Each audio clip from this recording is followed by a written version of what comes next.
God, what is this character's name? Jodariel.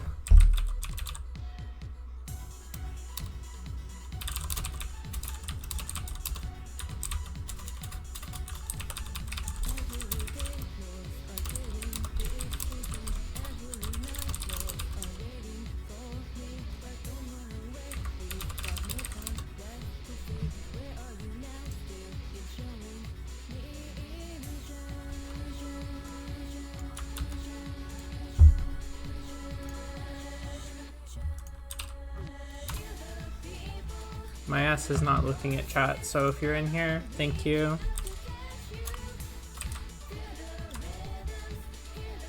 Just doing my promotions.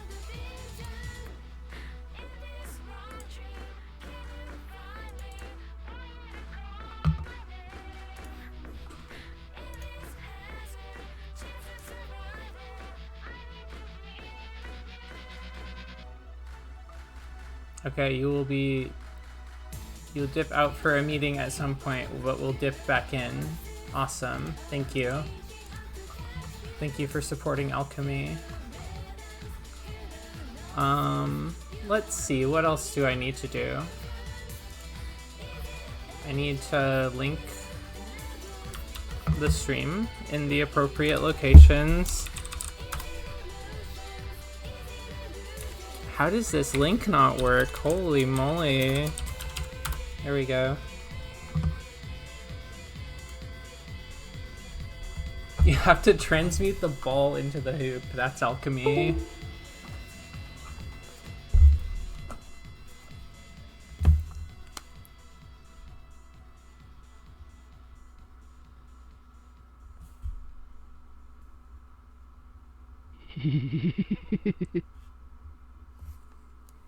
Oh, thank you for the subscription. Thank you for supporting the shop. You know this, but this is a sample from a Beatles song.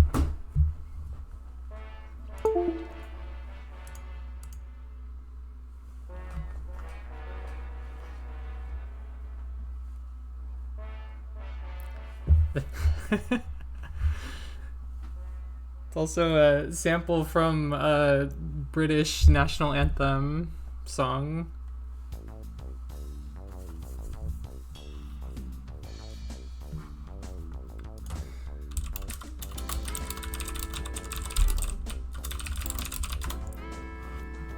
Okay, I'm chilling for 3 more minutes.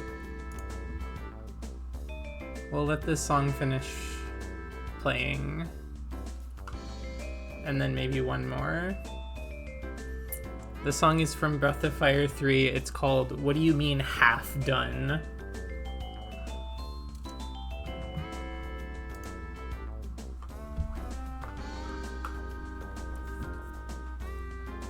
Breath of Fire 3 has a very nice jazzy soundtrack, very unique for an RPG.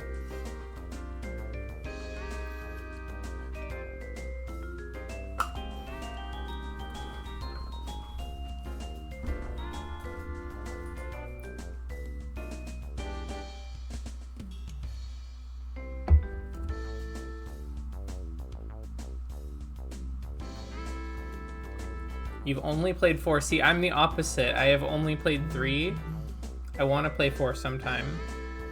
Also, I never finished 3, so I've actually been thinking I might play it on stream sometime. I saw Kojinu streaming it and was like, oh yeah, I should play that game. I should stream that game. I have not even gotten to like the time skip part of 3 that I know happens. But yes, very interested in 4. I've seen some character designs from Breath of Fire 4 that I really enjoyed, so that is often enough to just like get me in on something.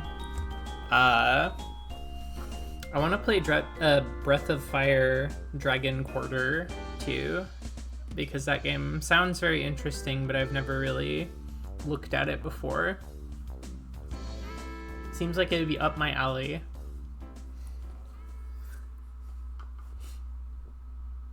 Okay, what's the final song of the day? Playlist. Okay, this is from Anarchy Reigns, also known as Max Anarchy.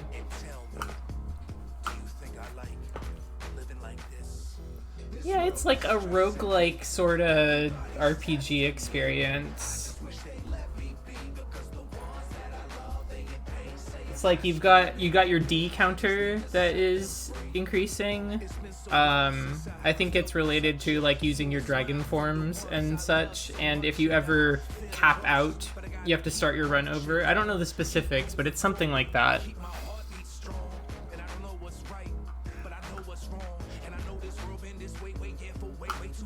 But God, mixing and matching the dragon genes in Breath of Fire 3 was so fun for me when I was younger.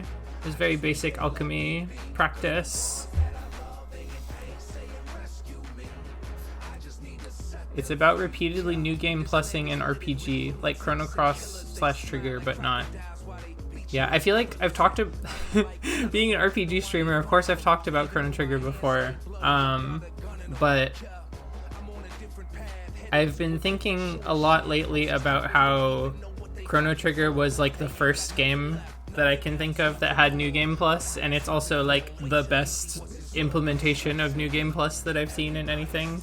Because it's like, most games, New Game Plus, it's like, okay, you can keep your stats and your levels and stuff and just kind of like blow through the game and completely remove any challenge from it.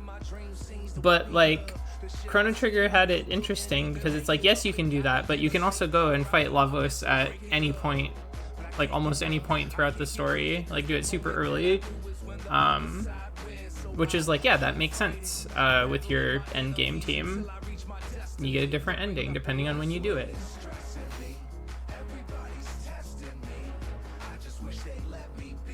Chrono Cross, I'm also a Chrono Cross apologist. I want to replay that game for stream too.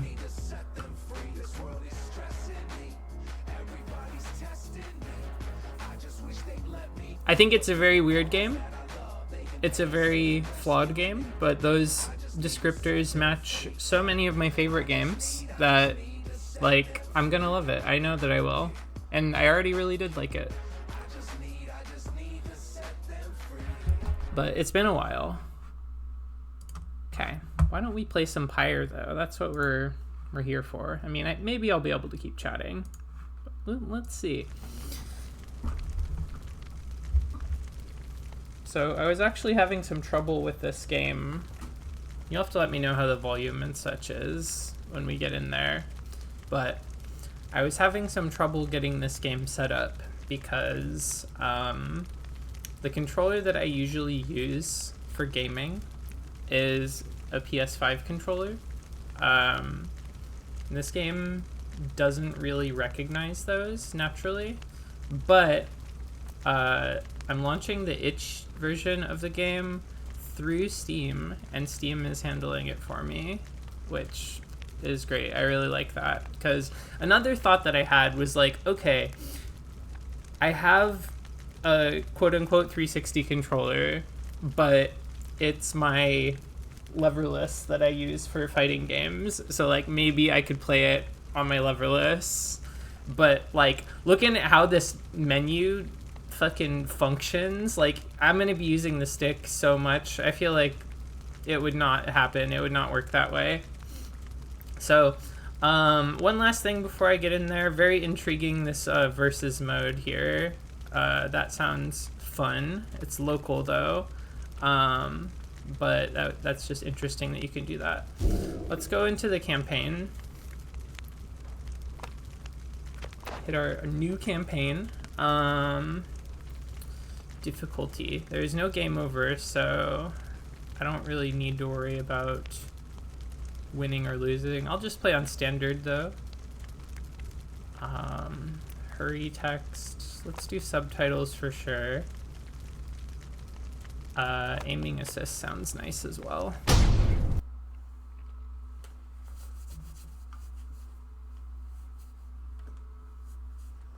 So I know almost nothing about this game. I've seen some character art from it. That's just about it. I know like it's a sort of like sports-ish narrative kind of game.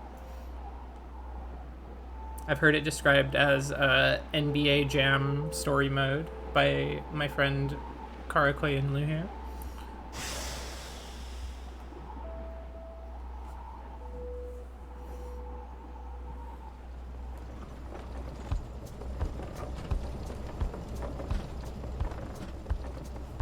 Looking forward to the Darren Korb soundtrack. I'm a pretty big fan from other Supergiant games.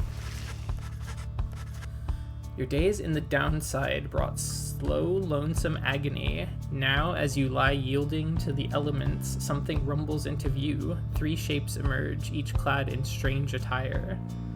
I can hover over this stuff, these keywords, to learn about them. Vast purgatory in which the Commonwealth casts its convicts and its enemies. So it's like a prison. None have been known to return from the Forsaken Land.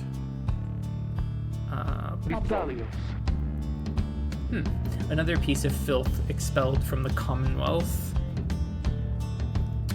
Proud country risen from the ashes of a fallen empire, home to a multitude of ethnic groups, founded on principles of mercy and kinship whose exact meanings evolved through many centuries. Okay. So, masked woman, very big horns here. I like her design. Masked something. Looks like a lizard. Right on schedule. What did I tell you?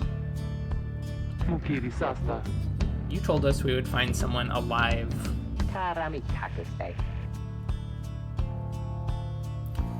Someday. I said we'd find someone alive someday. Just not today, I guess. But don't be glum. You know I see you frowning underneath that mask. Looks like she's breathing. The masked wanderer presumes you're female. Interact to change this. So you've got female, male, and presume nothing about your gender. Okay, that's fine. Looks like they're breathing. It seems they still are. Then stand aside. I shall send them to a better place. A better place? Name me a single better place than this. Hang on. The markings on their rags. I think they're one of them. But look at them. They are beyond our help, and we are beyond theirs. Broken, shaking, starving, probably diseased. Yeah, good luck with that there, chum. See you back at the wagon. Indeed, the day grows dim. You have at best an hour. Listos. Understood. I won't be long. After the others leave, the man turns toward you and begins unfastening his mask. Hello, my friend. Don't care who you are or what you did, none of that matters anymore. All of us, we're equal nothings here. You are parched and he gives you drink. You ache and he binds your wounds. You hunger and he gives you food. Little by little, it helps. There. Turns out you're tougher than you look. Name's Hedwin. Now come on. Okay. Seems like a nice guy, Hedwin. You sense no ill intent as he helps you up and leads you to an old black wagon, nothing like the stately vessels that paraded Commonwealth criminals through alabaster streets. Hedwin beckons you to enter the black wagon. Let's step inside.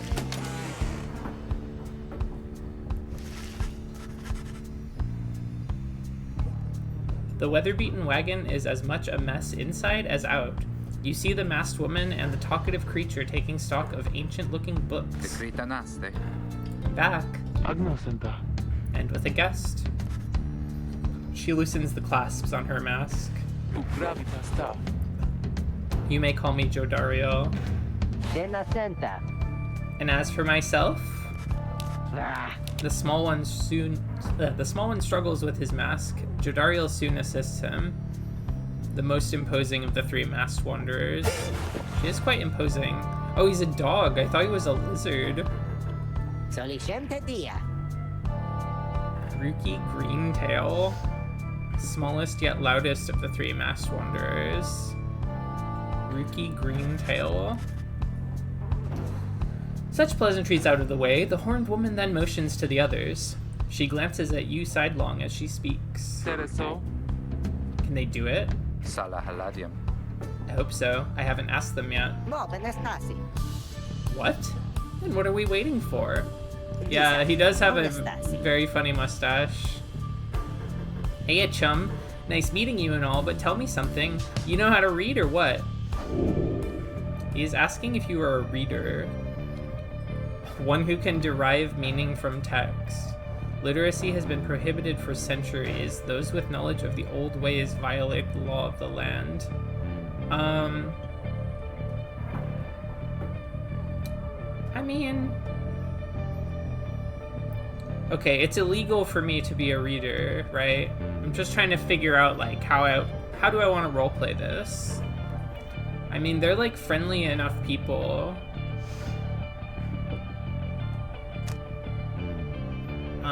Who you are, what you did to earn your sentence is no one's business but your own. Literacy is a serious crime. No one in their right mind would dare violate the law of the land. Over time, you managed to learn something of the old ways in spite of Commonwealth decree. Yeah, okay, these little tooltips help, because I feel like hovering over this one makes it sound like some nerd shit. So I'll tell them. You confirm their suspicions. There's no use trying to hide it now. Well then, glory days. Because it just so happens my associates and I, we got ourselves some nice material here for someone just like you. Reader, you still live thanks to us. We ask for something modest in exchange. Open one of those books back there and tell us what it says. Sorry to put you on the spot like this, my friend. Alright, the exiles indicate the books in their possession. I'll have a look at them. So there's some over here. You can kind of look around the scene.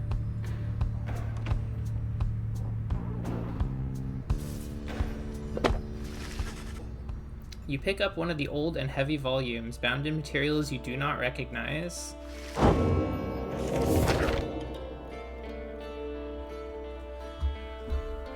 Forward, a formal welcome undersigned by the 8 scribes. You, dear reader, are an exile of downside, such as we, the 8 who wrote this book of rights. That you possess it and have capacity to glean its words is testament enough to your potential.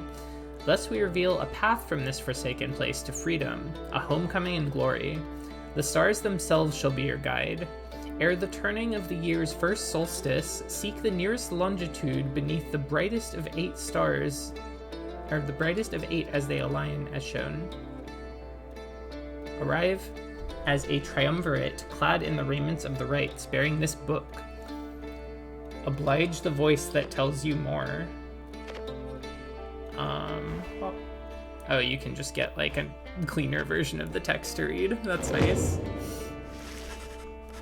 The book describes a complicated method through which exiles can return to the Commonwealth. The words swim through your mind as headwind gets your attention. Well, friend, what does it say? But then your vision starts to fade and blur. You feel your body weaken and give out.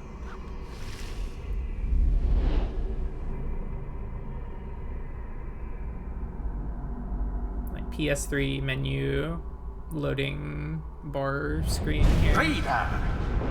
Oh. Dare you tamper with forbidden knowledge? So soon after your sentence into exile. 'Tis true what the book says. You can be free again. Perhaps not you yourself, but someone worthy of the privilege. Okay. You witness now the path toward salvation. You witness the rights, the one way to return to glory. Though in your case, I hardly think it possible. The rights. Yet, by the grace of the scribes, it is my duty to inform you anyhow. It worked. So it is true. Yeah, but what now? And where'd the reader go? They should be out there still. For now, we have to put our faith in them. They could abandon us. They won't. How's the audio levels, by the way? Like sound effects and music compared to my speech? Because I feel like it's a little loud for me, but I'm curious. You look upon the three of them from beyond as Headwind then calls out to you. Reader, we aim to free ourselves. We will not grow old and die in the downside. And now, I swear to you, when we get out of here, you're going to come with us. But first, we need your help. Show us the way. Okay, I'm gonna turn it down just a touch. It's gonna mute for a second.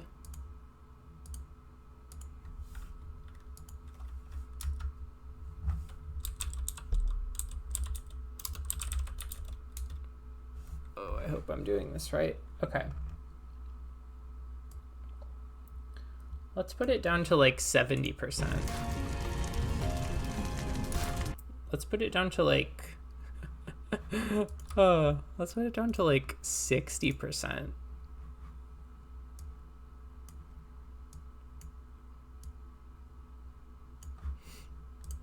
Okay, awesome. Thanks, gang.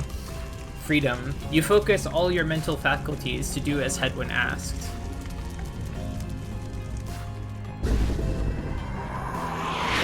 A celestial orb falls from the heavens when the time is nigh. A celestial orb. Yeah, it seems like a big deal. Exiles conduct the rites as a triumvirate, for they must prove their trust in one another, not just in themselves. The three must act as one.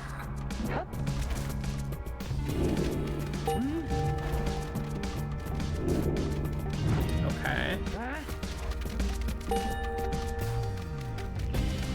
Now plunge into the pyre with the orb and be purified. Yes, the exile Rookie has the way of it. Whoever steps into the flame is banished. Rookie is banished for now. His or her cohorts must make do on their own. Oh, but it is not so simple. In the rites you shall face adversaries whose own freedom is at stake. Beware the aura that surrounds them, as they shall beware yours. The aura is your wrongdoing. Accept it as a part of you. Damn, ma'am, your wrongdoing kind of huge. Cast your aura like a stone. Correctly done. Again.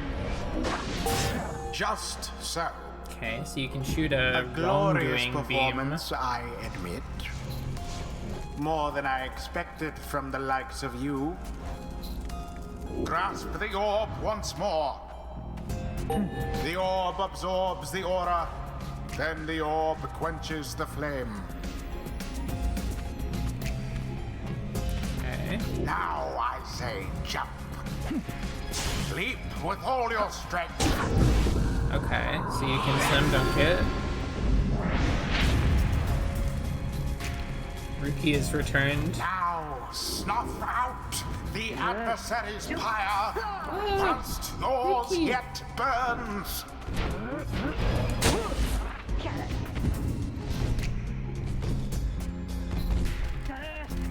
Good. Verily.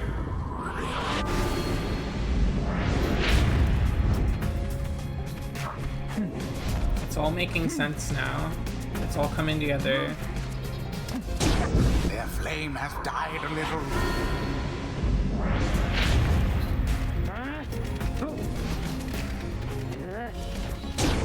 Remember everything that you hold dear.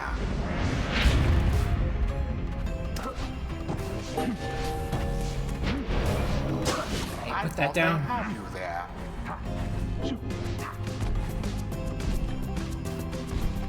Okay, don't mind me. The right is complete. The main team being There, speed, big dear tanky reader. all-rounder is very smart. Now you understand. Game design. Or do you? This classic was but a party glimpse setup. of that which lies ahead. I would tell you to turn back, cast down your hope. But all those such as you, Hey Monty, yeah, You I have never never played this game listen. before, just now, so having a good time with it so far. Excited to see what it has for me. This game has a lot of haters, what? I mean, I guess, like, in the crowds in the places I hang out, I feel like it's got a lot of lovers. I know a lot of people that speak very highly of this game, but I guess I'm not too surprised it's got haters. There's always haters. That was our way out. So now we just follow the stars, or what? Supposedly. Reader, come, let us regard the night.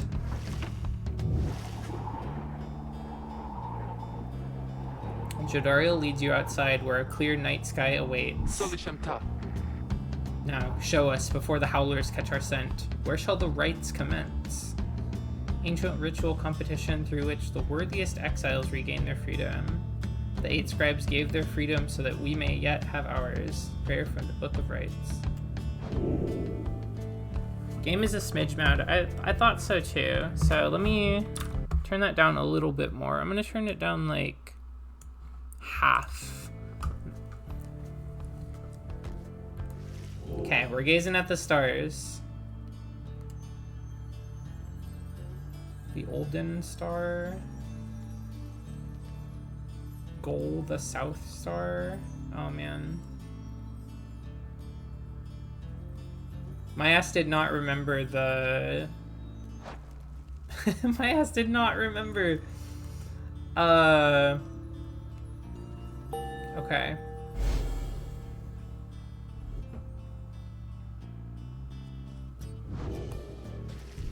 I introduced this game to a friend that really liked Hades, and they did not like it. Well, pretty different, I guess. Different kinds of games. 200 leagues due east, the Ridge of Gol. The fossil remains of the serpent titan slain by Golathanian yet loom over those living in its shadow. Great, and we're supposed to be there when exactly? Very soon, according to the stars. You should be able to arrive in time if you make haste. Then we had best get started. Well, this ought to be good for a few laughs at least. What do you say, Jody? Jodariel turns to you, studying you. Reader, do not deceive us. Pray we make good use of our remaining time. What she means is, glad to have you aboard, chum. We're counting on you, my friend. See you inside. Freedom. The rights are key. It is a lot to take in. Your fellow exiles await you in the wagon. Let's join them.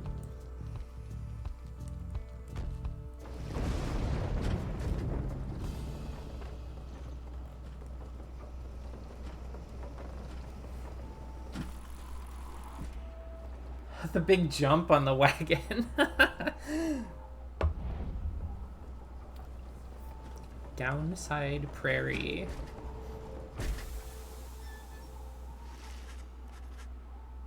You arrive in Downside Prairie, where the road is forked. There is a lack of consensus about which way to proceed. I don't know why I keep inserting words and reading strangely today. My apologies. This is one of the Downside's only verdant regions. It only gets less hospitable as you press further north. I'm telling you, we have to take the Northern Pass. Got an associate holed up in Hollow Root I've got to pay a visit to besides. A small exile encampment. Every so often, tempests come and scour away the huts and hovels, but they always crop back up. Fie on your associate. Best we head to Blooming Pool and avoid attention. Humid area pocked with hot springs. Runoff from the sandfolds means no bathing in the springs, so they're just there to mock you. Get stuck in a bog while we're at it. The dispute continues as Hedwyn listens for a while. Loriomatas. What if the reader settled this? They'd mark the way, get us there. If these rites are meant to test our faith, then we'd best learn to trust the reader's instincts on our path. No second guessing them along the way. Can we all live with that for now? Lapi. Yeah, sure. Aderas. If necessary. Istalium. Then it's settled. Just point the way, my friend. The stars guide us through you. You may now choose a route toward your goal at certain junctures. Let's weigh the options.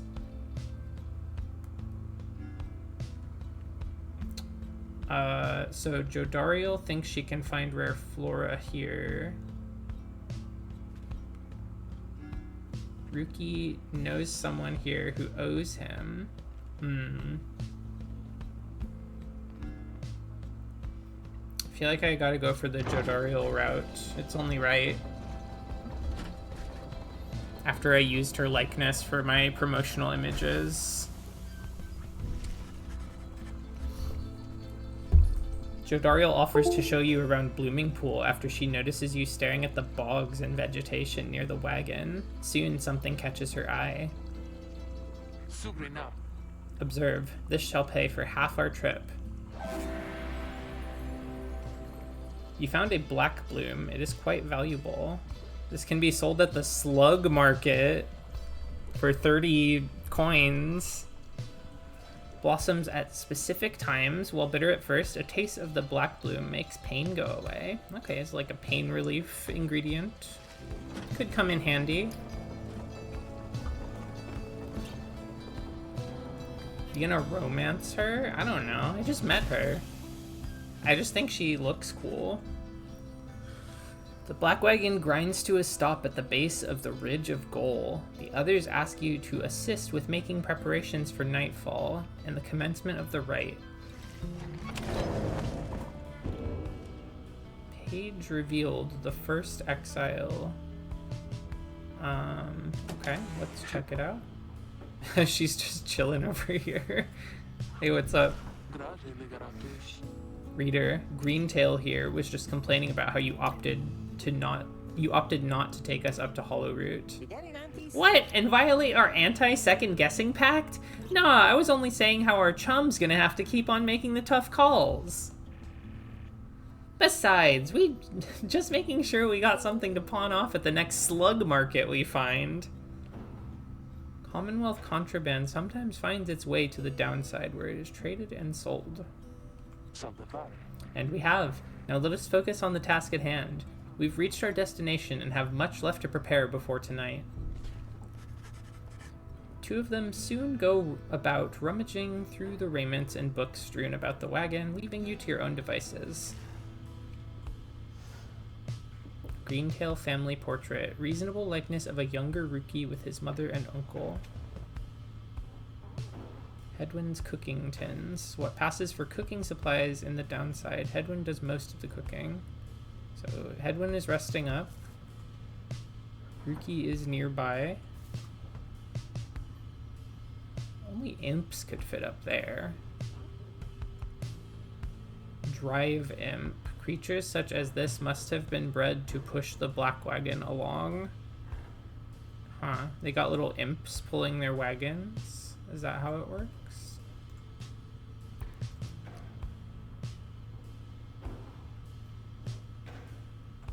Oh, what's in there? There's a bunch of eyes gleaming. Old raiments. The lone minstrel. You observe the man slumped in the corner of the wagon, bearing some sort of stringed instrument. You sense he lives, but nothing more. It seems inopportune to ask about him now. Okay, fair enough. You observe the masks and robes, whose old engravings and embroidery suggest a formal purpose. Some of the garments are massive, while others are so small they might fit a child. Okay.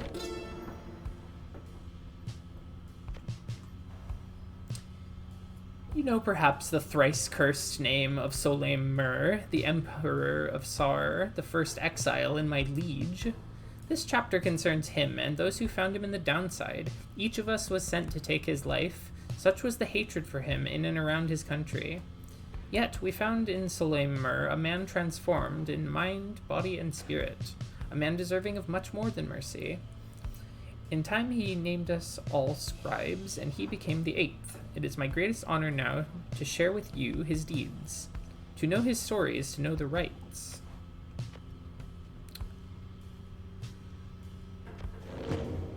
The 3D sprite of the book opening up always fucks me up. Yeah, it's really good. I was quite impressed with it too. I was going to comment on that after I was done reading.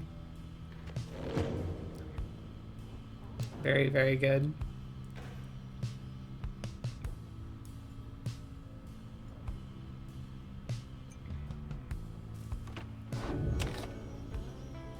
Okay. I think we've seen everything that there is to see, so let's try the right.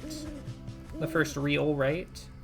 As darkness falls, your fellow exiles stand together, clad in the raiments of the rites. The preparations are set. However, everything is still and calm. Soon, they grow restless. Keep telling you there's nothing here. What a bunch of idiots we are. If we traveled all this way for nothing... I don't think we did. Look up.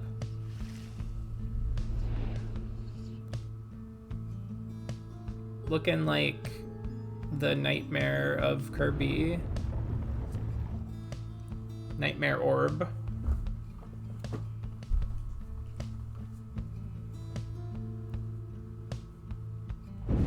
Reader, the stars align at last. You reach the Ridge of Goal at the appointed time, and your triumvirate is ready.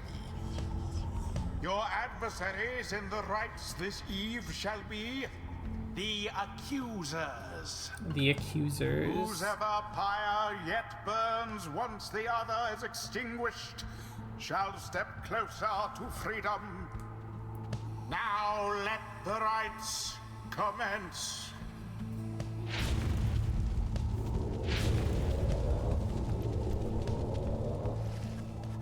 The stars are aligned and your pyre burns bright. Across from your companions appear several others also clad in raiments, your adversaries in the rites.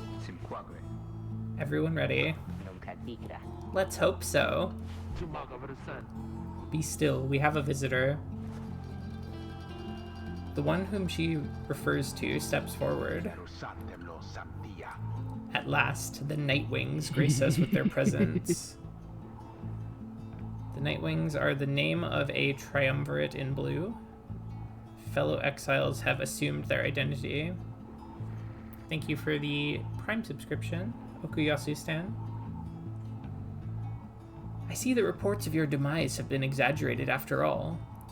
Even I was beginning to think you were gone for good. Nobody moves save for the man robed in gold who unfastens his mask. Surprised to see old Lendl again? I trust you remember my face, though you must have assumed never to see it again after last time. The apparent leader of the exile triumvirate you encountered at the Ridge of Goal. Never had I come so close to freedom, only for you to dash my hopes. Now I and the Accusers shall repay that affront. He shoves his mask back on and takes position with his comrades. It is time. From the shadows, you clutch the Book of Rites and focus on the task at hand. Okay, I'm clutching. My Book of Rites. Begin. Alas for Lendl. I didn't, this book is not actually for this, but I can use it for this. The Accusers underestimated you.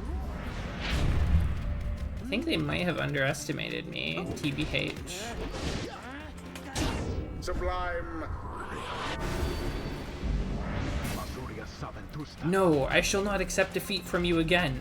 Hear me, Accusers. Stand your ground. Let your auras boil in rage. It seems that you have flustered the Accusers. We're getting there, but they've hunkered down. Fine, then we shall disrupt their formation. Have you any idea what that Lendl did to deserve Hold his B to exiles? fling the orb into the pyre. Oops. Okay, we're shooting. Shooting our shot. A daring display. Flinging the orb into the flames like that. You elude banishment using such tricks.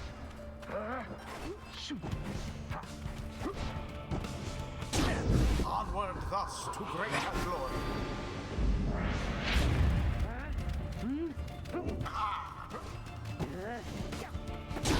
As per the It feels nice to hop over the aura. no more than a lick of flame remains. A lick of flame. Oh, Oh, so close. yeah, it was pretty close.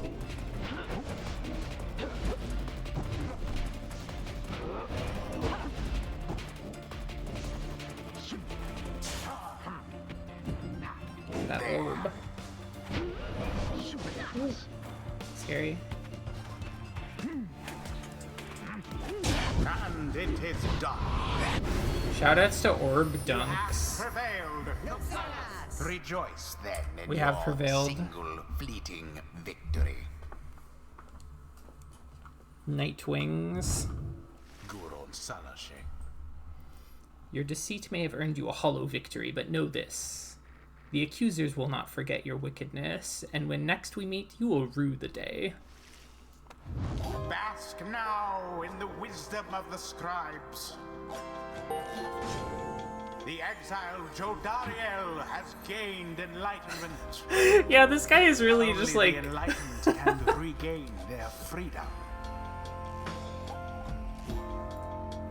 This guy's really just like putting his whole ass into these voice lines. I love it. We have withstood worse nights than this, though few is strange. Choose a mastery for Jodariel.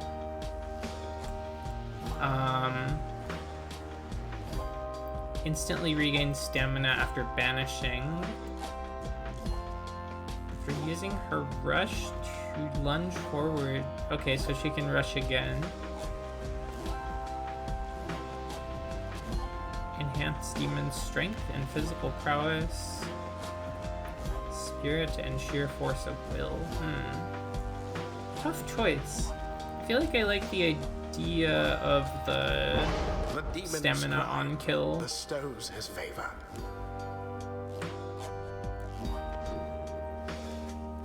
After the rites, the accusers disappear into the darkness. As you return to the wagon, in the still night sky, you see a single star burns brighter than the rest, beckoning you onward. Love to follow the beckoning of a bright star in the sky. You never know where it will lead you. Hopefully to victory. Well, my friends, what can I say? The rites are real. And we're in. The Getting Out of Here Club. Next up on the agenda, keep chasing stars until we're free. Consilta vidias. Until we are free. Consilta vidias. Until we're free. Here, here. Sounds fine. Might as well be us instead of Lendl back there. Anyway, guess we better start packing.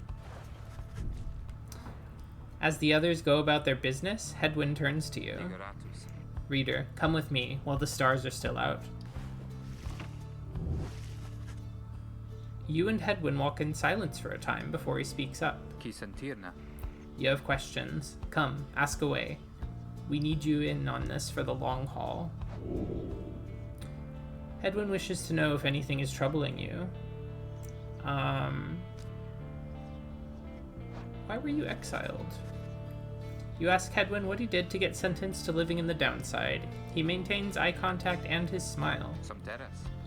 Good question, my friend. We're going to have a lot of time to discuss that, and many other things. Make you a deal. Read the stars for us again, and I'll tell you about it. I'll tell you all about it on the way. You sense he speaks truly as he beckons toward the fading dark above. Okay, so I only get to pick one.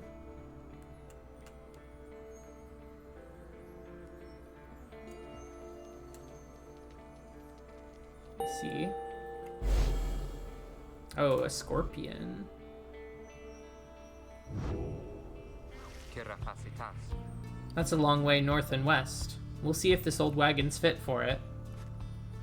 There's a new Arcadia Grey. I'm so back. I don't know what Arcadia Grey is. Is that a music artist? They put an album out or something?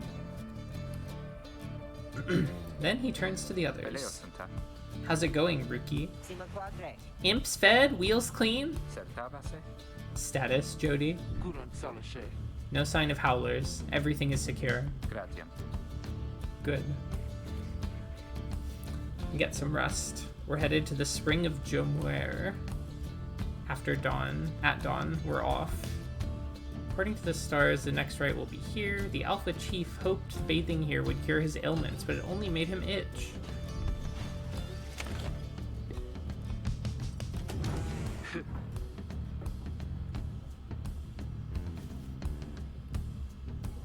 What's up, Joe?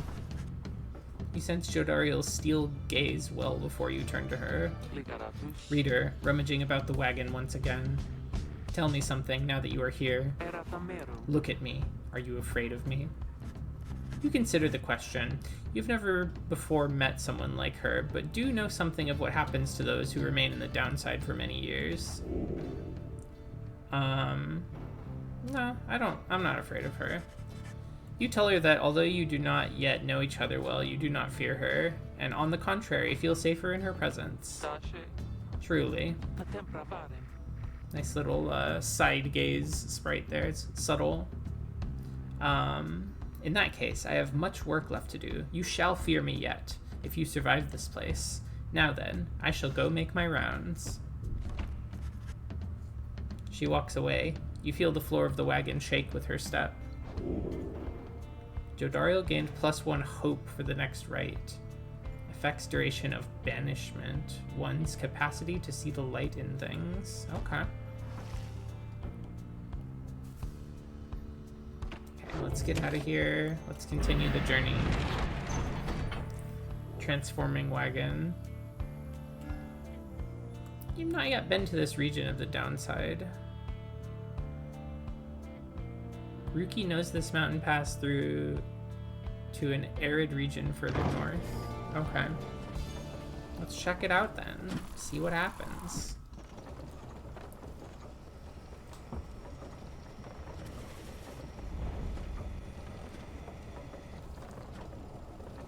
Supergiant is always putting art in their games.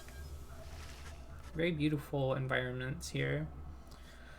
The climate here in Jomuer Valley is hot and uncomfortable. On top of that, Patempravarem.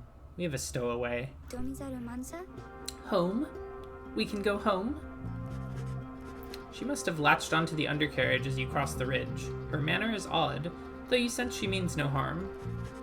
She must have overheard some of your fellow exiles' conversations. Sna. You need but say the word Hedwyn.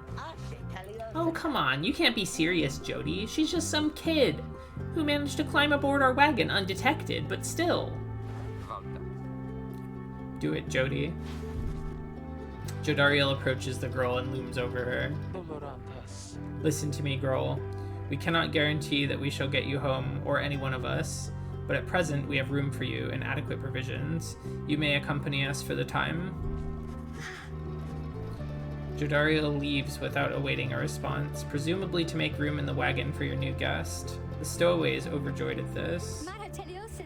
Really, you are so kind. You are most kind to someone you just met, like me.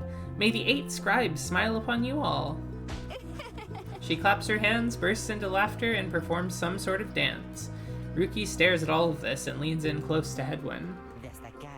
Hey, so, what gives? First the reader, now we're taking her along too? What, we gonna take in every mite-bitten drive imp we find now too? Nomen cara. Easy, Ruki. I think he'd want for us to bring this one along. Who, Sandalwood? I thought you said he asked we find someone to fit in every type of mask. Near as I can tell, yours would fit her just fine. Kimberita. He asked that we use our best judgment. Besides, we send her away, she'll go telling anyone she finds about us. We can't risk that right now. So, can I come in? It's very hot, and I'm a little thirsty, and a little tired, too. Fare grazie, Tam. Yes, you're welcome here with us. One question, though. What do we call you? Well, this is embarrassing, I think, but I don't know for sure. It's just, back home, they called me lots of names, like for the color of my hair. They made fun of you just because you got gray hair? That's it! My name, it rhymes with gray. My name, it... Oh, it's just... They called me lots of names. You sense the girl is struggling to recollect a certain name she felt best suited her. You think that you can help the stowaway girl make peace with her name. May, K, Fei, Day, Shay. I don't know how these two would be pronounced. Ray. J, Gay, Bay, Tay, Nay, Che, Lay. What should I choose? One of the A names in your repertoire must be suitable for her. Let's see.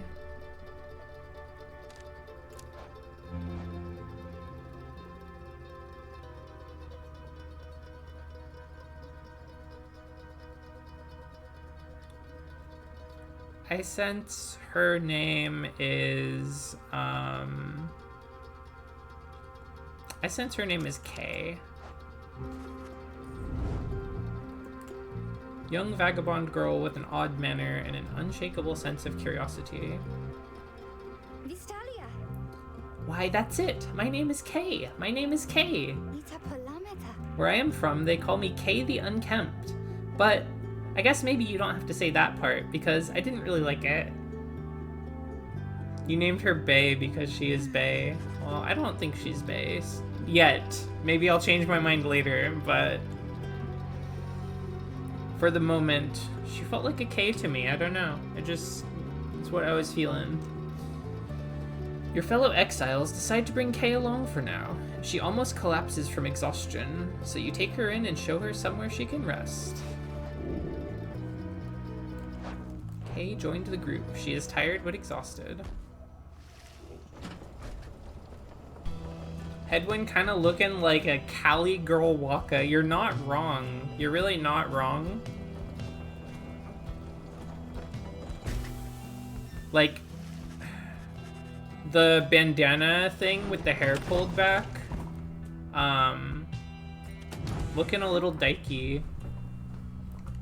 Oh, hey, Kay. Kay seems to be recovering well since you found her. She seems fascinated by everything and everyone in the wagon. Oh, hi, reader. You are the one who knew my name, as you guessed it right, you did. Thank you for your hospitality. I've just been eating with the imps and talking to the wagon. This wagon, he and I are the same age, almost to the very day, but I'm older by 3 weeks, so I'm giving him a hard time. Little brother, I call him. He's a good wagon, isn't he? He will take us very, very far. My little brother, sure, he pulls my hair at times, and I don't like it very much, but he is family. I'm happy to be here with my family. I thought that I had lost them all again. I thought that I had lost them all. Oh, but we have stopped now, haven't we? Then I should go outside to dance, in case the scribes are watching. Bye, reader. Smiling back at you, she prances out the door.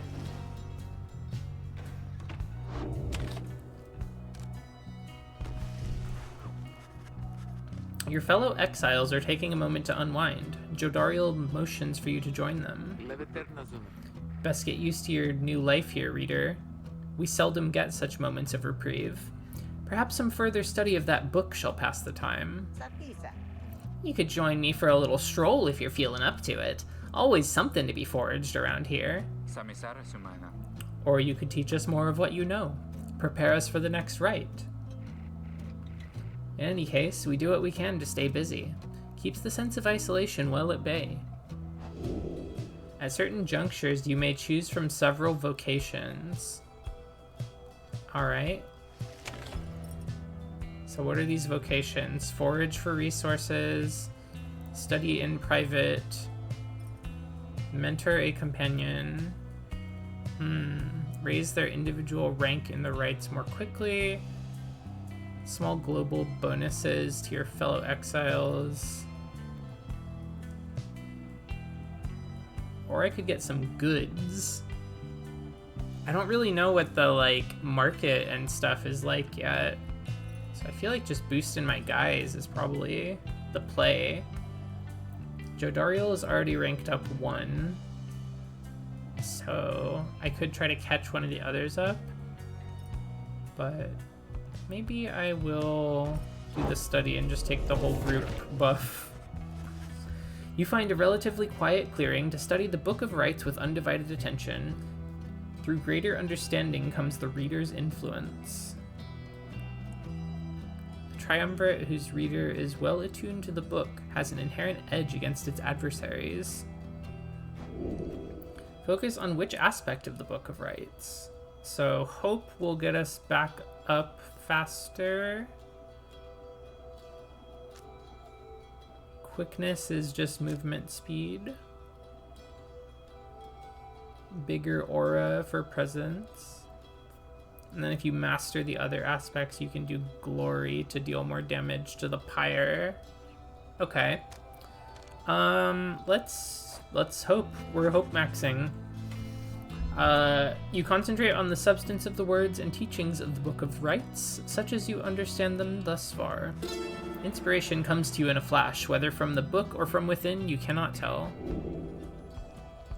Spirit. All Nightwings gain +1 hope.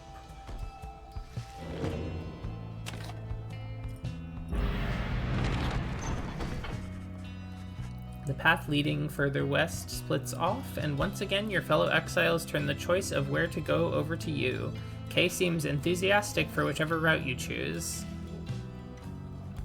So, Glue Hive or Fall Flat? Kay believes those who travel this path shall be as strong as Goal of the 8 Scribes. Okay, so it looks like there's bugs over there.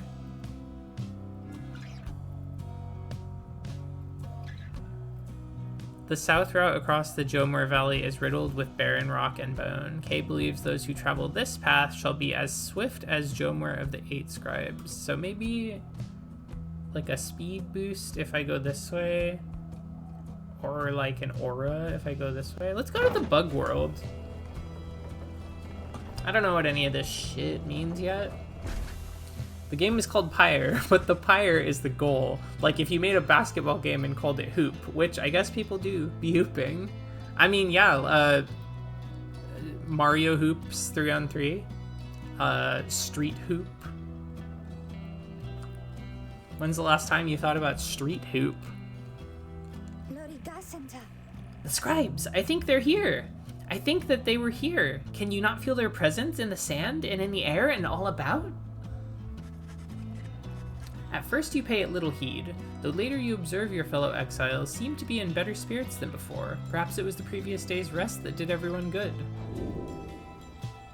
Your companions gain +1 presence for the next rite. Okay, so I guessed right. I guessed correctly.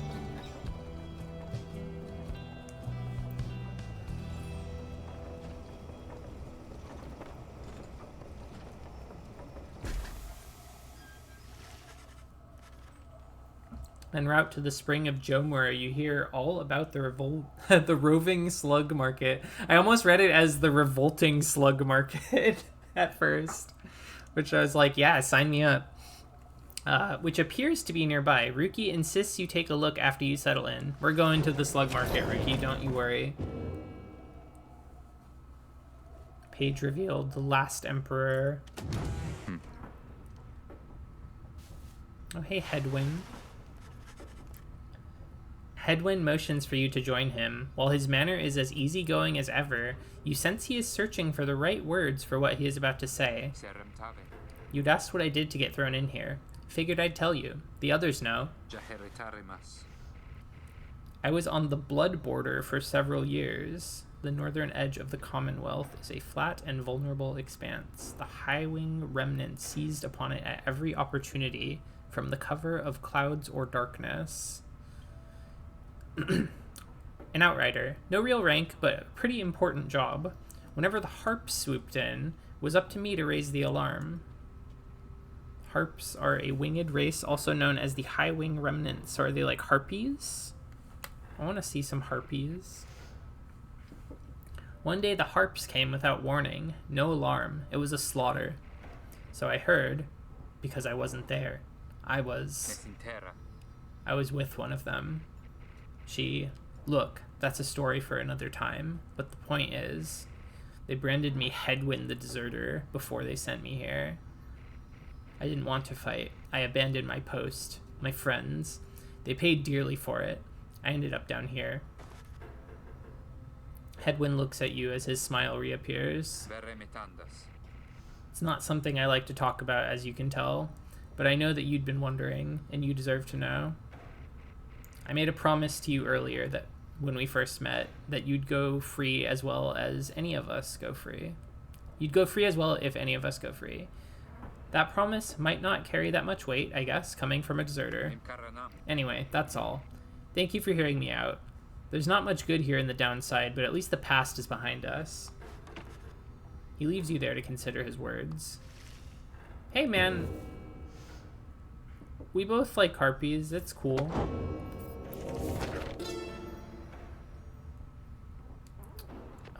Bop. The last emperor, in the words of Golathanian, the master general. How many nations did I scour in the name of Soleim Mur? How many countries fell before our spears and blades? Such questions mattered less to me with every passing victory. Our legions swelled across the land, and our dominion grew. The Emperor Soleim Mur paid all this little heed. He only tended to his personal affairs. Our legions relished the autonomy. We did not know that the Emperor cared nothing for his legions nor his people. He cared only for that which was before him. One day, he learned of such a thing as to befit his name and vowed to seek it out. Very interesting. Okay, now how about those slugs? Hey guys, how's it going, Mr. Greentail? Been a while and all that. Hit him. Hey Ron, how's it going? It's going. He is a traveling sales creature and proprietor of the Downside Slug Market. Say, how come you've set up shop all the way out here? Isn't this a little out of the way? Oh, well, let's just say you guys, you ain't my only customers. You see, Dad and I, we know this business pretty good. We've been around the block, and so... As Ron keeps blathering, Ruki signals to you in a furtive way. Here's the deal, chum. Got an informant says there's something here connected to this rights business. See if you can spot it. Should be able to pawn off some of our stuff to make the trade. And don't even worry about Falcon Ron. Falcon Ron, why is he called that? So anyway, you guys got something for me or what? That black bloom you got there, I could take it off your paws if you want. Drag a black bloom to Ron's stash. Sell the black bloom for 30 coin. You shall have 40 coin in total. Yes, I shall. Hey, you know, I'll take it, Mr. Greentail, though you drive a pretty hard bargain. Now, you gonna take something off my hands here, or what? Drag a moon crest. Do I have to take the moon crest? I mean, I guess price-wise, I definitely do. Being banished by an adversary, the bearer has a chance to return immediately. That's strong. Depending on how good the chance is, I guess. That's a one-of-a-kind thing you just got there, you know? You got yourself a real good deal from me as well, so thanks. switch to the roster to equip the talisman. Apparently, any one of us bozos can get a little edge out of that thing during the rites, I mean. Just a question of who gets to try it out. Each of your fellow exiles may have a talisman equipped. Okay, I will decide who shall wield it. You know what? I just had a little bonding event with Edwin, and he's a nice all-rounder, so I'll let him try it out. Love when currencies are just an image file with no pronunciation. Totally. Anyways, Dad over here, his feet, you know, we've been having some trouble with his feet, getting real something or other from all the hoofing around, and so, you see... Reiki indicates to you that now would be a good time to depart. He's talking about his dad's feet. We should get going. That means it's time to go. See you later, Mr. Greentail. And your friend there, too. I like them. Seems real nice, you know?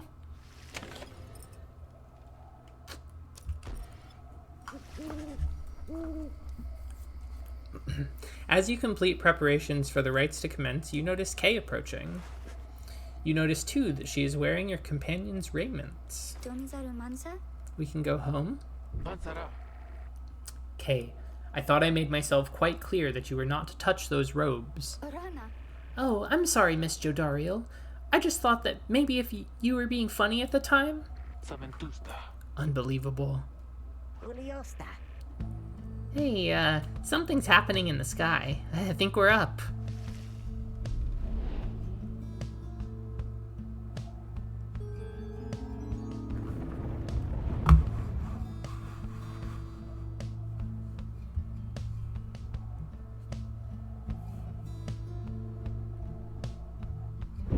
Reader, what brings you to the spring of Jomir? Jomir, that's how Why, you must pronounce have been it. The stars. Although it seems that your triumvirate now numbers 4 exiles, not the expected 3. The rules of the rites were not created for you to Welcome back to the besmirch. Atelier Fireman. I have also never played this Prepare game. now to confront the fate. They still honor the traditions of the scribes, and surely have been longing for this chance.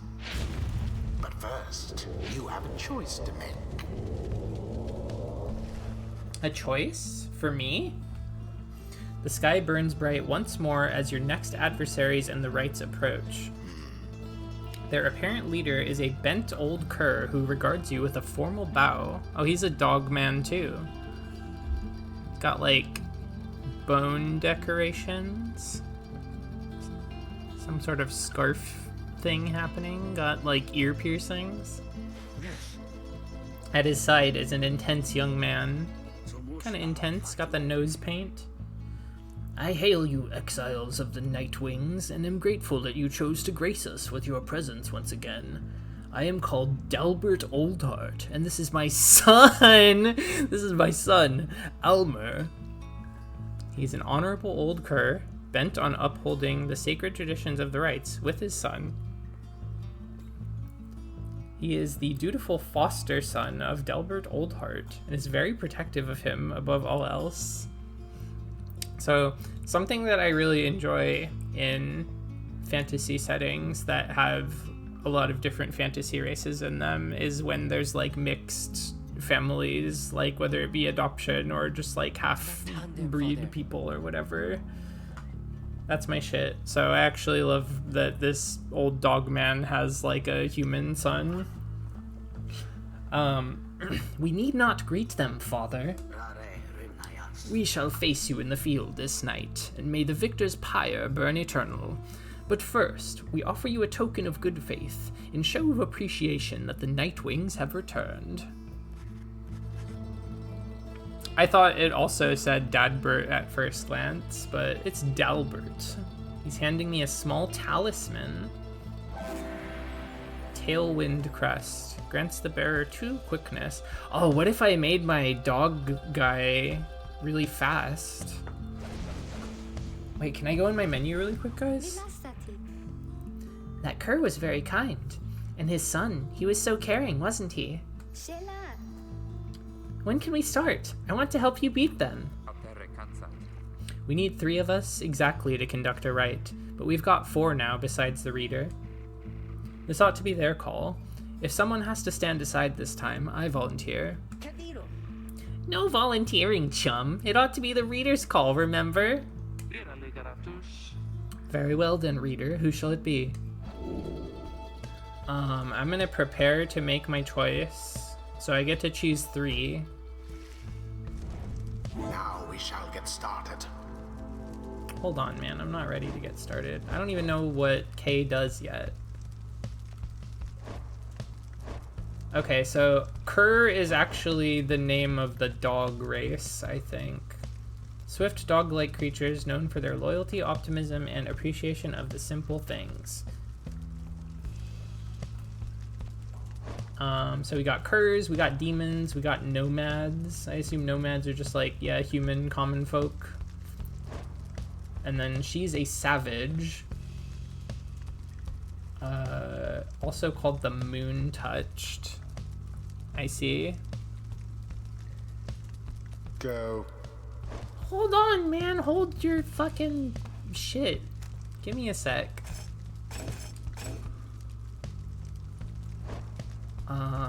Okay. Close the cargo. I don't need it anymore. So I feel like I will take Hedwyn's suggestion. As you will. I'll let Hedwyn sit out. Although he has the moon crest, so I'll probably let somebody else use it while he's resting. Ruki. Don't have to tell me twice, chum. Yeah, classifying Hedwyn and Kay as different races is like definitely... There's something there. Curious about this world that we live in. Okay. Kay. Oh, me? Thank you. Thank you for believing in me, because I think the scribes do too. Her advice has been very good so far, so... Hey, I'll have other chances. I think you did the right thing. Oh, they have little lines for being, like, benched. That's very funny. Nightwings, I trust that you are all well prepared, for these old eyes yet see that the rites shall be commencing momentarily. Are you quite ready too, my son? I hope so, father. Here, now let me show you.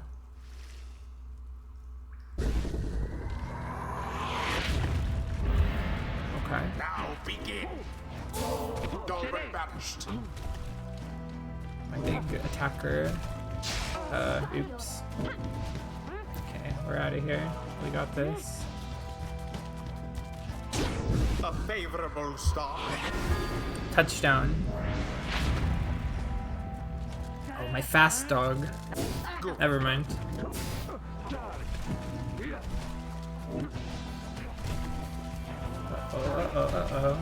Uh-oh. Okay. We've so got this. I meant to fling the ball, but I forgot you have to charge it. Just walk it in though. It's fine. Look forth, my son. The waters of Yomer Menimane bring blessings unto us this eve. Perhaps our chance has come at last. Who the fuck is that? 6 of the 8 scribes of the Book of Rites, known as the Brave or the Alpha Chief. Okay, yeah, that makes sense. The Curs like this guy. Alpha Chief that united the Curs under a single banner and charted half the known world. We need more blessings than ever to prevail against them, Father. Please, keep fighting! Who's your 3rd player, by the way? Collect moon drops. A boon come from the stars. Oh, unlimited stamina. That's fucked up. Shall it be enough for Talbot and his faithful son? That ought to wake you up. Okay. Get everybody back when... Old Talbot's son went... Unfortunate for the faint. A Bam. blow against the adversary's pyre. You get everybody back when you get scored on, which is nice. Oh, I love your big aura, Jodariel.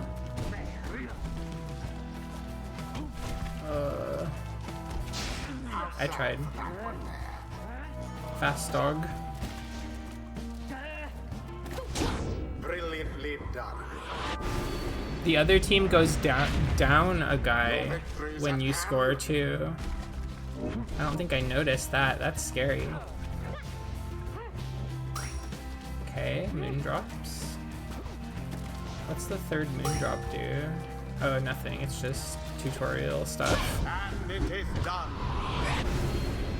The different characters do different damage. Yes, that is true. And you can also upgrade it. I must say. Perhaps you shan't be quite so fortunate next time. Bene stantane.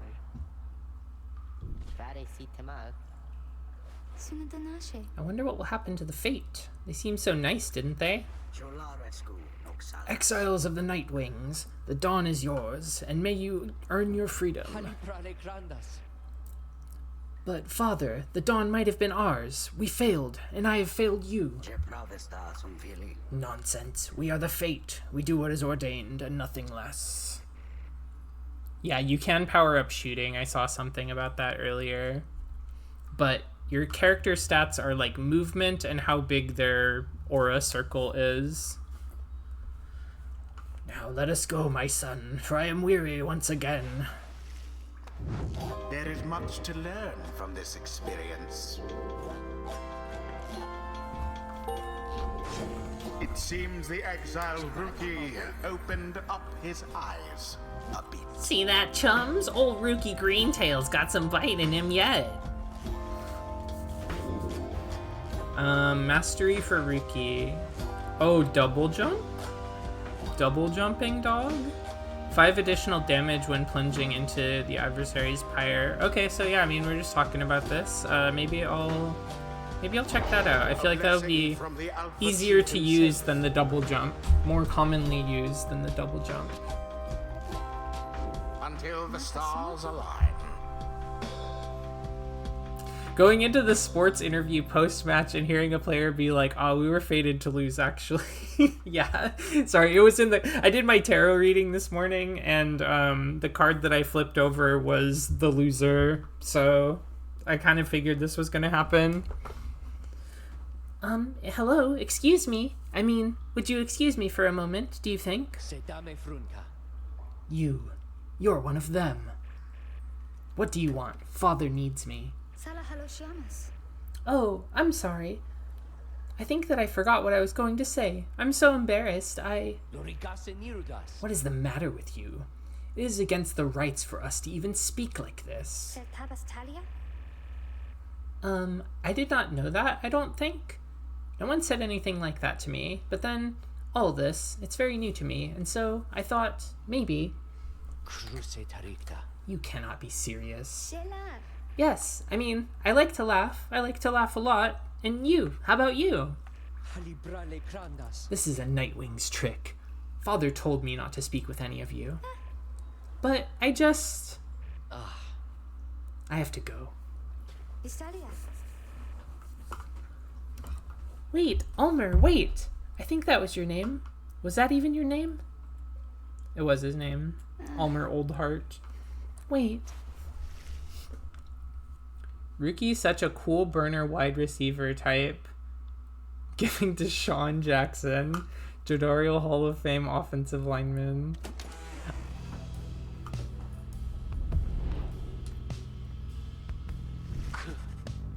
I don't know Deshaun Jackson, but I definitely understand what an offensive lineman is. As you return to the wagon after triumphing over the Fate, you notice Jodariel tense up and frown. Where did he go? Who? Wait, the sleeping guy? The minstrel. He's gone. I keep thinking that Hedwyn's mask, like the top of it, looks like a pen nib of like a inkwell style pen. You see, it is true. There is no trace of the lone minstrel who had been lying still in the corner of the wagon all this time. You join the others in search for him outside. Your fellow exiles have revealed nothing to you of the lone minstrel or how they found him, though you sense their concern as they scour the vicinity for him. Nasivaram Kiras. We'll worry about the minstrel, my friend. You worry about the stars. Wherever they guide us, we're going. You gaze upon the stars once more. Okay.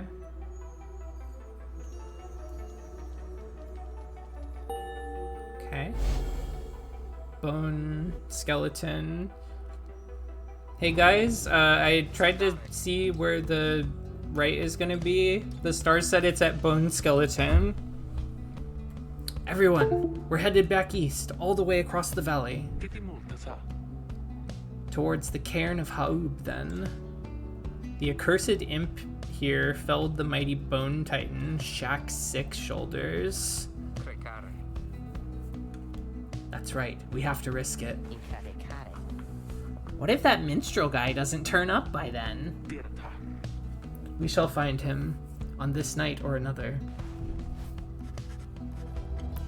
They continue searching for some time. However, the minstrel is nowhere to be found.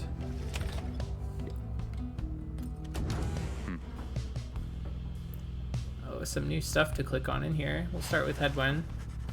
After having overcame the fate in a rather one-sided contest last night, you find Hedwyn off on his own. You sense he wants to talk about your decision to exclude him from the conducting of the rite. Man, are you... Okay. I guess we'll have some tough choices to make before all this is over, my friend. Just been thinking about that. Just thought that was interesting. I'm glad you let the others go instead of me during the last rite. I mean that, all the more since we succeeded. I don't know what's more intense, participating in the rite or just watching from the sidelines. Anyway, thank you for checking in. I'm off to go make sure we're ready to move. He departs to check on things outside. You sense that he has no misgivings about what transpired and is more concerned at present about the missing minstrel. Okay, that's good. He's a good sport about it. He understands not everyone can play at the same time. I kind of figured that's how it would be because he brought it up in the first place. He was like, yeah, I'll take the bench. So I was like, okay, I mean, you offer it all. Sounds good to me. Okay, so this is Kay's scribe catcher. The bundle of sticks Kay insisted on hanging in the rafters. She believes it brings good fortune. And she is making dust drawings right now. Your fellow exiles' living quarters are functional but little else. So I can look at the roster here. May review various notes and observations about your fellow exiles and their respective paths towards enlightenment in the rites. Okay, wow, this is like the lore section. Let's get right into it, I guess. So he's the free spirit, wanders the downside in search of a way to regain his freedom and return to his home. Little description of his powers. They've got like categories for those. Hadn't really thought about it. Okay, the astral sign is Lenorial, 29th of 7th moon, suggesting he is devoted and faithful. Okay.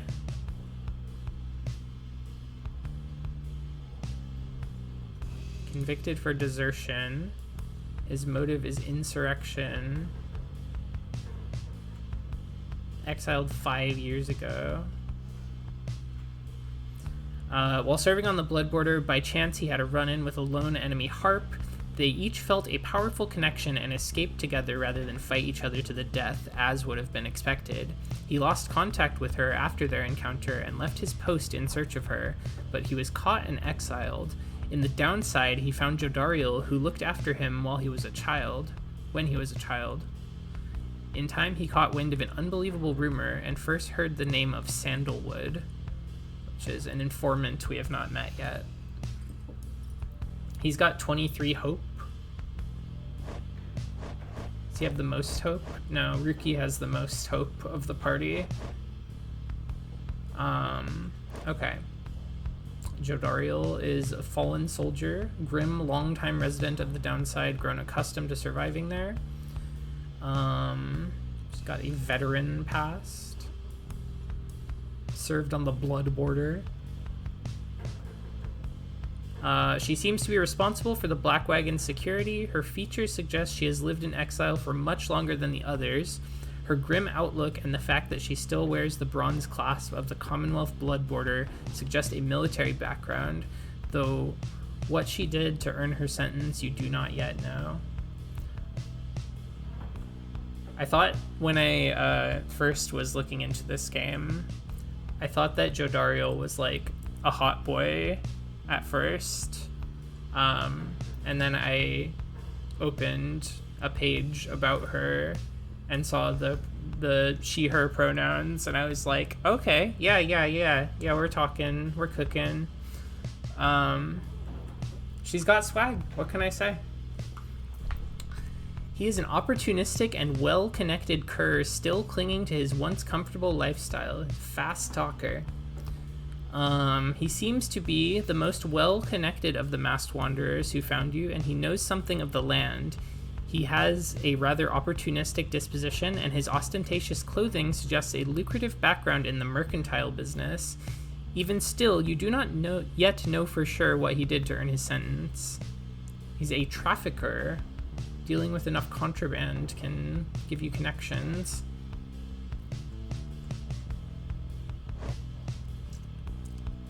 There are many types of man and woman in this game. It is so awesome when women are big and horned. Yeah, I love those things. The Faithful Drifter. She is a young vagabond girl with an odd manner and an unshakable sense of curiosity. She appears to be a vagabond who has wandered the downside for some time and has somehow managed to get by. Her simple and sincere demeanor suggests she was likely shunned in the Commonwealth and would have been considered a savage by the standards there. She seems unusually interested in the legend of the Eighth Scribes. So I'm gonna hover over this and see the keyword savage here. Simple folk ostracized for their deficiencies and different... Oh, I looked at this earlier, actually. Also called the Moon Touched.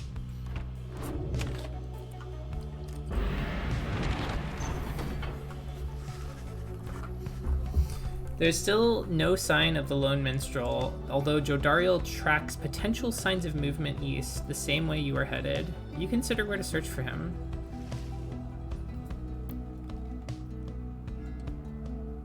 The southern route is riddled with barren rock and bone. Hedwyn thinks the missing minstrel could have taken the route opposite to the one you took. Jodariel believes the missing minstrel must have taken the same route you took earlier. It's like a mini tongue twister in there. I think I want to go back to the bug world. I think Jodariel is right.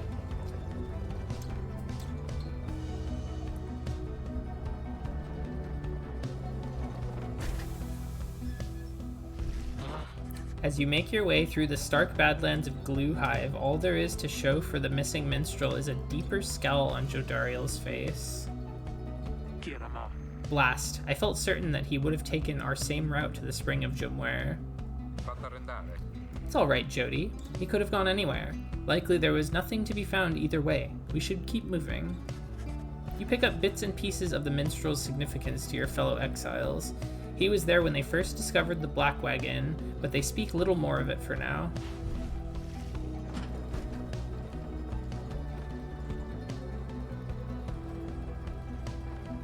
Yeah, I like the way that the little, like, story choice scenes are integrated into the gameplay, like, changes your character's stats and such. Stop the wagon. What? How come? Because of her. They're coming! They're coming for us! We have to be ready! We have to! Does she mean what I think she means? I believe so. Your fellow exiles scramble to prepare the wagon for whatever is out there. Once you help them settle in, perhaps you can learn more of their source of concern. Okay, we're settling in. Nobody want to talk about anything? Can click on these little guys in here. Sweep these cobwebs. I don't think I've gone up here yet. The wagon's centrifuge must be up there. Its drive imps stare down at you with big wet eyes. Sorry, man. I'm just trying to tidy up.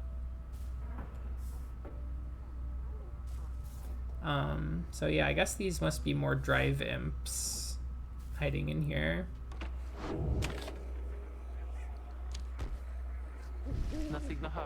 They are coming for us. They fear the scribes. They fear the scribes. I know they do. What's she talking about? What's going on? Howlers. Lots of them. Then, what are we gonna do? They fear the scribes. Calm yourself, Kay. We shall give them reason to fear us as well. We'll use the raiments and the books. Indeed. One of us can draw them out under the reader's watch. It shall be just like one of our rights. Hedwyn turns to you. It seems we need your help in this, my friend. We just need a volunteer to go with you. I will do it, reader. Please, you have to let me. And the scribes, they will protect me. I know they will. Jodariel exchanges looks with Hedwyn. Each of them nods at you as if to signal their approval.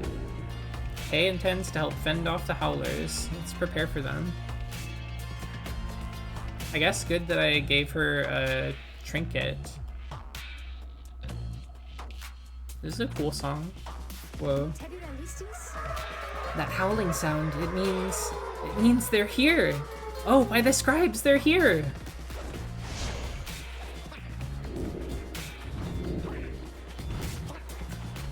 Okay.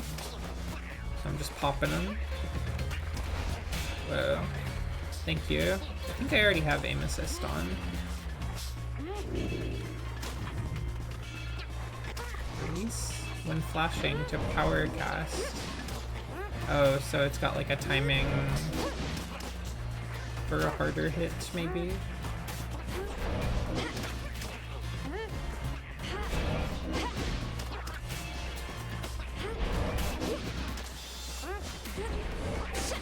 Oh, yeah. It's very apparent when you get it, the glass effect.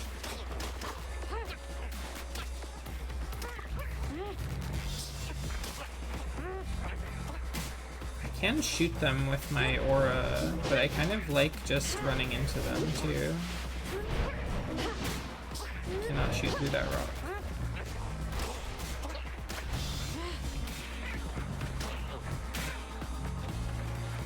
Any other howlers?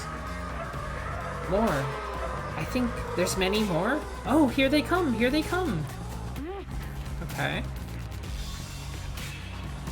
Banish howlers by power casting. I'll try.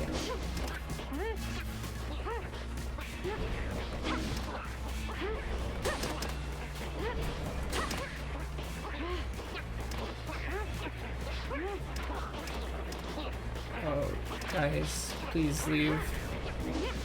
Wait.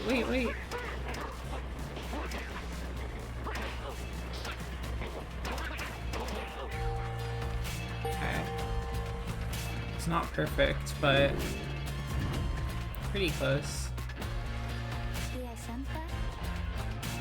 Is it over at last? I think it is. Oh, those poor and wretched beasts.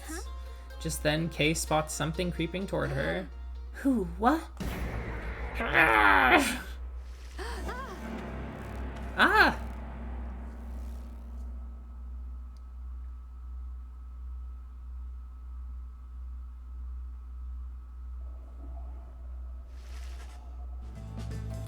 The howling subsides as your fellow exiles scramble out to check on Kay. You find her in one piece, along with an unfamiliar little face. Screehy! Isn't he the best? Can we keep him? Scree-hoo! You sense a depth of experience in this creature, at least judging by a drive imp standards. In fact, you feel a connection to him. If you concentrate, perhaps you can derive some meaning from his calls and screeches. Scree-kiri-kiri-kikiri. The drive imp seems both excited and frustrated by something.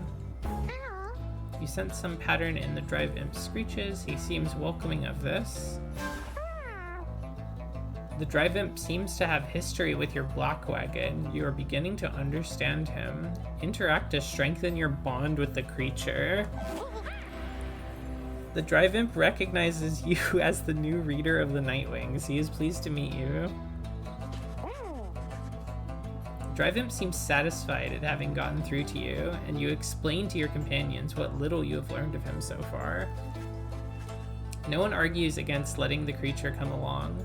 Inside the wagon, the other drive imps stare at him with something like reverence. Okay, we got a new party member.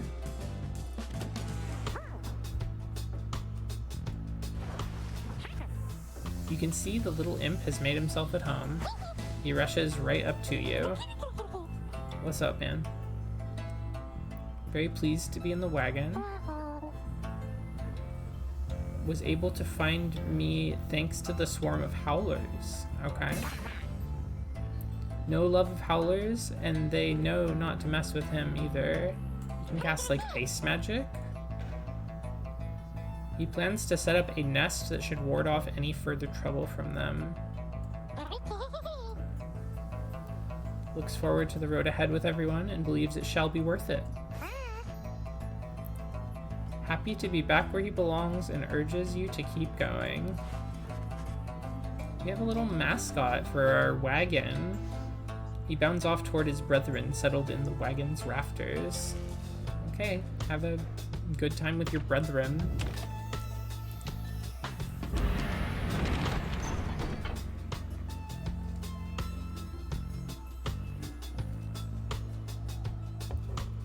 Your new imp friend seems insistent that you take this path bearing east.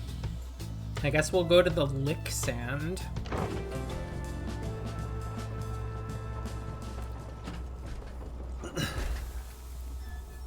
That homie is an MVP caliber athlete. Really? Okay, well. Hedwin orders the wagon to a halt somewhere in the dry flats of Jomware Valley. There's someone on the road. Be careful, everyone. The figure watching the black wagon from afar approaches, arms spread wide, although a hat and cloak conceal the figure's features. Then the imp rushes out toward whomever it is. The imp is very riled up at the sight of whoever is approaching, though in an almost joyous way. Tizo, it is good to see you, and you have found the others, even faster than I expected. Oh, this is the minstrel.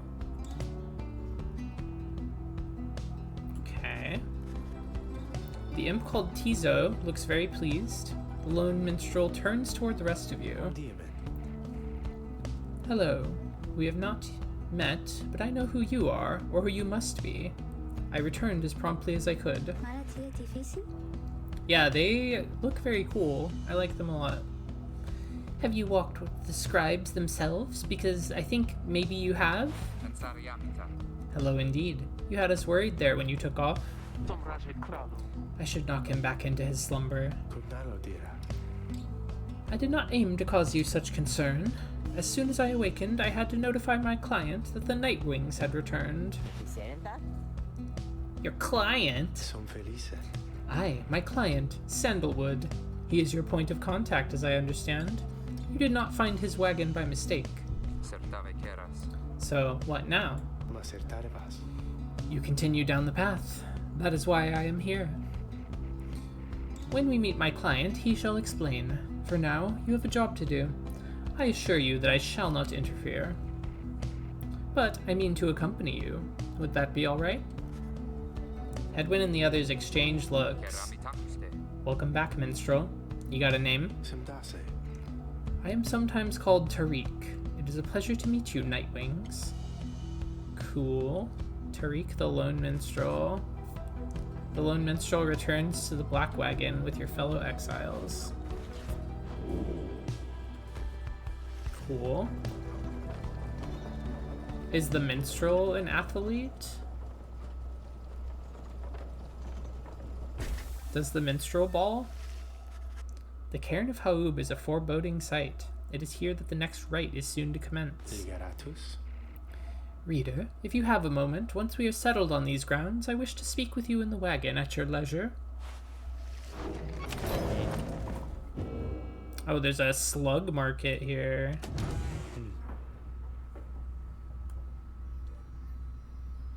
He seems to have something on his mind.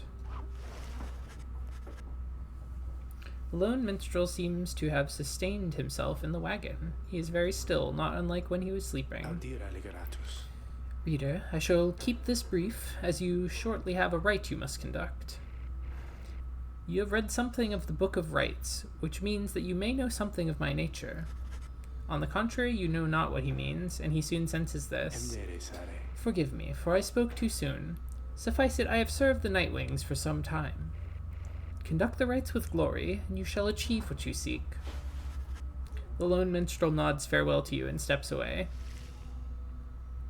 The lone minstrel and his white lute chronicle the journey of the Nightwings through song. Using it, you may hear glimpses of your past experience across the downside. Ah, so music, player, nothing for now. The Book of Rites. Oh, this awesome 3D gif of the book opening. Every time, it's so funny. The rope collar. In the words of Golathanian, the Master General. I knew it was a fool's errand, but my liege, he would not listen. He instead insisted to pursue a certain treasure, a celestial orb, freshly fallen from the heavens and in the reaches of Downside. He would have been a living legend if only he could grasp it, whispered in his ear that Calimer rope collar, his elder and most trusted aide. Would that I slew that man myself. His was a simple and yet brilliant ruse to draw the Emperor farther still from his responsibilities and toward his greed.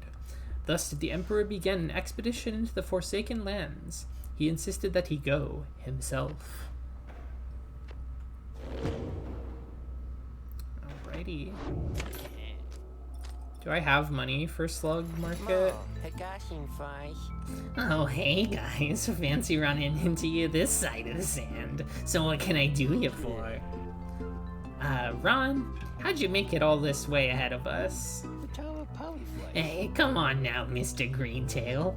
Can't just give up all my business secrets, am I right? What I can do, though, seeing as you've been such a good customer and all, is provide you a little sample of a little something you might like.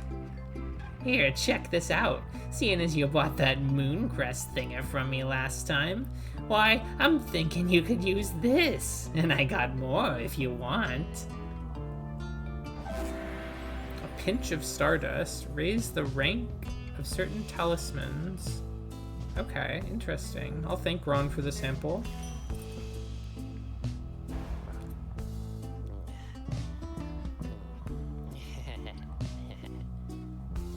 Interact with Ron to quiet him down.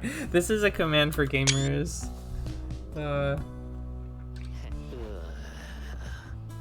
Okay. Awesome. Awesome.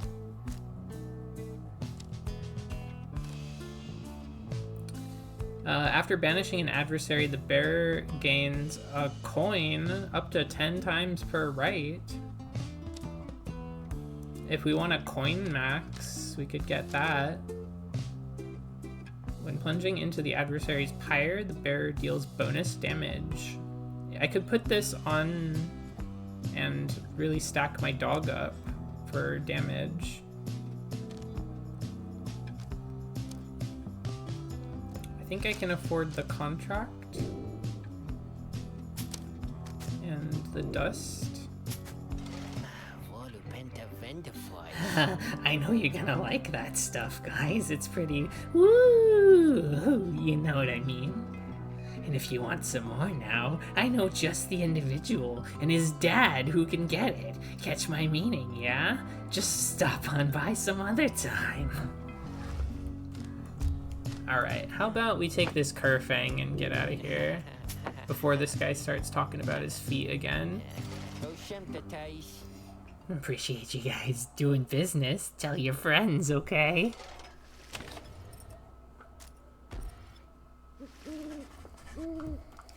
You and your fellow exiles gather around the sacred site known as the Cairn of Ha'ub, anticipating the hour that the rites are to commence again. All is quiet for a time, and then, from out of nowhere charges in a gangly cur.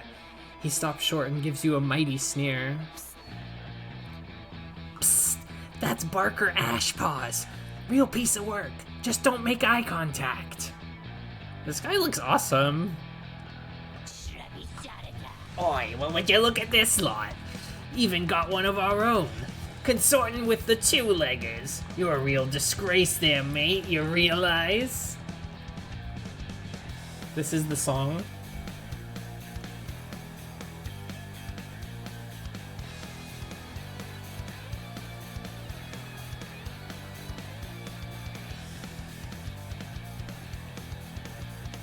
Song of Badass Dog. Oops, sorry.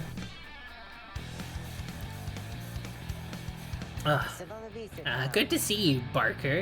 You're looking well. Didn't know you knew about the rites. Oh, I know about a lot of things, my friend. For instance, I know you're gonna be very, very sad after we wipe the floor with you here. Don't know whose back you scratched to earn yourself a spot on the high and mighty Nightwings there, but I am gonna make sure you regret it, all of you. Because why not? Sounds good, sounds good. The cur Barker laughs away as his pack stumbles after him. You hear them howling and cackling as the stars above begin to glow. Drums cut out when he's not talking. That is good. I like dynamic music like that.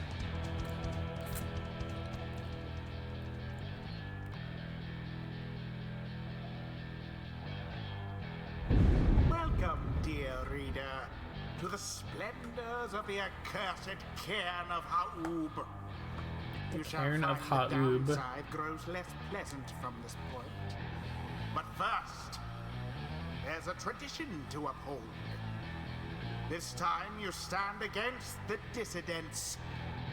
Even now they hunger to defeat you. Perhaps not simply to Dissidents? regain their freedom, but to deny you yours. Damn.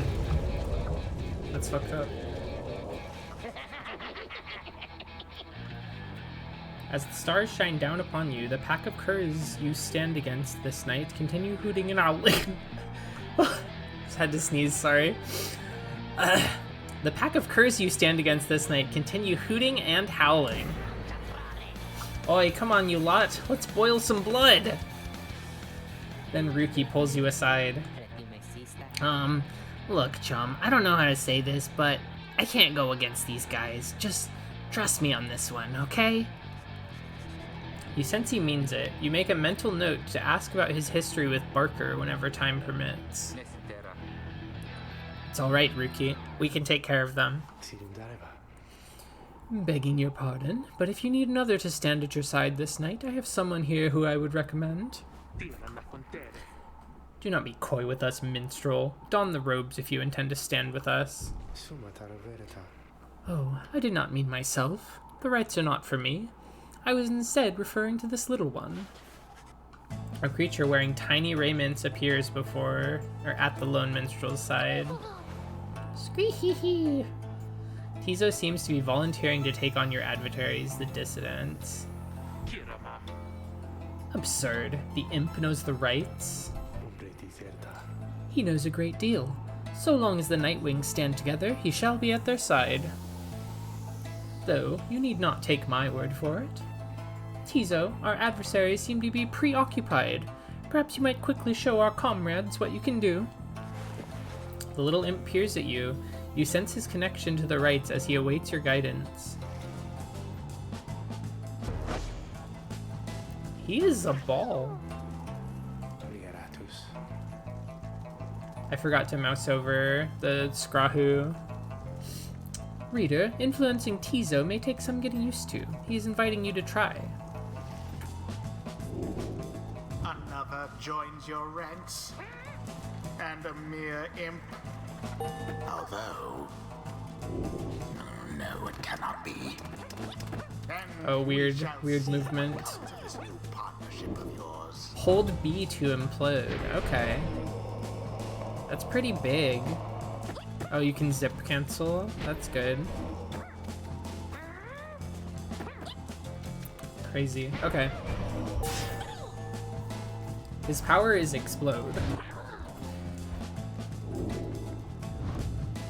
Okay.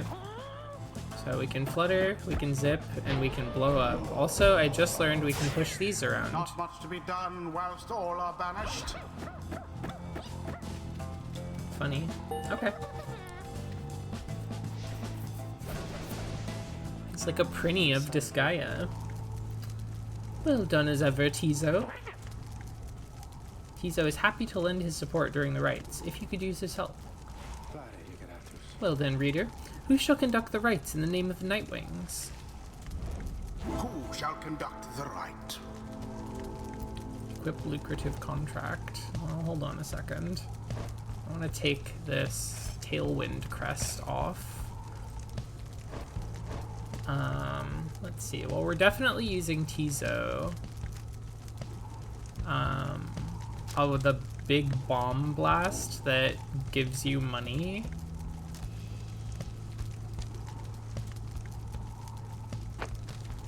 I'm thinking about it.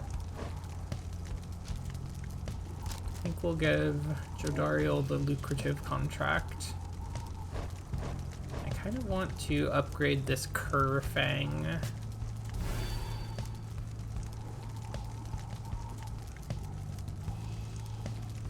What does the rank do, though? Oh, okay, it'll show me when I upgrade what the change will be. Or, I think I misunderstood. Maybe you can't actually get anything from upgrading this. Or, I don't know anything yet. I'll just see what happens. It takes a few dust for that one. Okay. I thought that that might be the case. Headwind. Headwind. But I think, yeah, really investing into the Kerfang and just increasing plunge damage sounds kind of fun. And then for the last slot, I feel like I gotta at least try Tizo. I keep like accidentally disconnecting, reconnecting my tablet. It's a little annoying. I should put it somewhere else. It is done. Our adversaries shall be quick. Be ready. Time's up, you swill. Come on, boys, let's get 'em.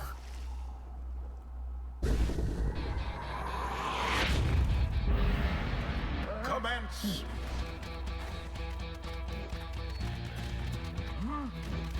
Ah, I tried to jump. Begins in earnest.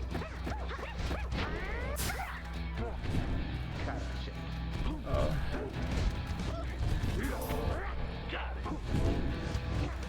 Okay, I've got the ball. I've got the orb.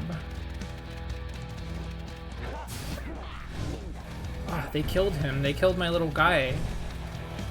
I should slam dunk the orb. Okay. Headwind threw it in. Okay.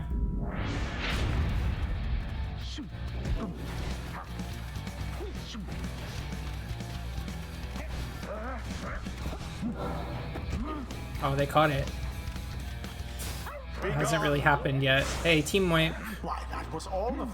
I'll just dump him in. Sputters.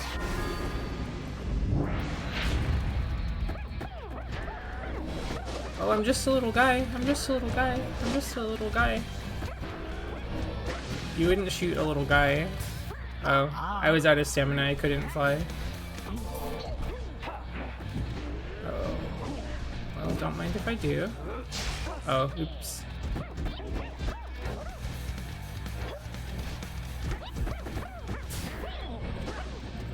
The orb. The orb. Oh, fuck.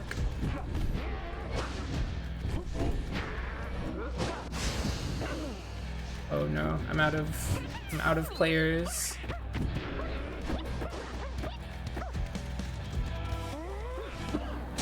The orb has hit the mark. Okay, the orb has hit the mark.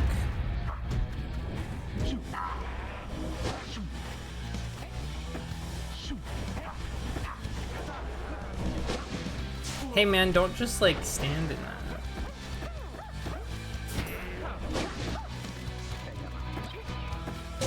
Splendid.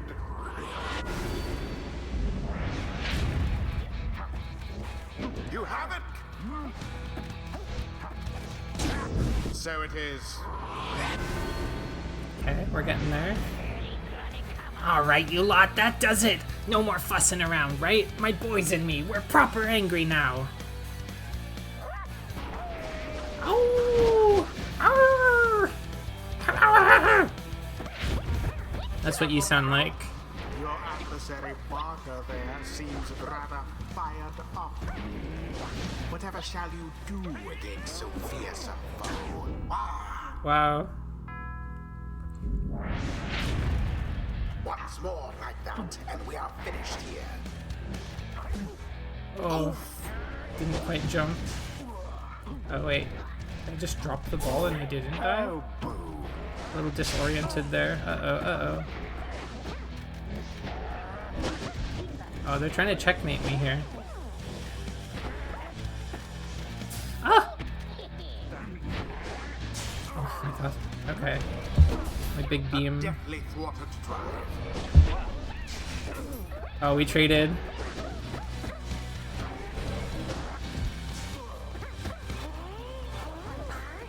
Wait. Get off of that shit, dude. Okay. The Nightwings prevail yet again. Accomplished effortlessly, I might Said I was gonna add. move this, and now I'm going to. For real. The Here we go. ceremony is complete. The ceremony is complete. That'll have to show them. Yeah, Imp was actually kind of MVP in there. Perhaps now they will learn some humility. Well, I'll be a heaping ball of dung. But I just can't believe you shoddy lot showed us the what for like that. My boys and I will just have to take you just a tad more serious next time. Till then, you better be sure to tell old Rookie Greentail that yours truly, he remembers everything, you hear? The rites do tend to teach something of trust. I think I'm beginning to understand something of all this, my friend. So, Headwind gains more stamina, or Headwind and his allies regenerate stamina more quickly. I like kind of the support idea for Headwind. That sounds fun. Master General reveals his stratagem. Witness the rites firsthand and be inspired. Enlightenment seldom avails itself to simple imps. Solemn respect for the rites and all their myriad complexities. Okay, what's this little guy's skills like? If banished, Tizo drops a moon sign allies can instantly transport to from their pyre. Or I can move faster. I feel like the teleport thing sounds kind of awesome, especially because I can self-banish with the self-destruct. So I think I'll try that out. It is the influence of the imp scribe. Until the next rite. Splendid was your guidance of the Nightwings, reader. Your fellows are fortunate to have found one such as you. May you find the freedom that you seek.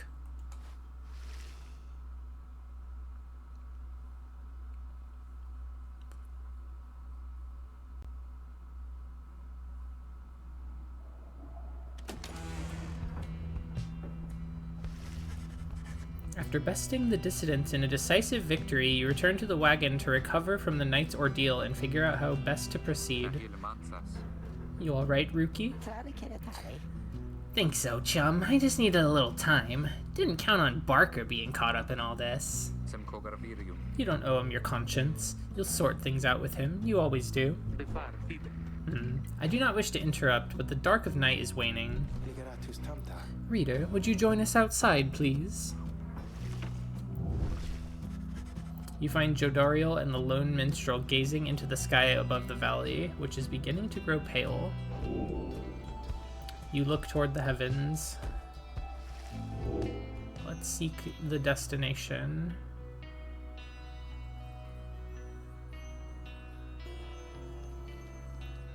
This one has 4 paths off of it.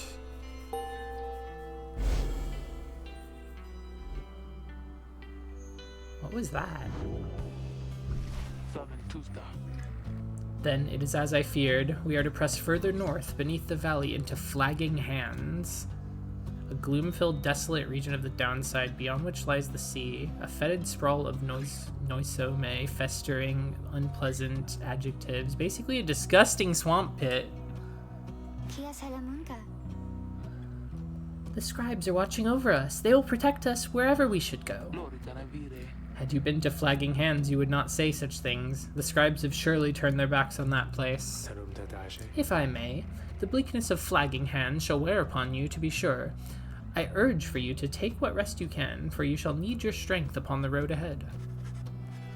Your fellow exiles agree to turn in for the remainder of the night. At dawn, you shall have to press deeper into the downside. Bog star, bog time.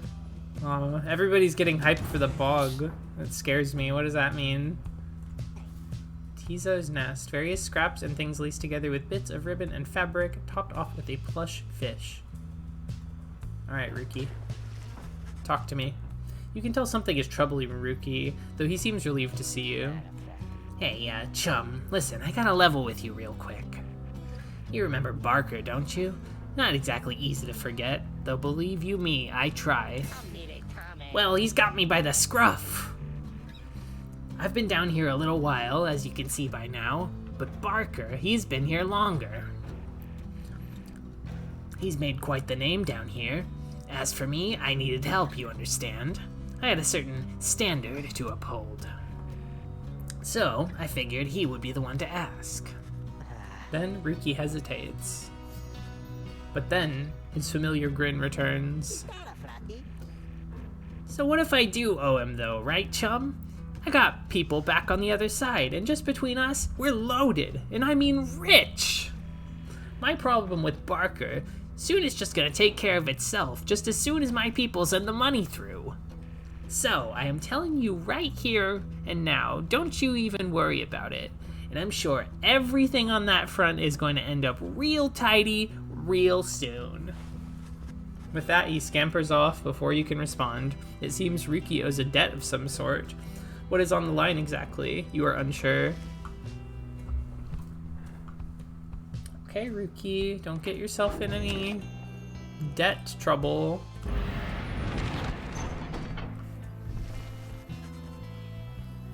Come dawn, you find Hedwyn and Jodariel assessing the current situation with the minstrel. Are you most certain? Aye, madam. I make no claim the journey shall be pleasant, but it is necessary. Hedwyn motions to you as they continue talking. Seems we'll have some work to do once we arrive in Flagging Hands. Let's get going, soon as you're ready. Sooner we get there, sooner we can leave. Off to the Flagging Hands. The lone minstrel knows a relatively safe route down into the Flagging Hands region. Okay. Okay. Let's go to the putrid poison swamp, Dark Souls swamp, marsh bog.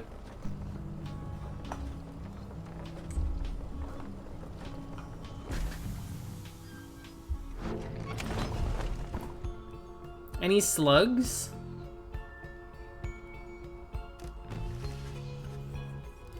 The Flagging Hands region proves as dismal as Jodariel indicated. The air is thick and foul. How far to the pit of Melith? According to the stars, the next right will be here, a fetid den in which the witch Melith sealed the physical form of Yislak Astralborn. Whoa! No way. All the way across the marshlands on the coast. Reader, would you join me in the wagon for a moment? We have matters to discuss. Jodariel and Hedwyn exchange looks, then she turns to you. Go see what he wants. Oh, there's an orb in here. Is that what you wanted to show me? Thank you for your time, reader. I have something for you on behalf of my client. Before you, there is an artifact called the Beyonder Crystal. Should the reader manage, in your eyes, present the crystal only then. You observe a shimmering crystal of some sort beside the Book of Rites. As you have surmised, the triumvirates you are to confront during the rites shall stop at nothing to prevail against you. They have prepared for this for quite some time. The Beyonder Crystal may help ensure that you are well prepared in turn. It is a resource now at your disposal to be used at your discretion. Gaze upon it, and you shall see what I mean. Henceforth, you may use the Beyonder Crystal. It is calling you. Okay, I mean, I want to know. The Beyonder Crystal seeks Ruki. Wait, what does that mean? What are you gonna do to him? You look upon the shimmering surface of the Beyonder Crystal. Some of your senses fail, though you retain a hold over your consciousness. An apparition appears before you, clad in the raiments of the rites, but incorporeal. I sense that you are not a total idiot. She reaches for the clasps on her mask. So, the Nightwings have returned. Oh, but where are my manners? You must be their lovely reader. Please, call me Sandra. A wraith expelled for eternity within the Beyonder Crystal and bound to serve the rites. We met briefly before, when you first beheld the book. When you were stuck inside of it. I was among the phantoms your companions banished there, no doubt stroking their egos. You listened well enough to that damned voice. Now, I suggest you listen well to me. I am bound in servitude to you, along with any idiots whose freedoms happen to be intertwined with yours. I know the rights better than anyone. I can soon whip you into shape, if you but take advantage of my services. First, I offer scribe trials to those friends of yours. If they can pass, it shall be worth their while and yours. Special challenges custom tailored to each of your fellow exiles. Okay. Secondly, my Beyonders and I avail ourselves for practice rites, should you be so inclined. Special triumvirate banished for eternity and trapped within the rites. Okay.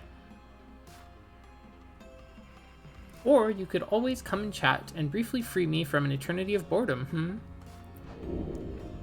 You have invoked Sandra from the Beyonder Crystal. What do you wish to do? What's on your mind? I do appreciate the effort to make small talk with me, reader. Anything to break from the monotony of staring at the void within this place. Not that I could see it if I tried. She laughs at this, or maybe at herself. Certainly I could make talk with my fellow Beyonders, trapped here as they are with me.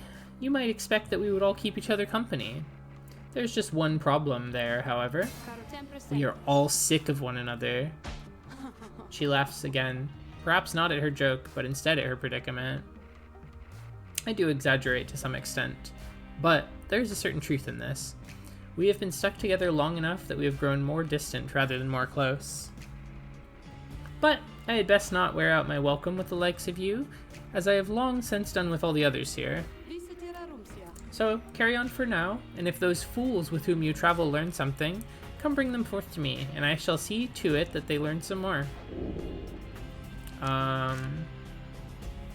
Okay, let's try a scribe trial, I guess. Indeed, it looks as though one of those failures of yours is ready for a lesson in pain. Let's choose among the worthy.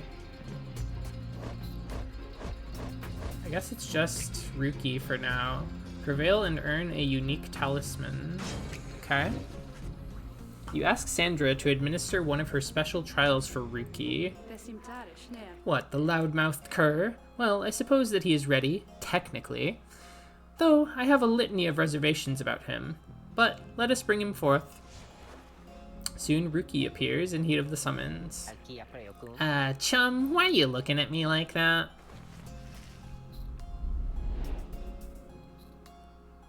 Get orbed, idiot. Hey guys, what's going on? Ah!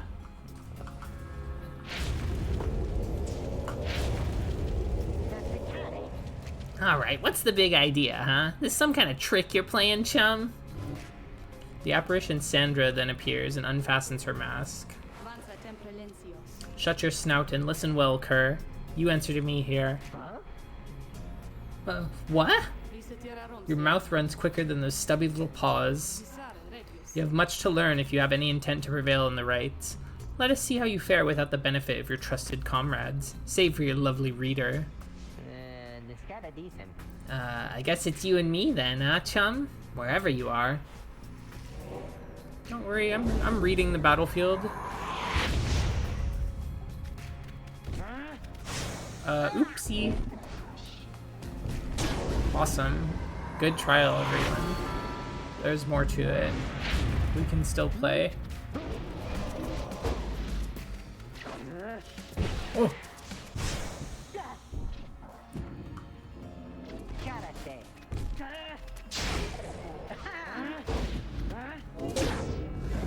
Glory dive.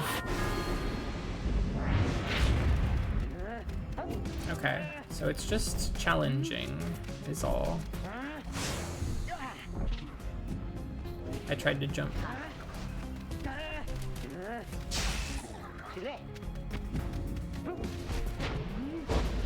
Oh, Ricky, you got this. Okay. Whoa, whoa, whoa. Okay.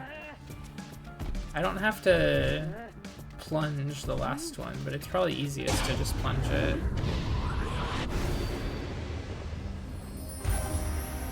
Rookie!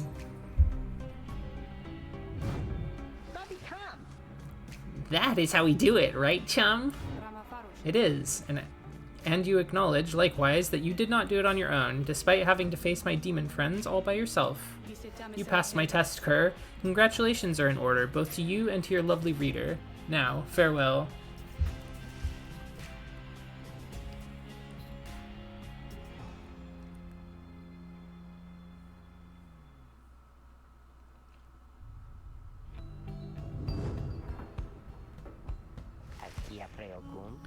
That Sandra kind of gives me the shakes. You know what I mean, chum? Hey, what's that you got?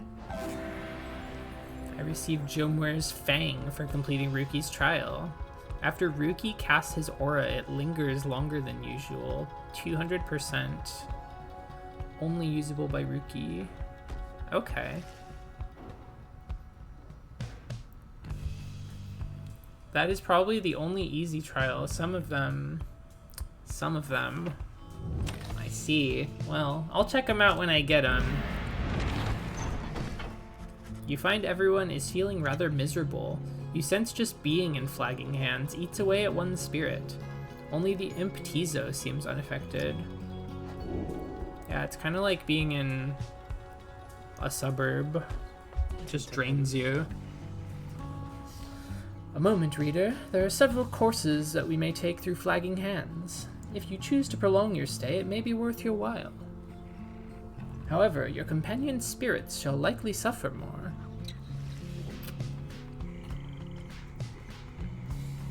Fallowfield, Plaguemont, or Coldmoat. Can improve a talisman if I take a job here. Faster route will reduce your companion's loss of hope. A valuable item if I take a job here. I am kind of like out of money, but I have a way to get more. I think I'm gonna, we're hope maxing. I think we're hope maxing.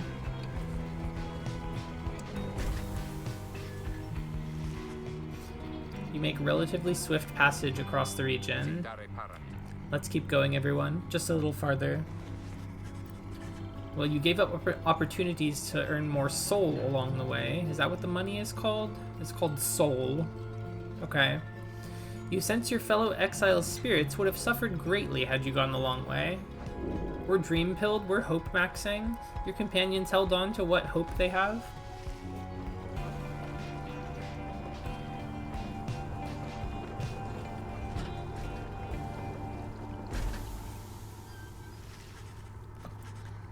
You reach the pit of Malaith, having lingered in Flagging Hands as little as necessary.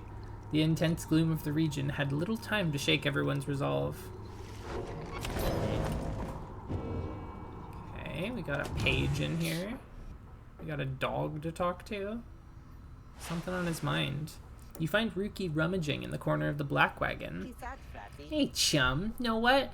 It's good having somebody else around besides those two.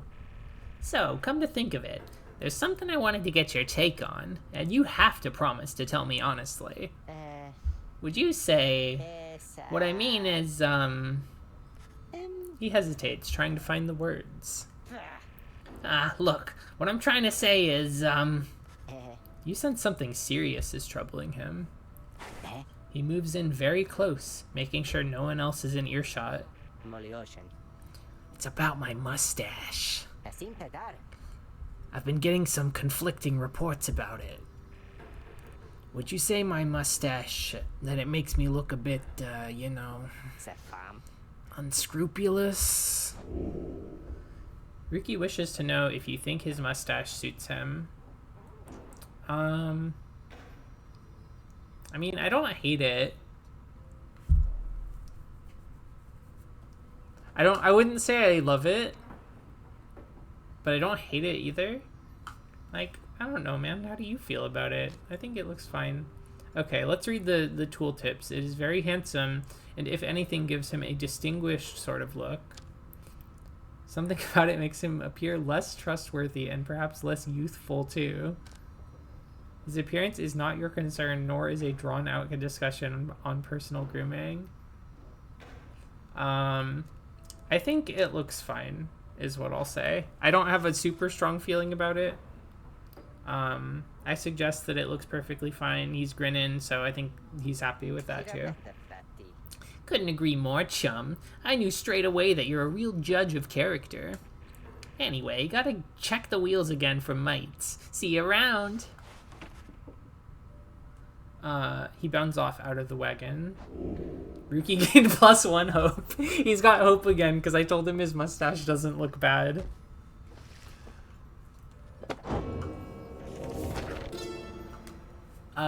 The Empire's collapse, in the words of Golithanian, the Master General.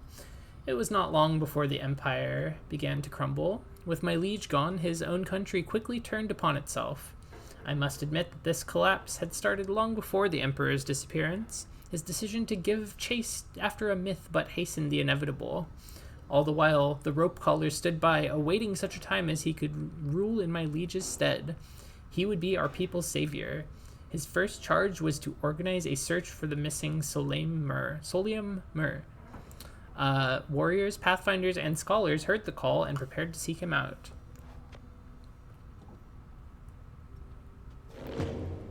He feels so much more confident knowing that I love his mustache, and by association, I love him. I love him in the way that you love a friend, I suppose. He's not my most favorite yet, but I think he's funny. Okay, Falcon Run. Oh, hey, you guys. You know, this place, a lot of folks, but not a lot of customers, know what I mean? So, have a look around. Okay, he's got more dust. This is a dash of dust. More presents is good, but I only have 20 soul, so I think I can only afford the dust. I could sell this Ruki talisman for 80 soul, but I don't think I'm gonna do that. You guys really are my favorite customers, you know? Thank you. Slug Market. As you make preparations for the upcoming rite, you wonder if the stars above will even be visible through the dense fog hanging over the pit of Malaith. Then, Tizo seems to be very concerned by something in the vicinity. The little imp disappears in a hurry. Oh, is Tizo all right? He was so frightened. He was not frightened. He was issuing a warning. Silence. Everyone, take cover. Jodariel makes quick note of several hiding places among the nearby crags and rotted husks. You wait. Something about the place dampens your senses. All you feel is a creeping dread. Then, from the shadows, a writhing shape slides forward, its hulking form draped in raiments. The shape stops. Slowly, its head turns from one of you to the next, each in turn. Wise of ye to hide yourselves from us, little nightwings. Ye trespass on the resting place of the astral born. We shall see ye when the stars muster the courage to illuminate this place. The creature vanishes into the dark. After a time, your companions reconvene. That was a bog crone. Serpentine creatures native to the Commonwealth's southern bogs, widely feared. Though formerly part of the Commonwealth, the bog crones tend to keep to themselves. Indeed, that was Witch Udmilde of the Wood Throng, an ancient witch with an unhealthy obsession for Yislach, the astral-born monstrosity. Triumvirate of bog dwellers compelled by sinister forces rather than by freedom. The Bog Witch team. Tizo makes clear he has no love of Udmilde. Although the rites dictate she cannot harm you bodily, with her, best not to take any unnecessary chances. We'll take what chances we can get in all of this. Everyone, it's time. The rites are calling for us. We must ball.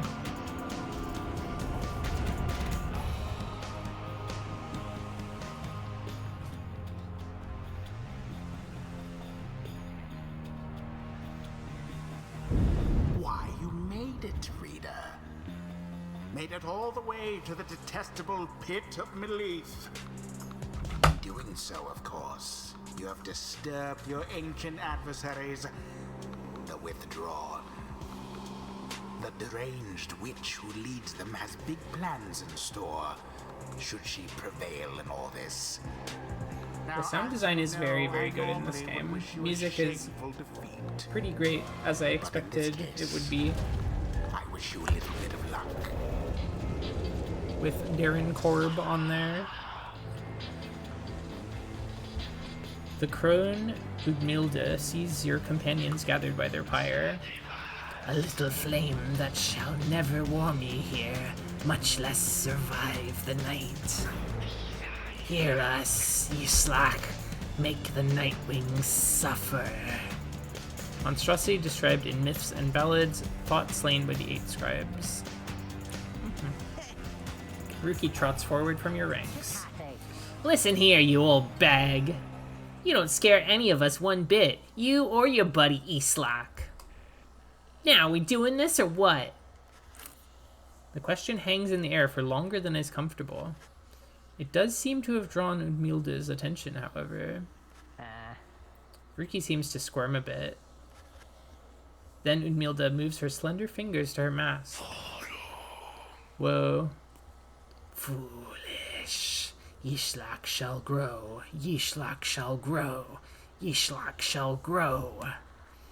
He shall consume ye ere your little flame has died. That we shall ensure. Udmilde slides off towards her followers. Ruki remains motionless for a time. Whoops. Like slime smearing effect. Whoa, that's a weird shaped Now, aura. let us get started. Huh. These 2 faceless ones. Okay.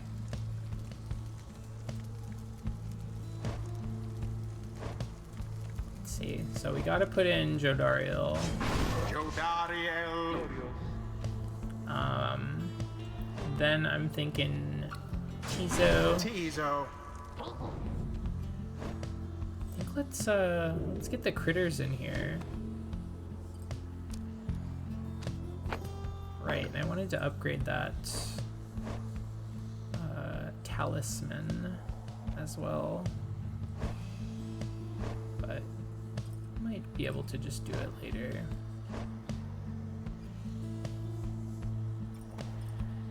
I'm not sure if I can go backwards in my selections.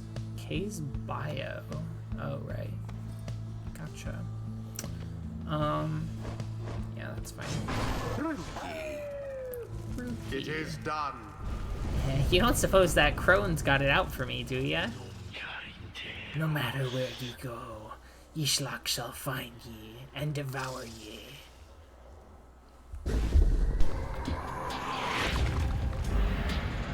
Begin. Oh, I got tricked. Oh, they got a double kill.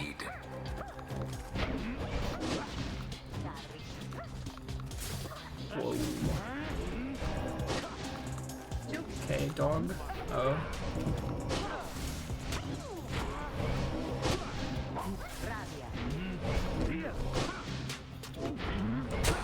Oh, darn. Your adversaries are the first to strike. I was getting scared of their casts. Yeah. Gotta cut a path first. Banishment for all. Banishment for all. Fear not the purifying flame. Neither triumvirate is closer than the other.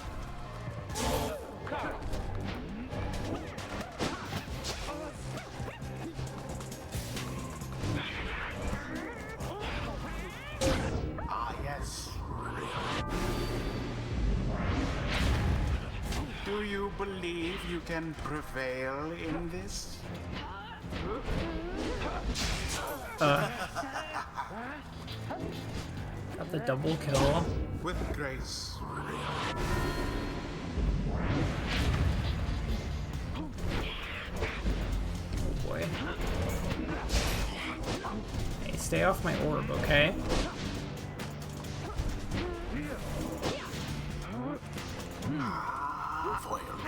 Foiled.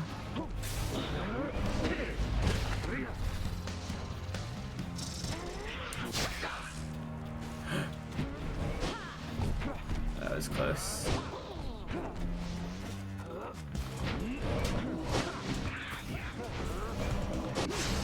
Uh-oh. Mercy shown.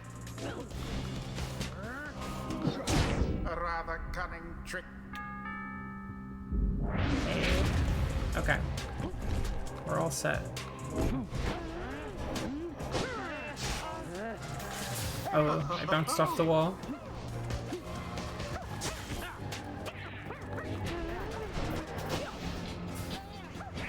They're kind of killing my dudes while they're just standing there. So I gotta maybe be more proactive about swapping and getting them safe. In glory's path. Oh, shit.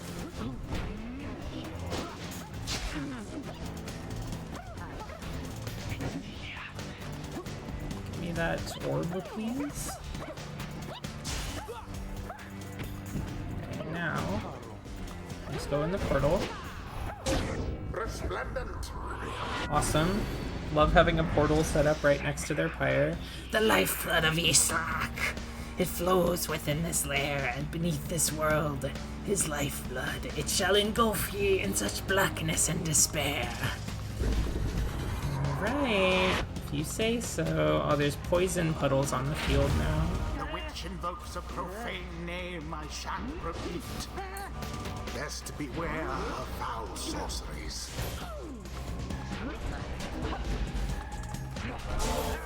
Oof, that's close.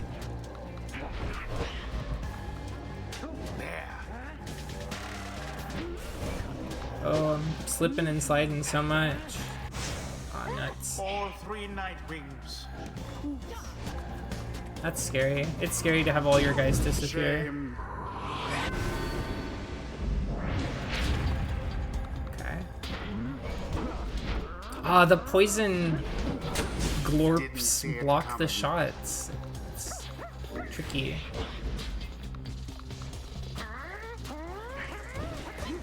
Oh!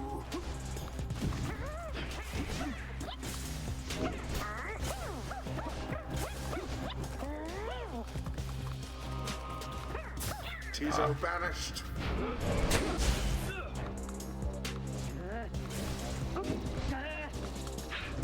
Ah. Scary waves. Oh shit.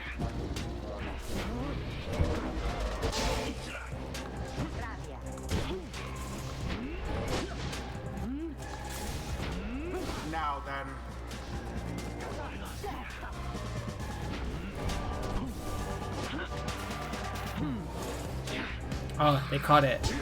But I'll just kill them. And it is done. Okay. We made it. Wings once again prevail. Perhaps they do deserve their freedom after all. Thus end this night's proceedings. It would seem our adversaries failed to unnerve us. Tizo praises everyone's courage against Udmilda and the Withdrawn. See, those bog dwellers, they're just a bunch of hissy talk. Islak, we have failed thee, and the deed shall be repaid in blood. As for ye fools, ye shall be consumed, and everything around ye, from the soil to the stars, ye shall see. Boundless are the teachings of the scribes. If you're jumping with the orb, they can jump into you to make you drop it, which happens to Tizo a lot. That makes sense, yeah. Focus, training, prowess, the path toward survival on the blood border. These rites make similar demands of us. Okay. Permanent +4 present.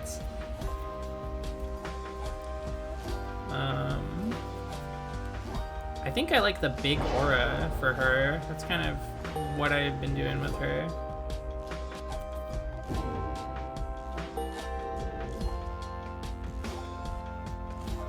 Until the stars align.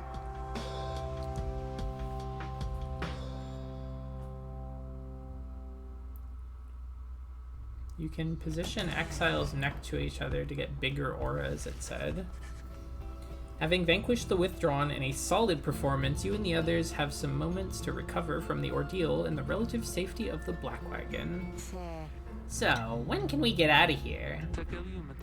What, Greentail? Had enough of Udmilda's hospitality for the time?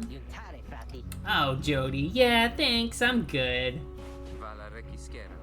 The Reader and the stars will point the way as ever. It's just, so far we've kept on going north. If that's the case again this time. The Sea of Solace spreads north and west of here for untold leagues. I could not tell you when last a vessel dared to sail those waters. An impossible oceanic expanse pockmarked with crude little islets. Attempts to sail across the drowned sea do not usually turn out so well. Hey, I wonder why they call it the drowned sea. Like, who called it that? What, huh? I'm gonna go swimming. Tizo asserts himself during the conversation. What is the matter, little one? Tizo is trying to get you to come look at something outside the wagon. Reader, please go see what he wants. You excuse yourself and follow the imp into the dark of night. You find Kay and the lone minstrel already gazing up at the stars. Can you not read the stars yourself then, Mr. Minstrel? I fear it is not so simple as matters of can and cannot when it comes to me, Kay. We shall see what the reader has to say, for this is their charge. And here they are, in fact. Thank you for fetching them, Tizo.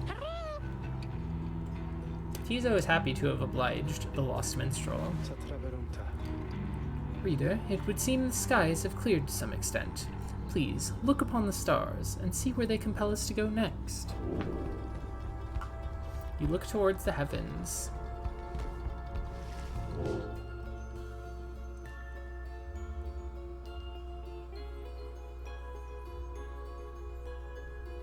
North, like the color of this star, the azure star, burns bright over the ruins of a lost frigate in the Sea of Solace. They're just like, oh man, I hope that the next star is not shining over the Sea of Solace. That would be terrible if we had to go to the Sea of Solace for the next rite. Everybody dies when they go there. Nobody lives there. Nobody goes there and lives and then comes back from that place. So let's hope it's not that place. The rites beckon you still further north, toward the middle of the Sea of Solace. That's not good. You're joking, right, chum? Does the reader seem like the joking type to you, Greentail? We do not argue with the stars. You talk like we can just go ride right out into the water. Pardon my interruption, though. Perhaps we can. Say what? My client, Sandalwood. He has a way of anticipating such eventualities. West of here lies a place called Big Bertrude's. The proprietor is an old companion of his. She may be able to assist us. Small bog dweller outpost at the edge of the sea. All sorts of contraband used to come through here. Some of it fatal if touched or inhaled. Big Bertrude's. Headwind's smile returns. That sounds like our best shot right now. Let's pack it up and move as soon as possible.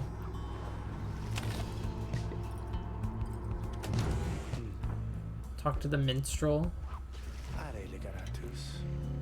Greetings, reader. It is good that you are here, for there is something that I wish to tell you privately. Do you have a moment? I shall not keep you long, though I know your time is precious.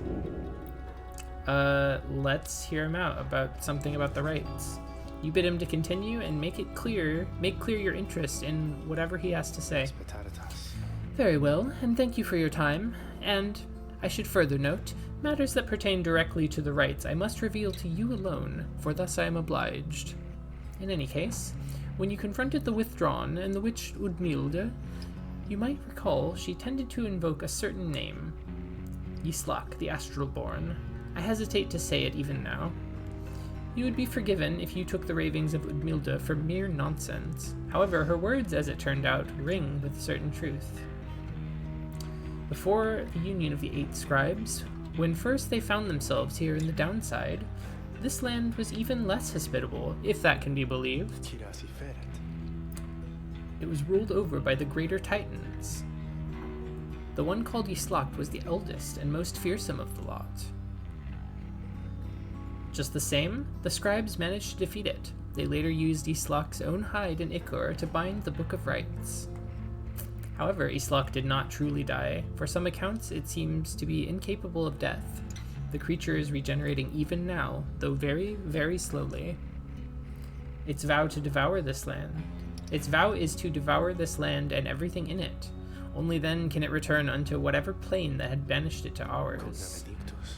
So, in a way, it is an exile just like you.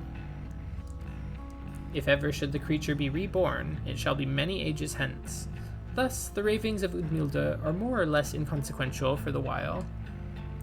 Yet, the history of Yislak is inexorably linked to the rites, and therefore must be known. I trust your research of the book shall lead you to discover more in time. I hope all of this is of some reassurance. And now I leave you to your more immediate concerns. I shall go check to see how everyone is faring at this time. He heads out into the evening, bidding you a good rest of the evening.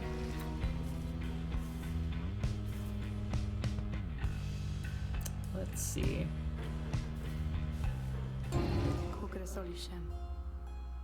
want to see if I can talk to Sandra more. Are you sloshing all the way across the flagging hands right now? A hideous place, or so I understand, for I can neither see it nor experience its wondrous aroma as you surely can, although perhaps you are accustomed to it now. The Nightwings of the past misliked the place, of that I can assure you. We share a common misery. Now, please leave me to mine, unless there is a service you require me to render at this time. Okay. I shall be here if you need me. Let's see.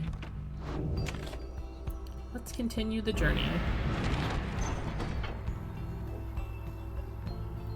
Big Bertrude's.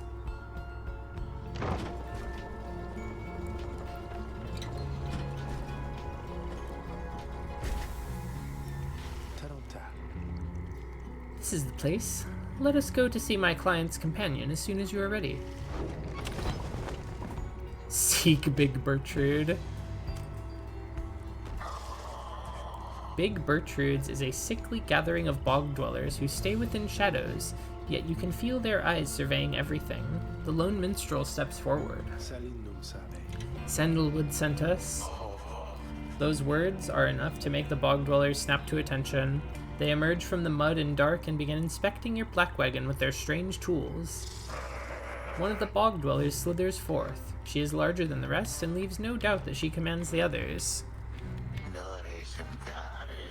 Thou speakest the name Sandalwood. We would know his whereabouts. Reveal them to us. Good day to you, Big Bertrude. It is a pleasure to meet you at last, for Sandalwood always spoke highly of you and your handiwork. He did he? In turn, we know who thou must be. Yet thou speakest of the past. Sandalwood, doth he yet live? Speak plain, and quickly. To be quite frank with you, madam, I do not know for certain, for I have been apart from him for quite some time, carrying out his will. Though I have every faith that Sandalwood lives. As for his current whereabouts, I understand that he awaits us somewhere near Wakingwood beyond the waters. We wish to seek him there, though, as you see, our wagon is ill-suited for the task. The one called Bertrude frowns at this, studying the lone minstrel all the while. Indeed. Then, leave us. Return at dawn. That is all. By your grace, Big Bertrude. The lone minstrel turns away, but Hedwyn stops him. Hold on, are you sure about this? Leaving the wagon in their care? All should be in accordance with my client's plan. You keep calling Sandalwood your client. He must reward you well. Aye, in a manner of speaking. He helped me find a sense of purpose I thought lost. Hedwyn nods at this and then turns to you. Well, my friend, I guess we'll see what happens, right? I'm off to let the others know. You find yourself with time for your vocations while the bog dwellers go about their business.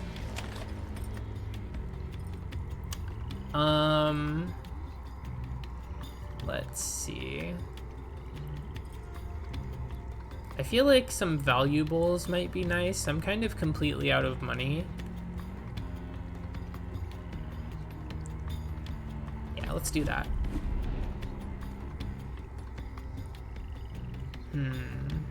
The flayed vines? You sense something Falconron values here. You sense a mystical artifact here. Oh man. Do I want the mystical artifact or do I want the money for Ron? I feel like I'll take the money and not put my hands in the acid bath. Well, chum, had enough scrounging for one day. Usually there isn't much, but if you never look, you never get. And believe you me, it all adds up. Mind Stone for 70 soul. Okay. Mind Stone. The lone minstrel finds you early the next day. Reader, it is ready. Please come have a look. The others are already there. Okay. Wow, yeah, it's all done up in here. The black wagon appears different now than it did even a day before. The hull is fully sealed and reinforced, and all matter of nautical equipment adorns the port side. Wow. You people seeing this? I'm gonna have a look around. The wagon should be fit for sea voyage. Let us depart at your earliest convenience. What about Big Bertrude? She then appears as if on cue. Tell that Sandalwood he owes us twice over. If I may, Big Bertrude, you could tell him yourself if you wish to accompany us in our voyage north. Our group would welcome someone of your vast experience. Dare thee make flirtations upon us? No, Enough. But should ye see that Sandalwood, tell him also to come and visit us again. Now be gone from here, and tell no one that we were paid in favors. She slithers off without another word. Soon the lone minstrel breaks the silence. We are fortunate that she assisted us, but we should go just as she said. I know the navigational controls and shall explain. This is so exciting! I don't know how to swim! I can't wait to go to the drowning sea! Yeah, me either! Sounds awesome! I'm beginning to feel ill already. Your black wagon became seaworthy. The Sea of Solace awaits.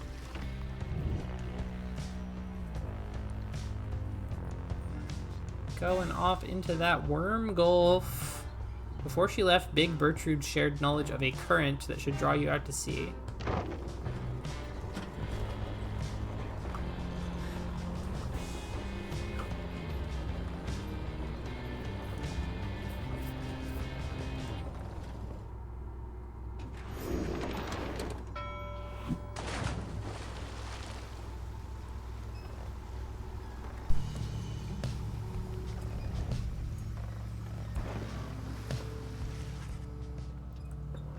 You and your companions watch the sea as your wagon rolls over the gentle waves.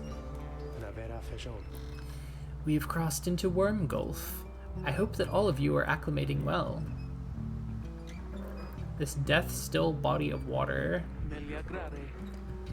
There is no acclimating to these worm-infested waters. We risk everything to sail here. Whoa, we got worms in the Worm Gulf. Yeah, this is a good song. As long as we follow the cold current Big Bertrude indicated, we shall be safe. If the next right is in the middle of this sea, how will our adversaries meet us there? They shall find their way as we find ours. It is all part of the scribe's design. Now, reader, please confirm the next point on our sea journey. We seek the Hulk of Oars. Carcass of the doomed exploring vessel. Dazraban. Lost in the waters of the downside.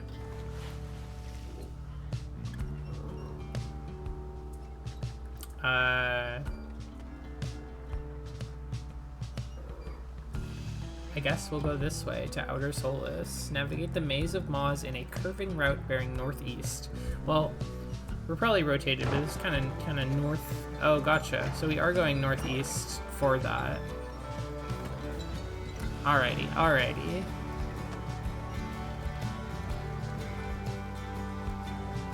I get it now. I should have never questioned Big Bertrude's advice.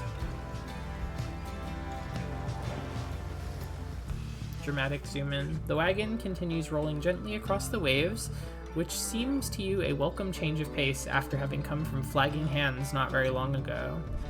However, Jodariel seems more concerned now than before and paces ceaselessly. When she notices Ruki, she stops him for some questioning. Greentail, how is he doing? Who, Headwind? Oh, he's pretty much the same. Been up all night, retching into the waters if I had to guess. His first time out at sea? His first. She turns to you. Reader, please check on Headwind when you have the opportunity. He requires our support, and we require his swift recovery. You wish them a good afternoon as you go check up on the others in the group. Later, you find Headwind looking out of sorts. Oh, hello, my friend. It's just... the sea hasn't been good for me, I guess. It's funny, all this trouble just to get back to the Commonwealth of all places. Hey, tell me something. What do you miss the most about that place? What do I miss about my past life? Let's see. Sure, it was highly illegal, though that's the same. You miss having access to all those volumes. Several longtime confidants did help you to get by. Mouth waters at the thought of it, at least compared with what passes for sustenance here. You have made conscious efforts to discard most of your memories of living in the Commonwealth. Yeah, he is serving Waka a little bit with like the blue bandana and the orange hair.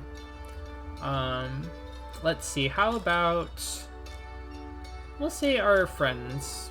I feel like that's what I'm always gonna miss when I leave a place. You tell him that there were those who did support you over the years, and that it pains you now to be apart from them. Yeah, I hear you, my friend. There's someone I miss terribly back there myself. I'm sure that when you make it out of here, your loved ones will be waiting. Anyway, I'll be fine, I think. Thank you for checking up on me. You sense he wishes to be alone. There is not much to be done for him for now. It appears Hedwyn is too ill to conduct the next rite. May he soon get well. I am sorry for my interruption, reader. Please again confirm the next point on our voyage. Yeah, he is also a little bit Roy Fire Emblem.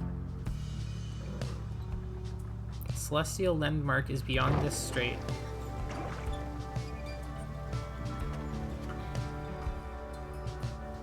Yeah, there's like the young Ike and the old Ike from the two different Ike Fire Emblem games.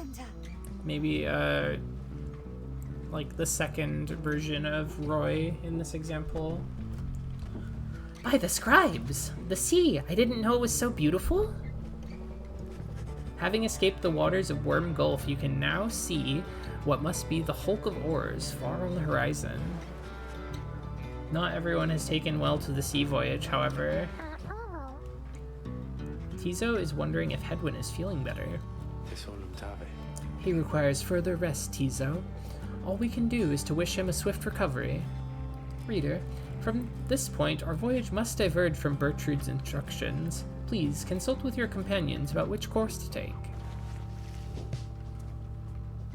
Okay, so we've got the Underking Pass or the Fathomless Trench. Kay believes that the 8 scribes shall bless us at the Underking Pass.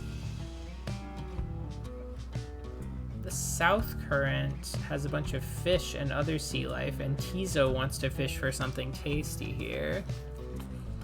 So do I want blessings, or do I want to fish for something tasty? It's like a type of blessing of its own. Let's fish. Let's give Tizo a little something.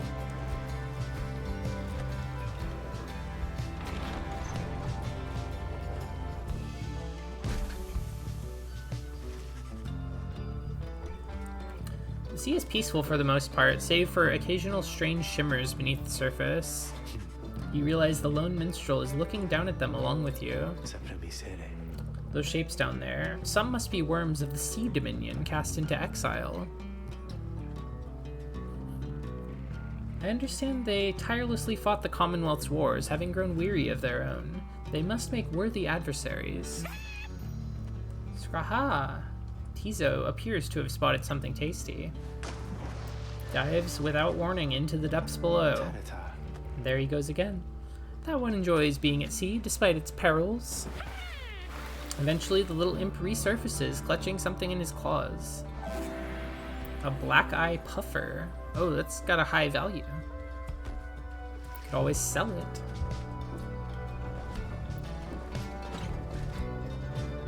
These little map travel segments make me think of Final Fantasy Crystal Chronicles, which is a game that I really enjoy.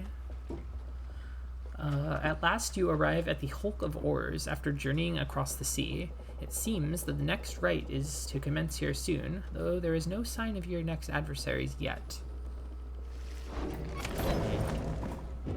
Oh, we've got so much shit for the slug market.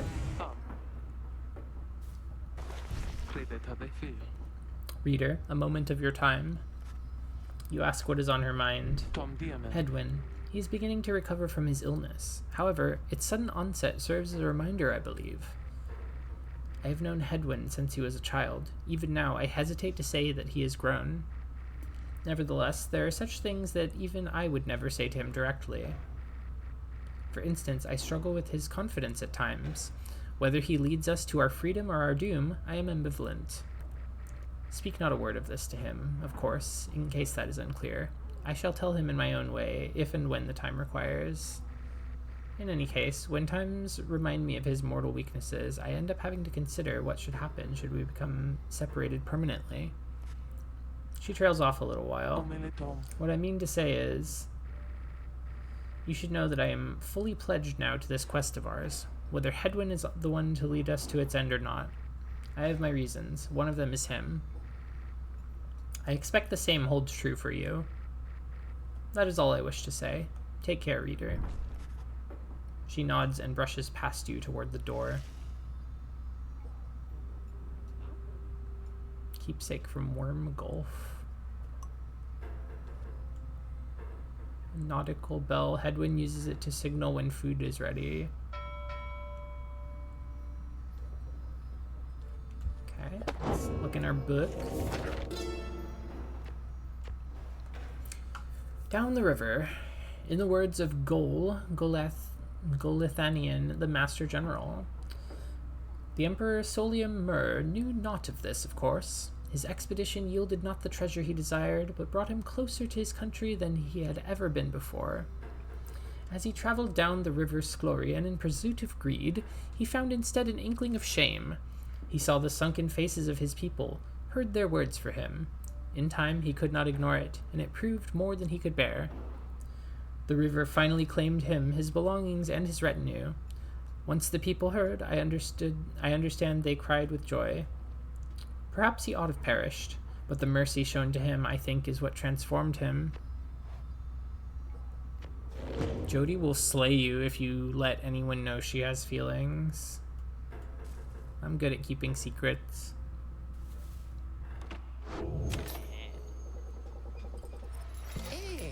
Oh, hey guys, funny running into you out here right in the middle of the drink. Know what I mean? Not a lot of customers today, so have a look. I'll give you a good deal. Okay, we got a thorned knot. Let's sell our puffer for coin. Let's sell our mind stone for coin. I think we're gonna take our pinch. When aura casting raises the bearer's maximum range. +2 presence is pretty cool.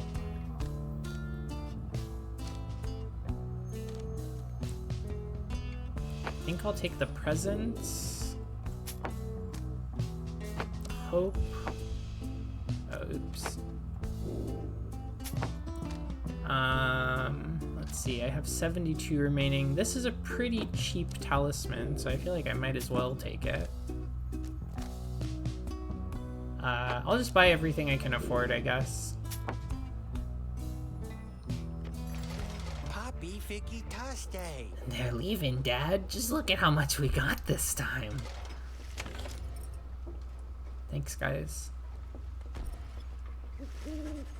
Having landed at the Hulk of Oars, you and your fellow exiles now anticipate the hour that the rites are to commence again. What do you think, Tizo? Don't I look just like Mr. Hedwyn?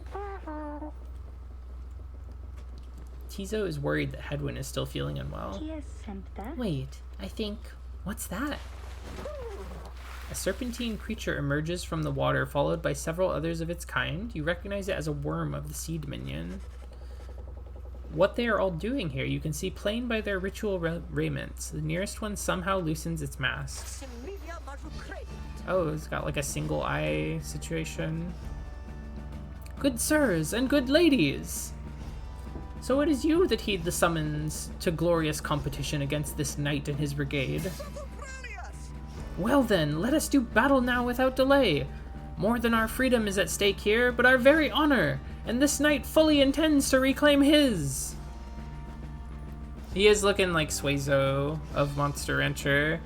Oh, and lest this knight forget, he is called Sir Gilman.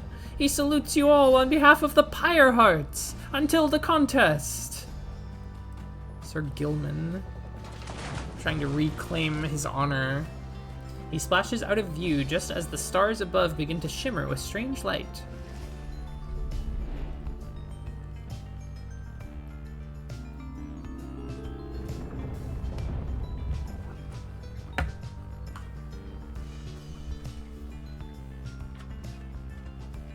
The glory attribute.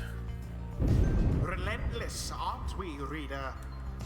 Even the vastness of the sea was not enough to thwart your coming here unto the Hulk of Orus. You would be wise not to underestimate your The Hulk of adversaries Orus. here, I was calling it the Hulk of despite their Oars. pitiable look.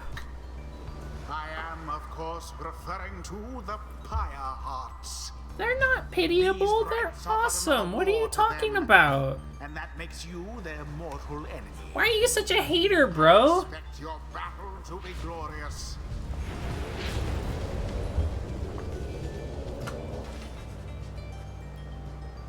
Your fellow exiles are gathered on the rotting deck of the Hulk of Oars as your adversaries clamber into view. Ruki paws up to them. Say, what are you worms even doing here? Can't you just swim back to the Commonwealth or the Sea Dominion or wherever it is you're from? Haha, an excellent point! It seems then that these adversaries in the rights are clever, wouldn't you say, sire? Just get rid of them already, Gilman. As your commanding officer, this knight hereby commands it. Hark! This knight wishes to introduce his noble commander. No worm knight in history has withstood as many frontline battles. Doff your helm, sire, as is our custom. May our adversaries tremble at the sight of you. Sir Gilman attends to his commander's mask, despite his protests. Wait! Ah! Give this knight his mask! Oh, it's just a little guy in there. This knight hereby presents to you the great Sir Deluge. A noble visage, is it not? Somehow survived countless battles. Sir Deluge trembles and squirms. So yes, you can swim or no? Ha! Of course we knights can swim! All knights of the Sea Dominion can! But we are exiles in this land, same as ye. We can swim, 'tis true, but 'tis summarily impossible to swim back up the river down which we were flushed to end up here. Nay, there is but one way to return. Silence, Gilman! Nobody cares! But back to your post! Sir Gilman hesitates, but does as he is told. This knight knows who you are, Nightwings, and he is not afraid of you. He somehow climbs back into his mask and coils up to his full height. Now, on guard! The exiles of the Worm Triumvirate take their positions as you focus on the Book of Rites.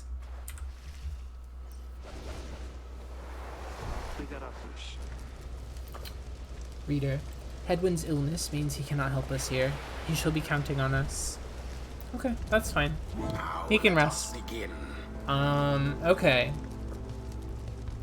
So the lucrative contract has been doing pretty good with her. Definitely want to bring her in.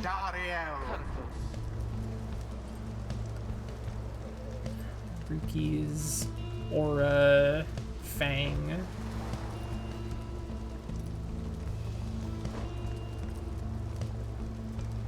I kind of want to continue with the upgrades on this thing.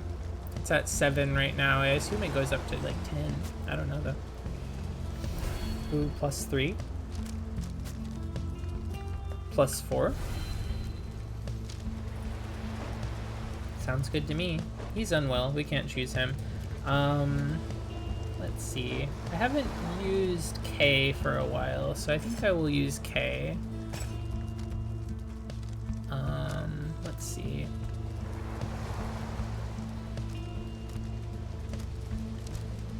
Actually, I think I wanted to...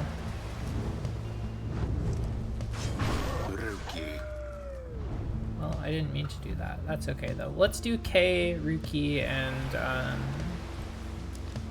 yeah, this is a good team, I think. How about we give her the Faith Stone? Okay. The choice is cast. This motherfucker named Ruki. Thank you for joining us, Krunga Kong.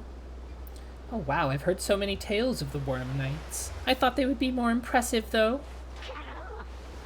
Gilman, status report. What is the enemy's position? They stand now ready to confront us, sire. A very brave triumvirate they seem to this knight's eye. A very brave triumvirate they seem to this knight's eye. I had a hard time reading that sentence for some reason. Brave, air-sucking monsters, one and all. Pyre hearts, be ready!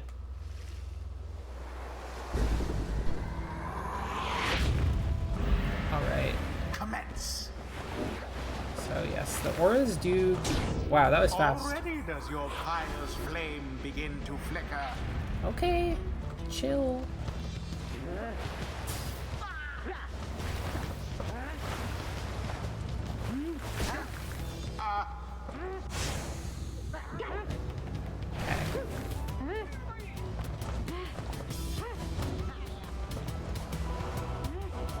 We're fine.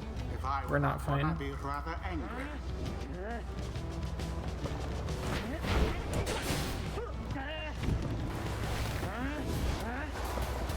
Oh, Ruki's so fast. Absolution! Absolution! Best not get overconfident, Nightwings. Oof, barely got that guy. True. Yeah, that's what I was saying.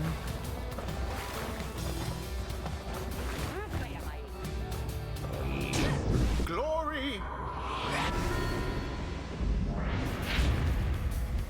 Okay, I like having Jodariel try to blast. Oh, Very fortunate. yeah, that was quite fortunate.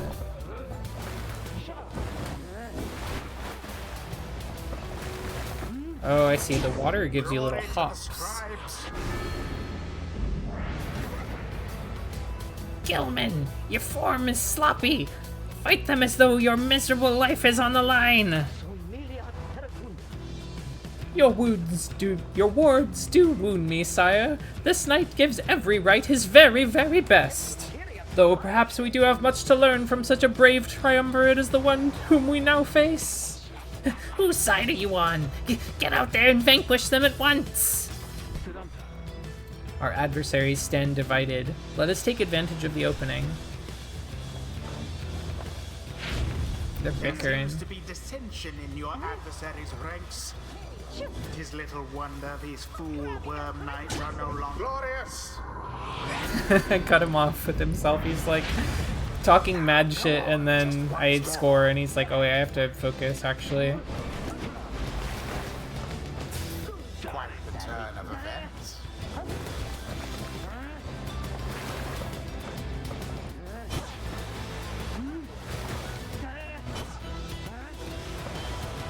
And it is done.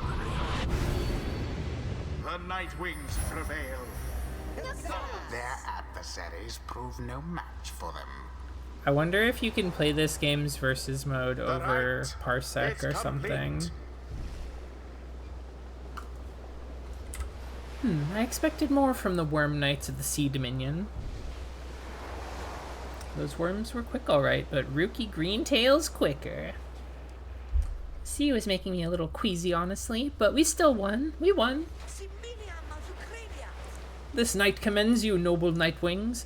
Gloriously fought indeed, and this knight shall wistfully remember this defeat until the end of his days. Silence, Gilman. This is all your fault, and now cavorting with our enemies. How dare you? This knight was but attempting honorary compliments, sire. Is it not in accordance with the rights to praise one's adversary on such a worthy outcome? Worthy? This night will show you worthy, you miserable little minnow. You are a failure, Gilman. Get now from this knight's sight. What stirs now in the hearts of all these exiles?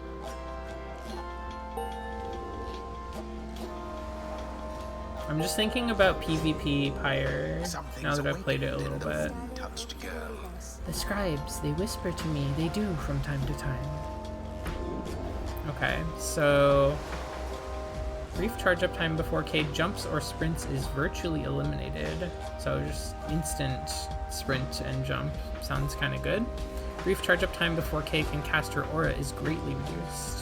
Okay, can kind of peek down at these later ones too. Oh, Dark Vigor sounds quite strong.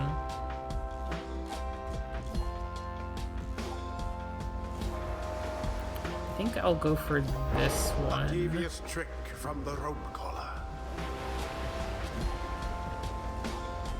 Until the next right.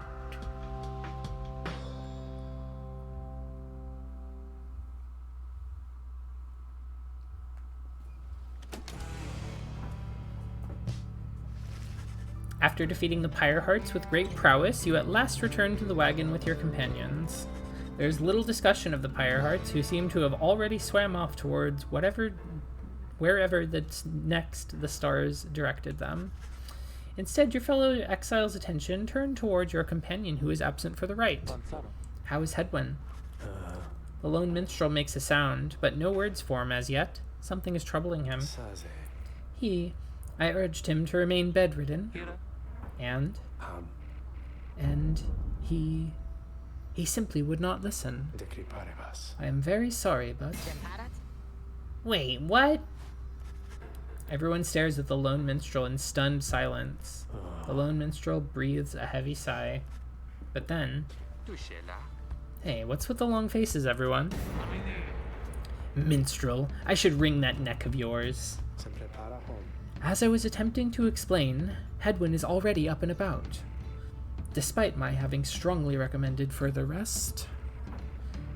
Those that are unaccustomed to sea voyage and take ill, they are very likely to experience further symptoms if they do not remain bedridden or at least sedentary. Hedwyn is running a considerable risk of having to spend another night in great discomfort. What are you, a doctor? Nay, although I traveled once with one, extensively.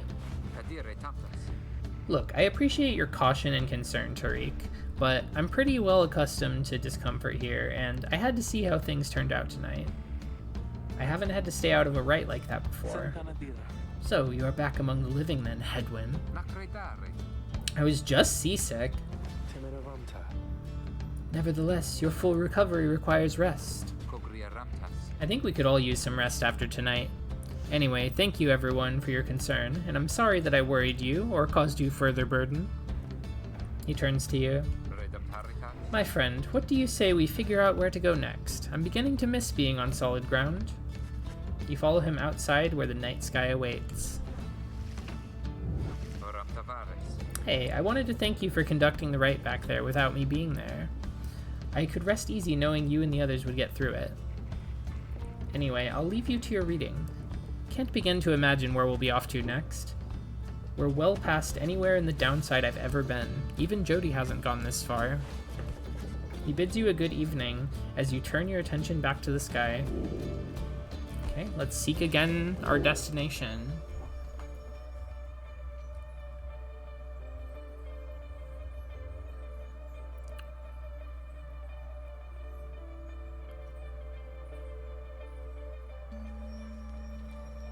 Trieste, the Silver Star, burns bright over the fissured lands of Black Basin. Whoa.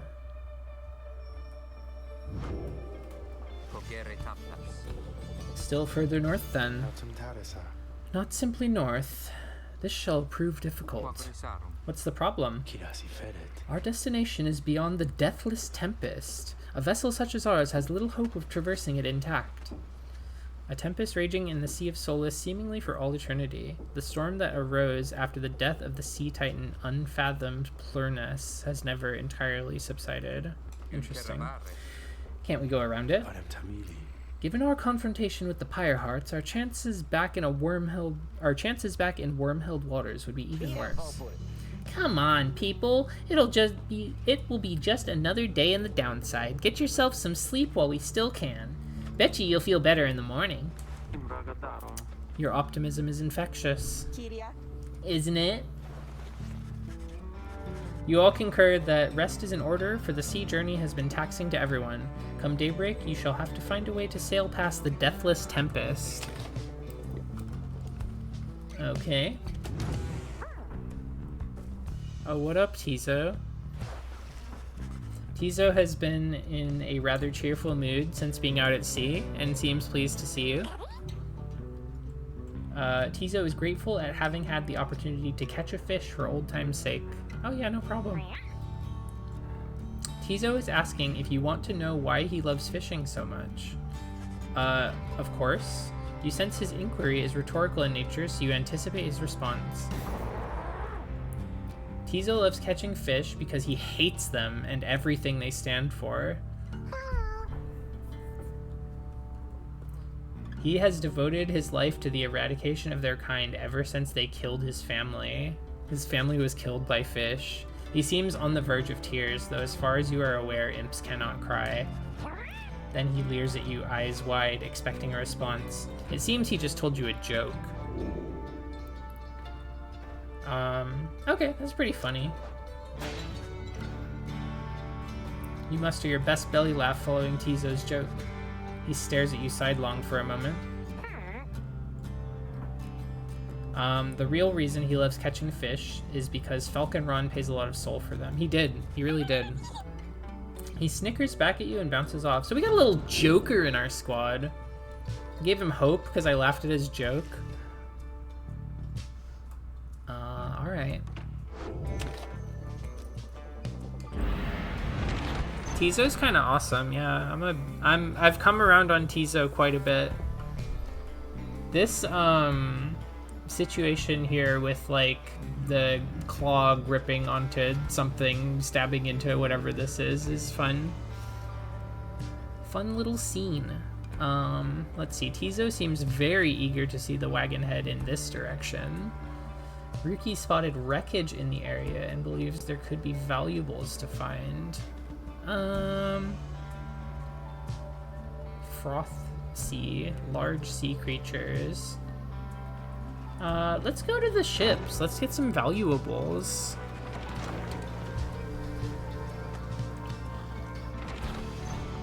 I mean, if Ruki knows what he's talking about.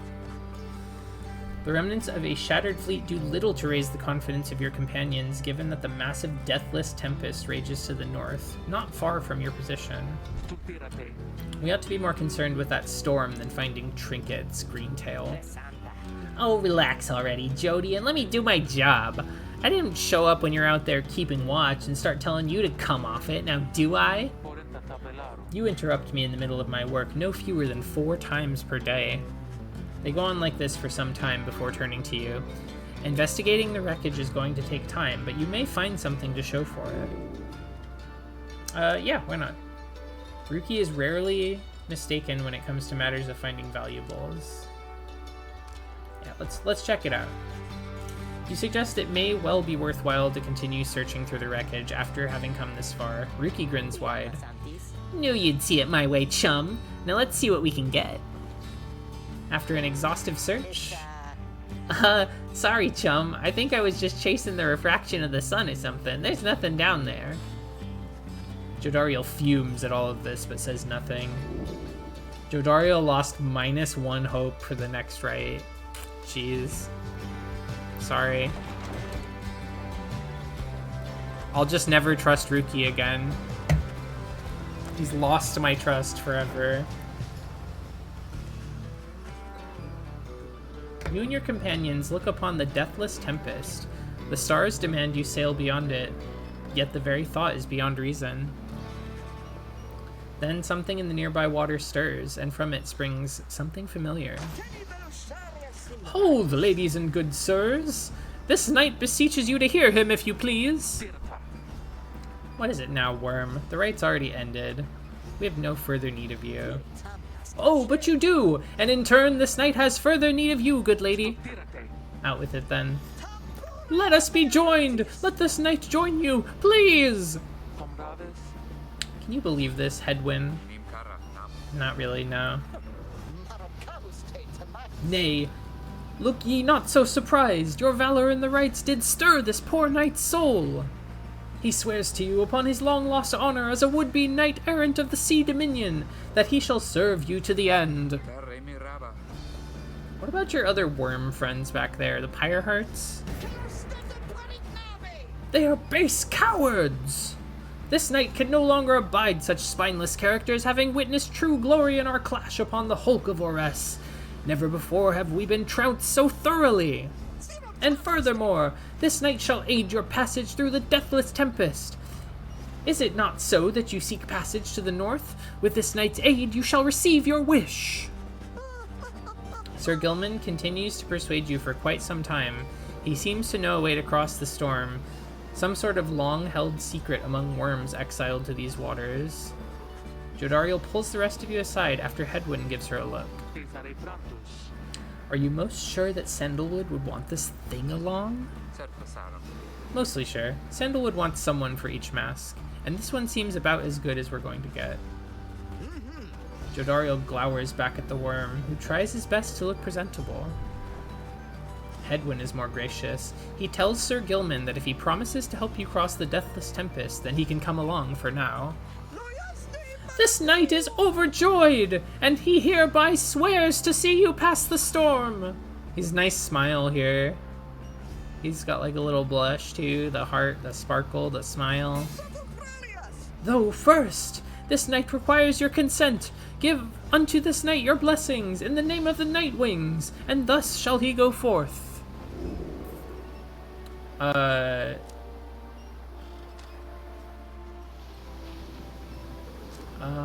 Beg pardon? As you begin to say something in response, Sir Gilman cries out in triumph. He vanishes into the depths. Yet, through this close encounter with him, you cling to some sense of where he is going and what he intends to do. Yeah, he's a nice guy. I like him. He's cute. And honestly, his previous boss seemed like kind of an asshole, so I'm glad that he's hanging out with us instead.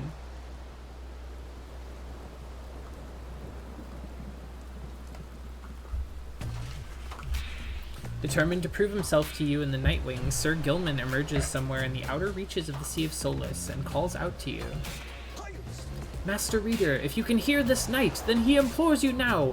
Lend him your guidance. This knight's objective ought be not far east of here. Today we shall bring peace to the embroiled sea. Know, however, that among this knight's brethren, the actions we are about to take are highly forbidden. But they are highly just. Thus, Sir Gilman sets forth to quell the storm that rages to the north. Traverse the reef. Okay, so we got jump. We got slash. Oh yeah, I saw him doing this when I was fighting him. You just like go back through all of the puddles and blow them up. Like blow up the route between, I guess. If I do like that, yeah. Interesting. It's fast slither.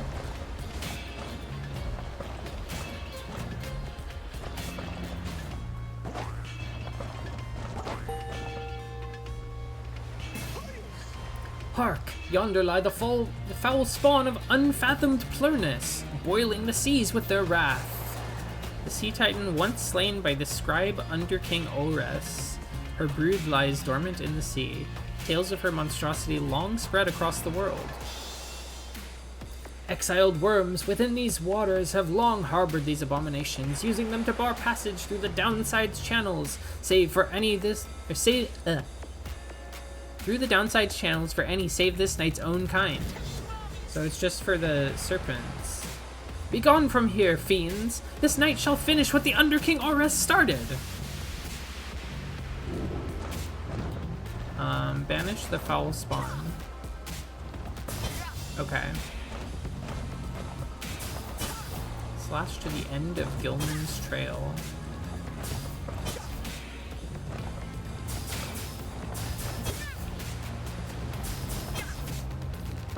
Gilman. Funny guy.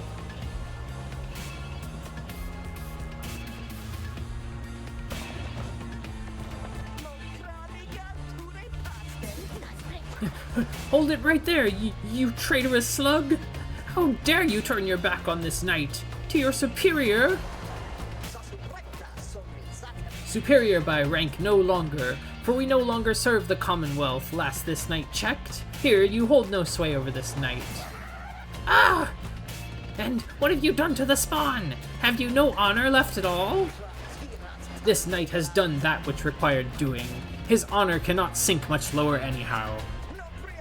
He figured this would be an ideal time to free himself from servitude to you. Why, you dare to staunch the tempest for those Night Wings? Good Sir Deluge, this knight was born to dare. Now come and fight this knight if you so dare as well. Ah! Pyre hearts, banish him! This is an order!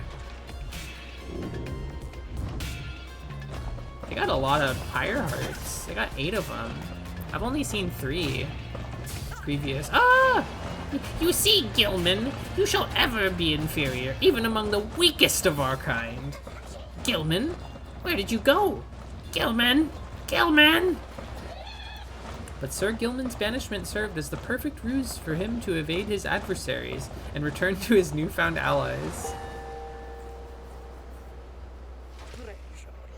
This knight would say it was an honor serving you, Sir Deluge, but that would be a bald-faced lie. And yet, another stain upon his blackened reputation. Until we meet again. Wait, you lowly traitor! This knight will have your head, Gilman!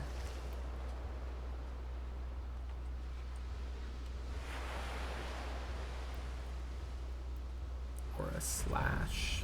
As the day wears on, there is still no sign of the Worm Knight. Your companions grow restless, but then... Hail! This knight returns with newfound tales to tell and new scars to show for them. Sir Gilman is sopping wet and visibly shaken. He's like trembling, he's cold, he's like tapping on the glass on the door. He struggles to maintain decorum. He is, in short, the very image of a Worm Knight. And more importantly, that little tempest ought no more pose a threat for now. Behold! As if on cue, the deathless tempest begins to simmer and subside.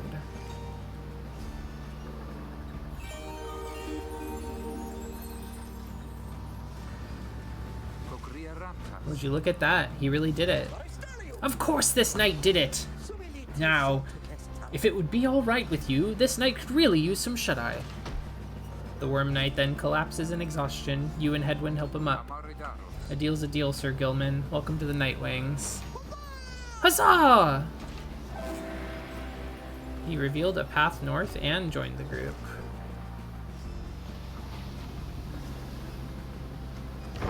Okay, let's go to this Deathless Tempest with our ship that can jump.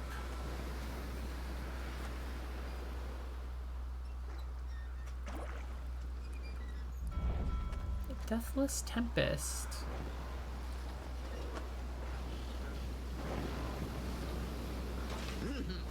With Sir Gilman's aid, you managed to breach the Tempest. You were true to your word, Worm. I shall give you that. But now what? We are stranded in this cursed storm. A most excellent question. And from one most fair. Call me that once more, and I shall tie you in a knot. Ah, and from one most spirited as well. This knight was wise to side with ye. Just where do we turn from here? Answer the question now. Sir Gilman does no such thing, although eventually he does make note of a specific current that should lead you to the lands beyond. If I may, I can corroborate Sir Gilman's account. We are close to making landfall. Then, let me be the first to say, let's go. You are on the verge of sailing across the Sea of Solus. Voyage onward. Say, Tariq? Hi, Rookie, what is it? That loot you're always carrying around. You know how to play that thing, don't you? I suppose I do. Good, because I was thinking, it's a little gloomy here, and we could use a little tune to lighten up the mood. You know what I mean? Aye, then let me see what I can do.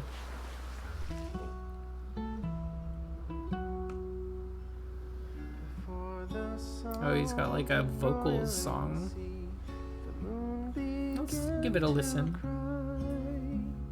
The valley ran with sorrowful tears and filled the waters high. The misty morning over the brine. Northern landmass should be just beyond these waters. Give it up for diegetic music. Hide away from the chill until the evening rise.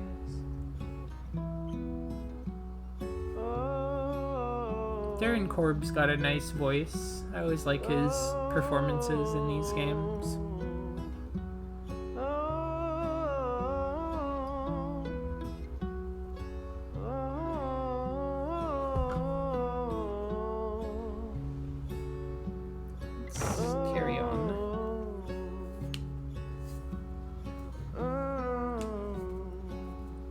bit of sailing to go. The place where Plurna scuttled her foe, the doomed ship still resides.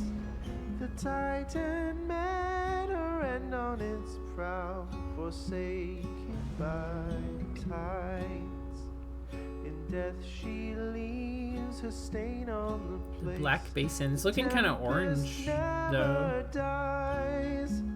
Her final throes and shivers and shakes 1,000 years gone by.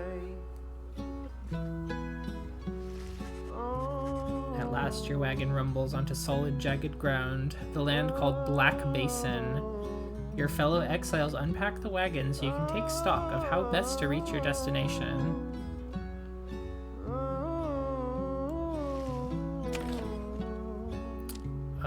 Let's go and chat first.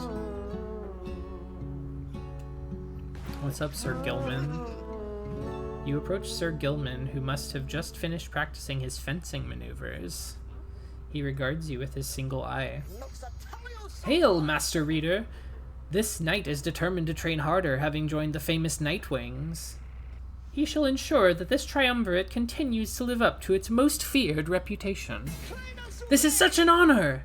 And this knight has a great deal of honor to regain. Having fled the Pyre Hearts, this knight fully expects now to conduct the rites in a most honorable fashion, to the fullest letter of the law described within the books. Some triumvirates this knight has met, and perchance mentioned by name. They are inclined to bend the rules a bit, sometimes a lot, and to prevail by any means that they can. But this is wrong! The exile who refuses to obey the rules as they were written by the Under King Horus and his 7 friends deserves neither his honor nor his freedom.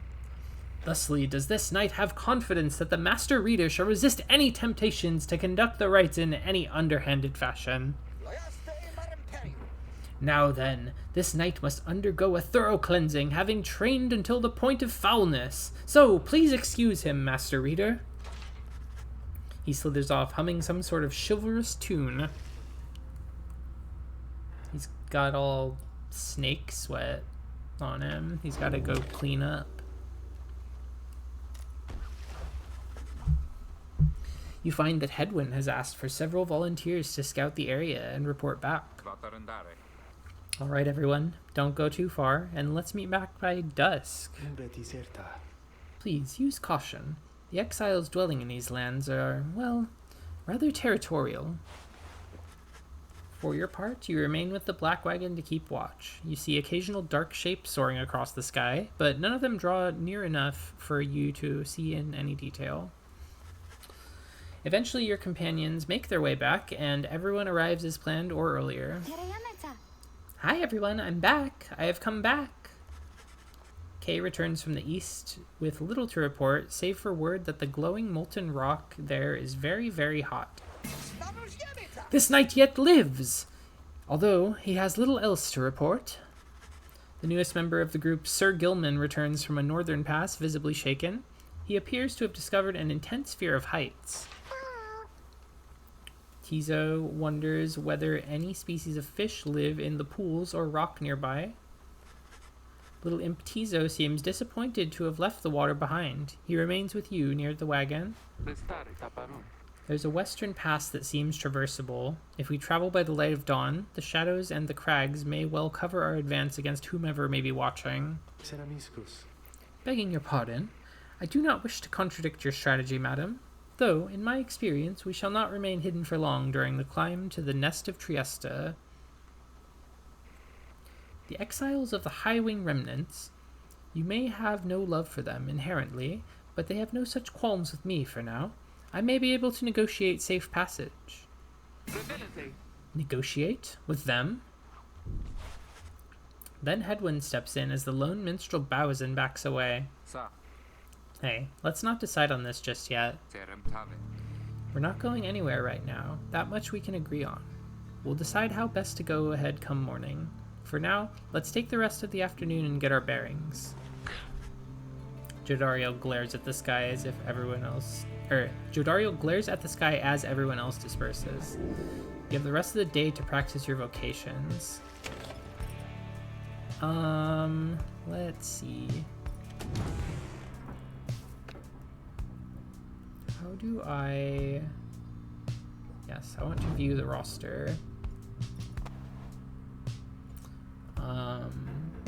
So Edwin is rank 2, Jodariel is rank 3, Ruki's almost rank 3. Kind of just seeing who is behind in levels and stuff. So maybe I can do training with Gilman. Raise their individual rank in the rights more quickly. Mentor a companion. Yeah, let's go for that. We haven't done that yet.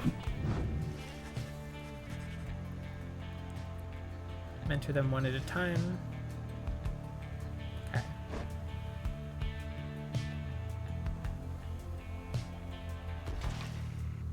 This knight shall be your eager protege.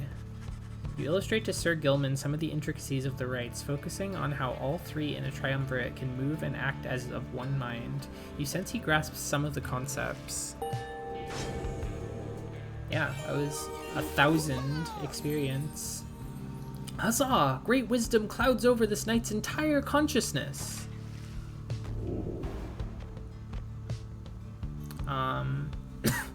If Sir Gilman and his allies are all banished, he shall instantly return. That seems nice, because having nobody on the field is really scary. After Sir Gilman banishes an adversary, one of his banished allies shall instantly return. That also seems nice. I think I'll try that. Having a Reser.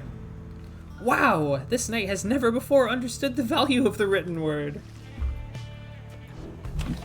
None of these people have ever read a book before, except me.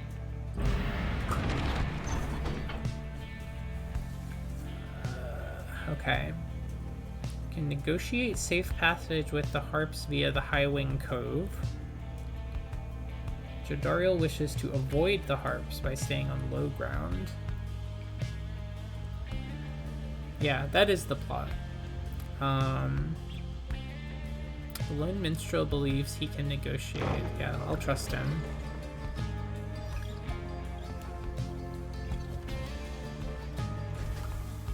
It's just so funny to see people like excited about like, oh yeah, like I had this book around, I just didn't know like what was in it.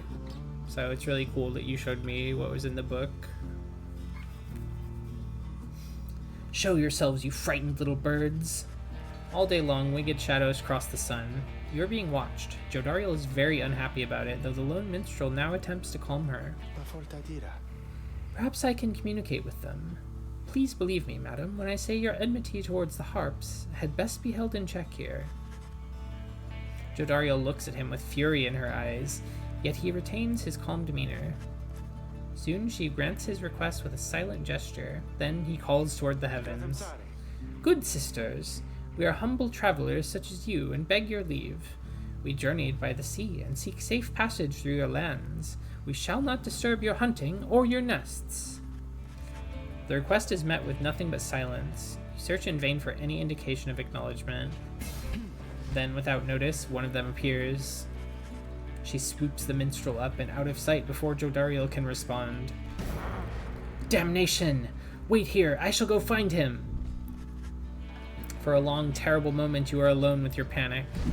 Soon, however, the lone minstrel returns. Amid the sound of flapping wings, he dusts his cloak and calls out toward them. We thank you for your hospitality, good sisters. We shall be on our way. Having seen this, Jodariel returns, sullen. The exiles of the High Wing remnants are letting you pass for now. It seems they are having some dispute within their ranks and wish no further troubles for the time. It is a warning, one that leaves Jodariel fuming. Jodariel -4 hope for the next right. Jeez, she is not having a very good time lately. She's so stressed out.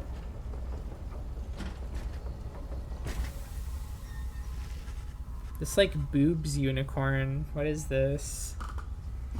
At last you arrive at the nest of Trieste, where the next rite is soon to commence. You cannot shake the feeling that unseen eyes watched your wagon's ascent and remain watching now. The hunt for myrrh.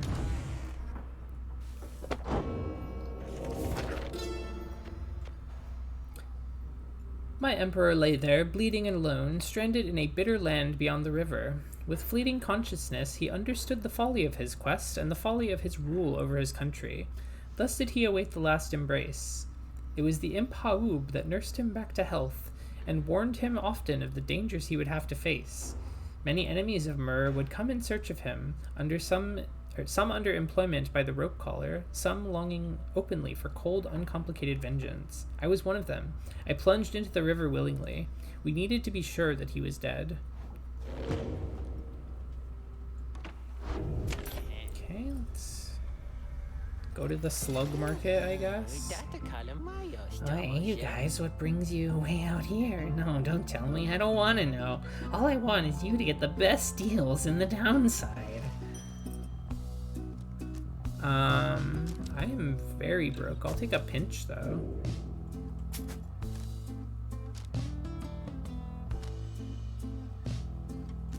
Interesting. Thanks for stopping by, guys. You and your fellow exiles gather on the blasted lands called the Nest of Triesta, expecting the imminent commencement of the rites. You see no sign of any adversaries, but then you hear a whooshing sound above. This, then, is what passes for the Nightwings now. Such a rabble. Not even dressed for the occasion yet. It seems the scribes have little pride in their tradition. Hold your tongue, little bird. We have not come for talk. No, you have come on behalf of your commonwealth. Mark well my words, you horned filth. When at last we free ourselves, your home shall burn. With that, the harp swoops off as Jodariel glowers after her. It is only then that you realize another harp has come. She is quite serious, I assure you. I can help you sort her out. It's in our mutual interest. You know not of my interest. Let's give this another shot. Hi, my name's Pamitha Thane. The surly one back there, that was my blood sister. No need to judge her harshly, though. We've only met just now.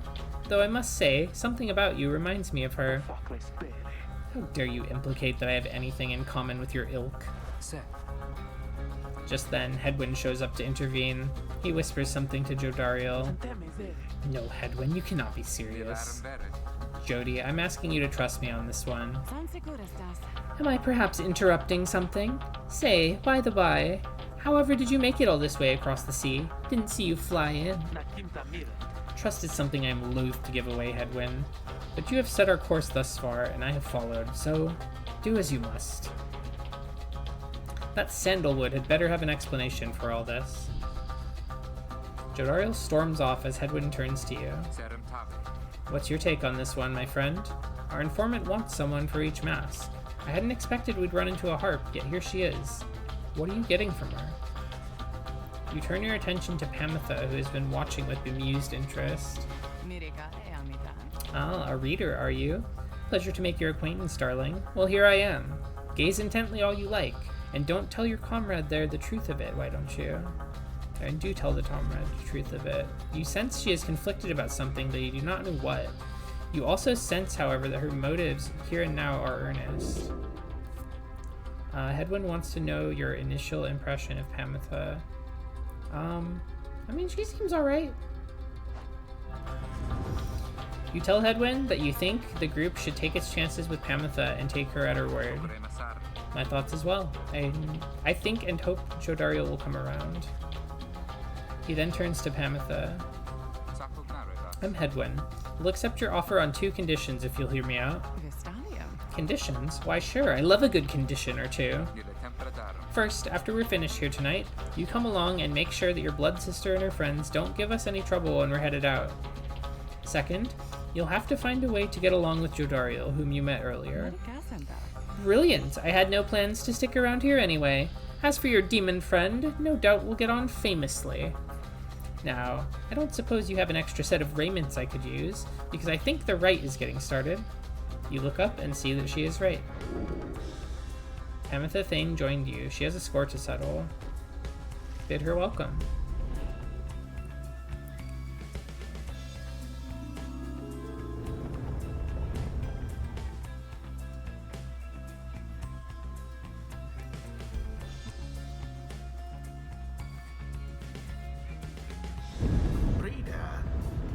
I thought for sure the stars would have eluded you by now. Oh, you should have thought Yet more. here you are, somehow, upon the nest of Trieste. And you've swelled the ranks of your triumvirate not merely with another, but with two. One from the Pyre heart, no less. And one who seeks the The favor sexy of the centaur adversaries in the whom background. you'll imminently face. They are the essence. Winged This place is terrors, crazy. as you soon shall see. Can your longing for freedom match their hatred for the vibrant country that was once your home? From a distance, you observe as Pamitha, now clad in Nightwing's raiments, head towards your adversaries in the rights. She looks great. You, what sort of heathen harp would dare take wing against us? Your new companion then loosens the bindings on her mask. Hello there, Tamitha. Pamitha and Tamitha. What in the saint's name are you doing here with them? Doubtless come to dig your talons in my back again. No, sister, I've come to have a word with you. Save it. I cannot help but share your poison blood, but I shan't ever count you as my sister. You expect me to believe that you came all this way for talk? You waste your time as ever. What's life if not a waste of time, dear sister? Give me a chance, why don't you? What do you even have to lose anymore? Besides, I've come a long way. Silence, you shouldn't have come here. And the time for talk is long since past. If only you could see yourself, again, consorting with my enemies. Fine then, savor their defeat, but I warn you, stay away from me. Ametha says nothing more as her blood sister turns away again. Ametha gets your attention. Listen to me, reader darling. The rest of you are ill-equipped to navigate this place. Let me conduct this rite on your behalf, and my wings will bring you victory. Dear lady, your words ring true. This knight is flattered that you have not eaten him, as is the tendency among your kind. This knight hereby volunteers his post in the triumvirate for thee. Sir Gilman refuses to participate in the rites this night so that Pamitha can face her sister. You observe the treacherous terrain. Pamitha should be better suited to the rites here than the rest of you. Who shall stand together here this night? Okay, so we're definitely going to choose Pamitha. Figure out something nice to put on her, I guess. More presence, perhaps. Okay, let's compare stats here. She has 7.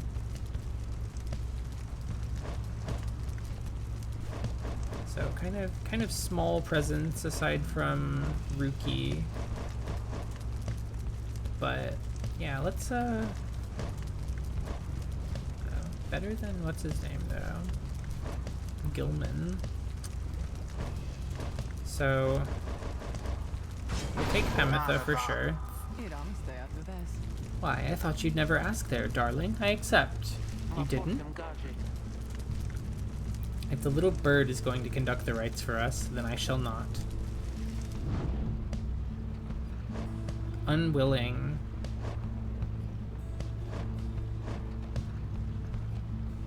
Maybe we'll have a flying battle. Promises to do his best against Tamitha in the essence. Okay, let's go for Kay. We haven't used her for a while. What was this thing I got for her? Okay, she can shoot aura faster, so I need to remember that. Why don't we all have wings? I want to have wings too. Come then, sister. Perhaps when we are finished here, you'll spare a moment of your time. I shan't be tricked by you again, Pamitha. How poetic that we meet here in the downside. I can think of nowhere else where I would rather see you rot for what you did, to our people and to me. Pamitha seems to sense your presence and then catches your attention. Hello there, reader darling. If I'm to be at your mercy in all this, I'd like it very much if you could minimize how often I'm to wallow in a state of banishment. Quickly, let me show you what we sisters of the Highwing remnants can do. Reader, you put yourself amidst a feud between two sisters? That seems entirely unwise. Even for you. Tread lightly around that exiled Pamitha. Her kind's all but forgotten Saint Triesta's grace.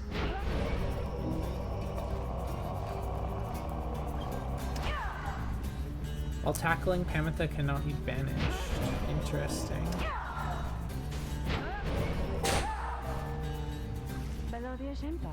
See, darling, we harps were not so bad. Now I suppose we'd better get to work, Just don't go underestimating Tamitha over there. I trust you'll do the best you can. To the skies, sisters! Talon formation!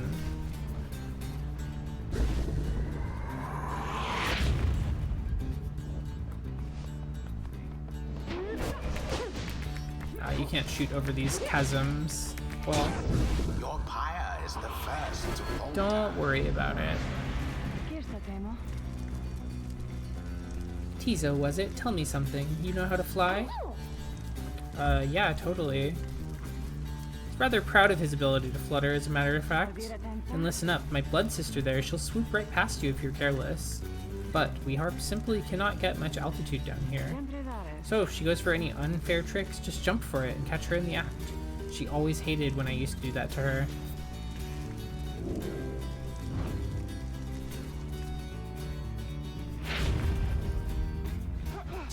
Poor Oops. exile.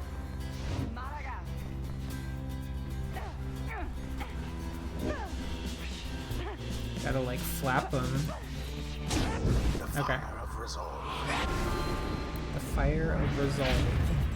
Both triumvirates are equally as close. Tamitha banished. Oh, I dropped my ball. My orb.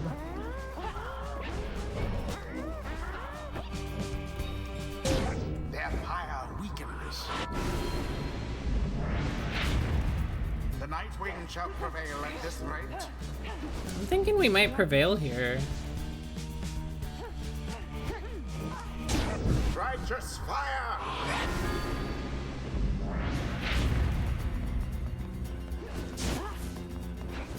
Down goes that one.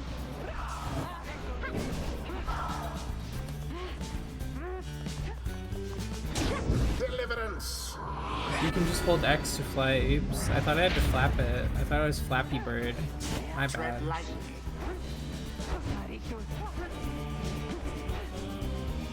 Thought we were Flappy Birding it. It might save meter. Stamina. All for naught. Give me that orb, please. I said, give me that orb, please. Can I have that orb, please? Oh gosh. My little guy.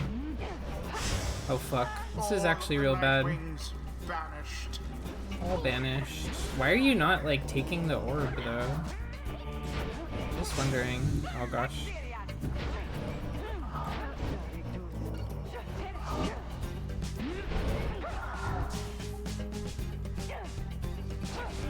Ah, Ouch. shut up, Now bro. to the flames. Oh man. Hey. That was fucked up. That was You some left fucked up yourselves teamwork. wide open.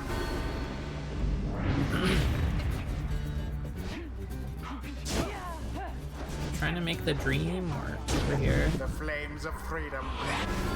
One. Damn you, Pamitha. You are no true Thane. To think that you have the gall to call me sister still after everything you wrought upon us. I hate to break it to you, Tamitha, but I don't think my actions, however much they hurt you, had any effect on our familial status. Look, I know I wronged you. That's why I'm here. You don't know my side of the story. Your side of the story? If I wanted to hear more lies and deceptions, I ought to have asked the Commonwealth to stay my sentence for a while. Well, if you have come all this way to face me, Pamitha, then come and do it. You and me? You see that you think that you see Pamitha shake her head. Hey everyone, stay back. Yeah, they're blood related. What is it those two One-on-one. think they're doing? The rights are not the place to settle petty scores, and it is done. They're not the You place know to who settle petty prevailed. scores, but it's done. A perfectly agreeable performance overall. The right is ended. You Commonwealth filth. Only through that traitor's help could you have beaten us. You postponed the coming of our liberty, but we are ever patient, and our sisters on the other side shall have their day with or without my aid. Tamitha, wait, please. You found good company there, Pamitha. May you wither here with them. I hope sincerely we shan't ever meet again. Pamitha stands motionless as her blood sister departs. Ha ha! Tizo is trying to let Pamitha know the others are waiting to return to the wagon. Sure, I don't see why not. The 8 scribes bless us with their ways.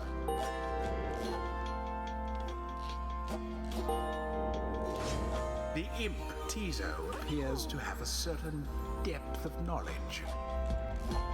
Tizo just had a flash of inspiration about his roles in the rites and as part of the Nightwings.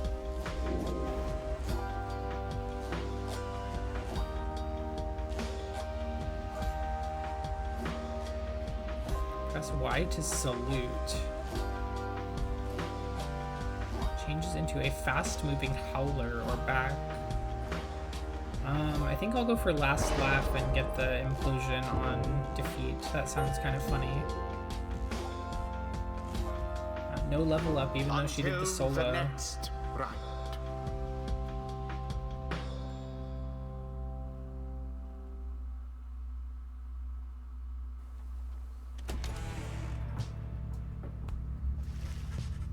After thwarting the essence in the rite, you and the others return to your wagon to consider your next move and how best to integrate Pamitha into the group.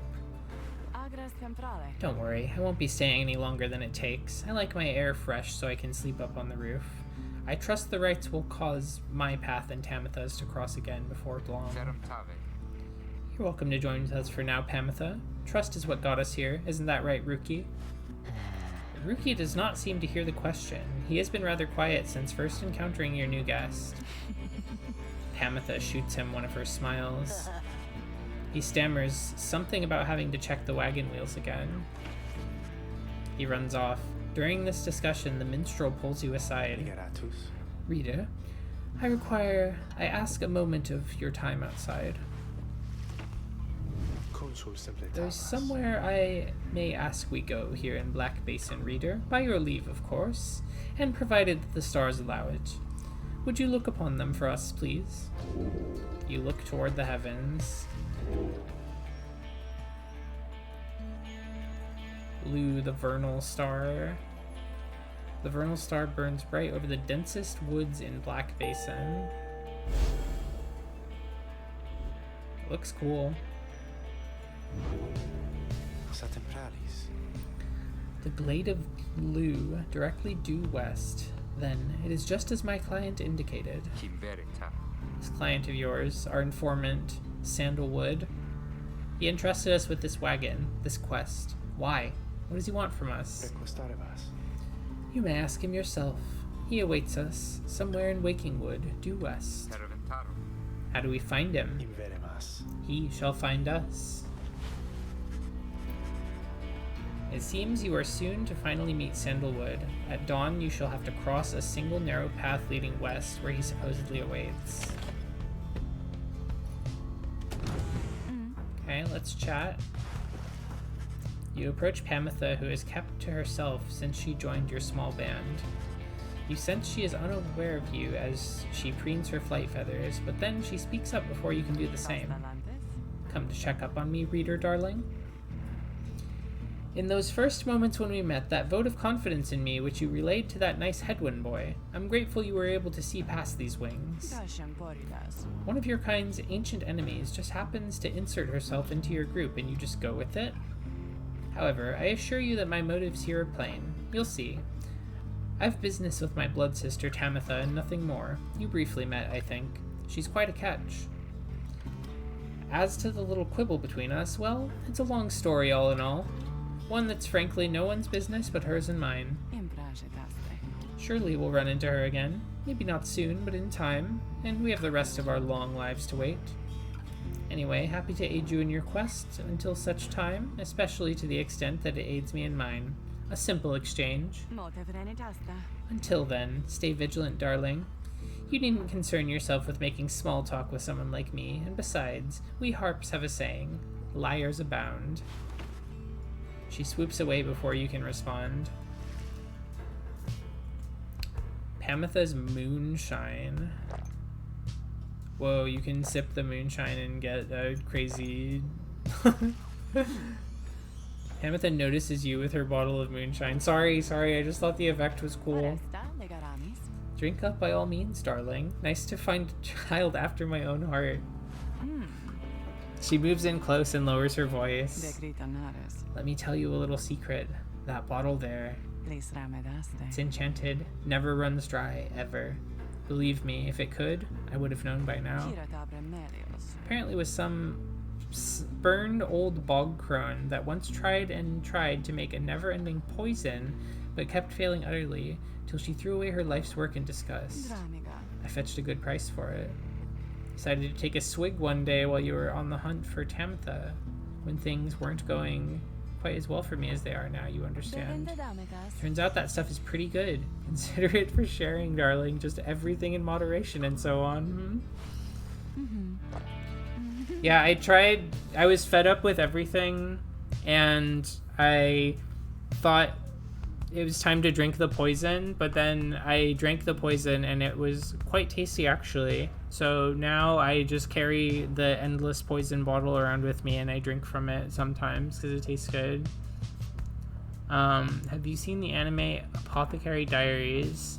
I'm thinking about the Mau Mau woman every time I see the word poison now. I have not seen the Apothecary Diaries. I will keep it in mind though. Official certification of knighthood in the Commonwealth, oft sought by worm knights. Strong recommend. Okay, I will definitely keep it in mind for my studies. Sulphur Main, a precarious path leading toward the woods.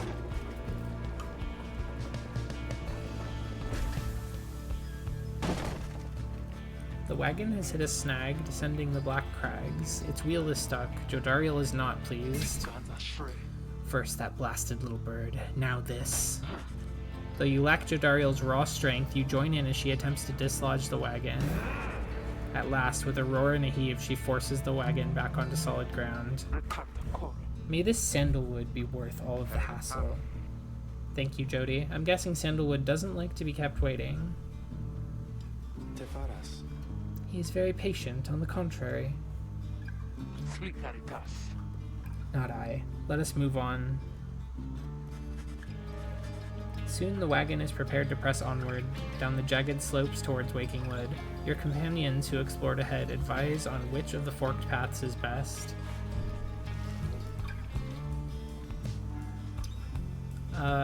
Glass Peak can get a talisman. Sir Gilman claims he can dig up something valuable here. Well, let's see what Gilman digs up.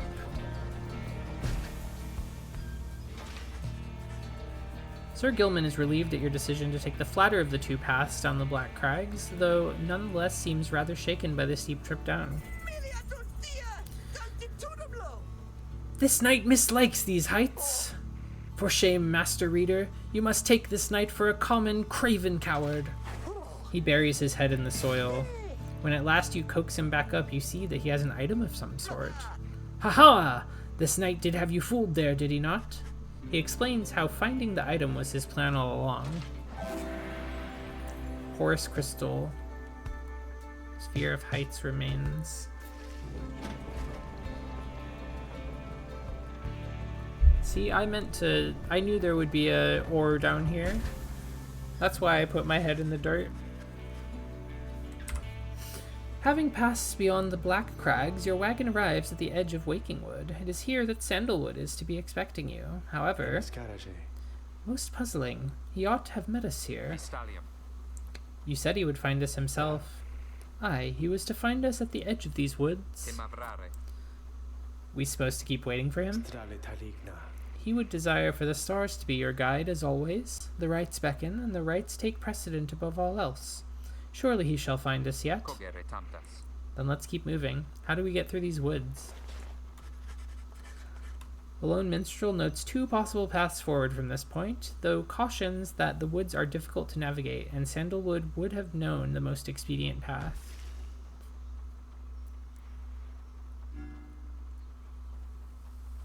Sandalwood once resided in Greymoor. He studied the rites over in Needlefield. I feel like if you lived here, you're probably more likely to know it. You're more familiar with it if you lived there, right? All these thorny vines are going to be awesome. Sandalwood has led a long life, compared with any of you at least. In the latest years of his exile, he became rather reclusive for a variety of reasons he shall no doubt explain. He found some solace here in these woods, though I fear I cannot locate his residence without him. Unfortunately, you find no trace of Sandalwood, and without him there to guide you, you remain quite lost. The woods seem to have encroached. There is no path forward, while neither of the paths leading backward appear to match the route you took to this point. Aw, man. Tizo wants to go to the Underthicket. Kay is drawn to the Burnt Grove. Let's go to the Burnt Grove, I guess.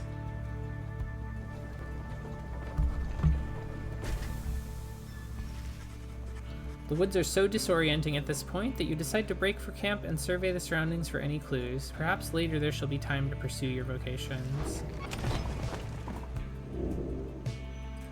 The Beyonder Crystal seeks Jodariel. Okay. You called for me, lovely reader. Let's go for a scribe trial. Prevail and earn a unique talisman. Okay. You ask Sandra to administer one of her special trials for Jodariel. That surly demon, is it? She could stand to lighten up, though I fear that is not a secret I can teach. But let us bring her forth regardless. Soon Jodariel appears in heat of the summons. What is the meaning of this, reader?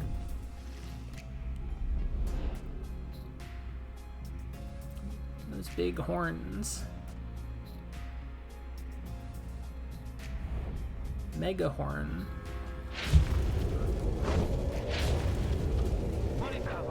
What is the meaning of this? Reader, where are the others? The apparition Sandra appears and loosens her mask.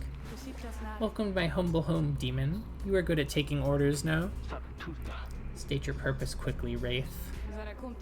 My purpose is to put you to the test.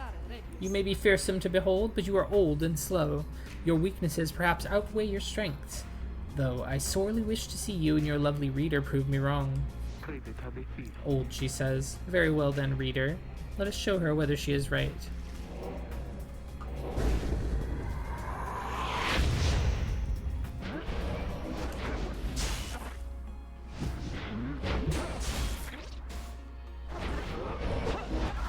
Oh. Invulns through the shot. No, stop. Stop. My big body is here to kill you.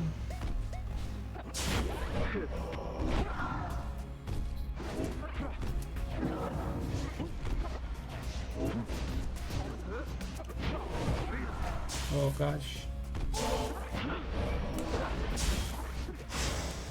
Okay, we're moving. Oh, there's walls here.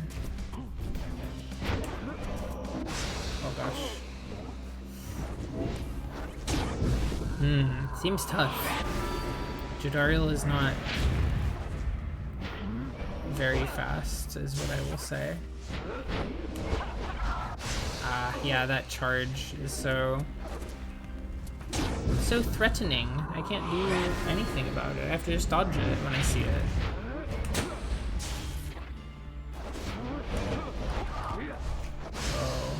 Whoa. That juke, that was crazy.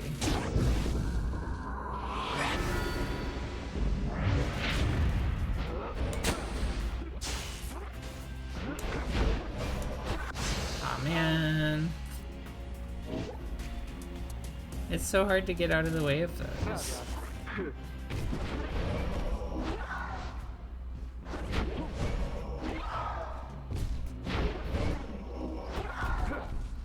Why won't you die? Okay.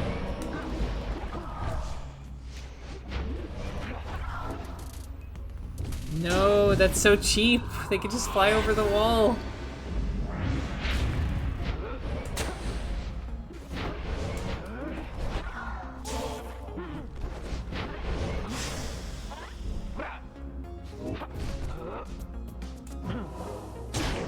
Okay, that's one.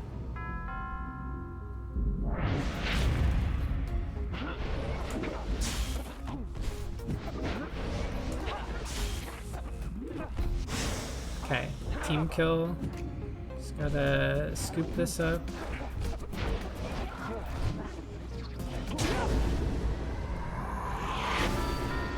One more.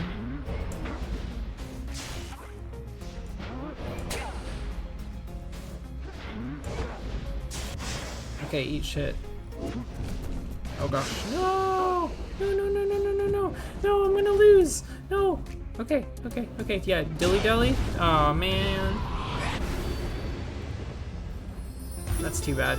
Sandra wins. Just barely.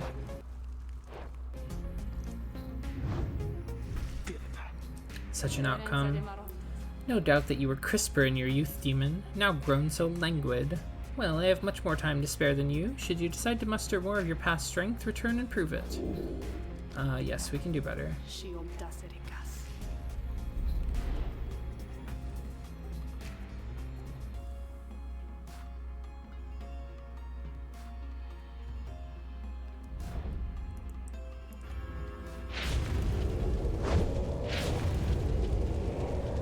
People who know things about Pyre, how far into this game's story am I now? Because I feel like I'm getting close to some kind of conclusion.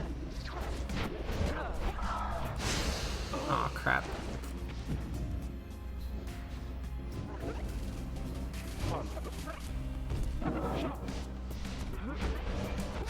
Aw, shit. Game is a bit longer than you think. Okay. I'm mostly just asking because I'm getting up on 4.5 hours of stream, so I'm not gonna finish a run in one sitting. Okay. Okay. That is mostly what I wanted to check. Yeah, most of the way towards a big point. Like I said, some kind of something, but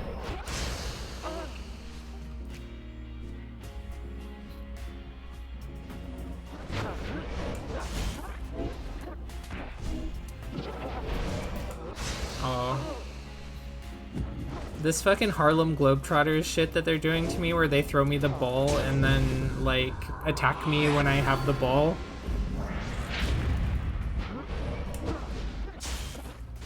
Oh, man. Stop. Good post-game replayability of a sort too. See, I think I had heard about that, and so I was thinking maybe this game's runs are short and I can just do a whole run on stream. But it seems it is a little different.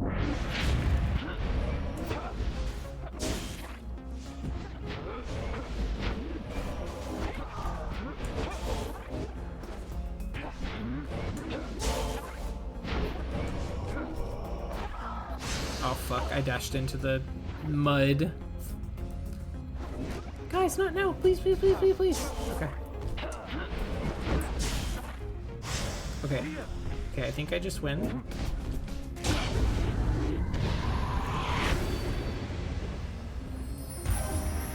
Jodariel.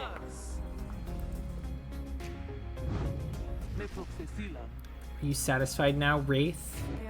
I am never satisfied, Demon. However, your performance was sufficient and you passed my test. Thus, congratulations are in order. To you and to your lovely reader. Now farewell. Big J, Michael Jordariel.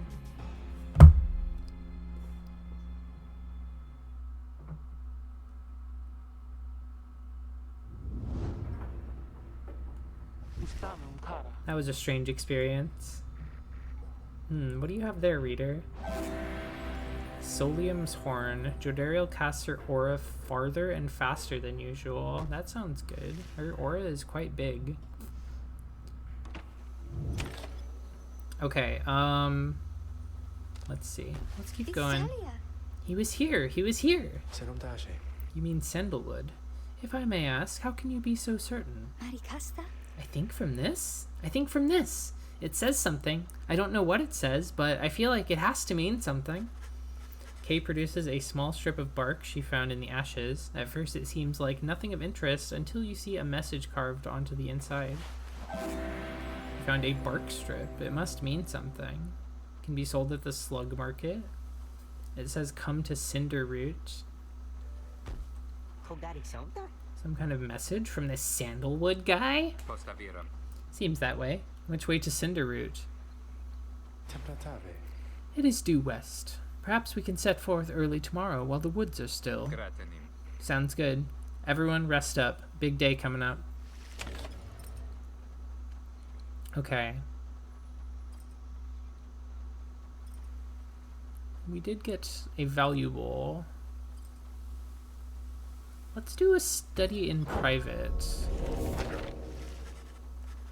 You excuse yourself from the others to go pore over the Book of Rites and its mysteries.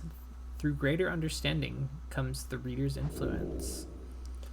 So we took a hope before for the whole team. I'm thinking we just take another hope. You extract a deeper meaning from the words and teachings of the Book of Rites, one you feel in your core, yet struggle to articulate. Inspiration comes to you in a flash, whether from the book or from within, you cannot tell. Finish studying. Water check and stretch. I've been having some water here and there, unknowns to the crowd, but I will have a little stretch. It's a good idea. A hushed clearing south of the Glade of Loo. You have reason to suspect the informant Sandalwood may have come through here. Okay.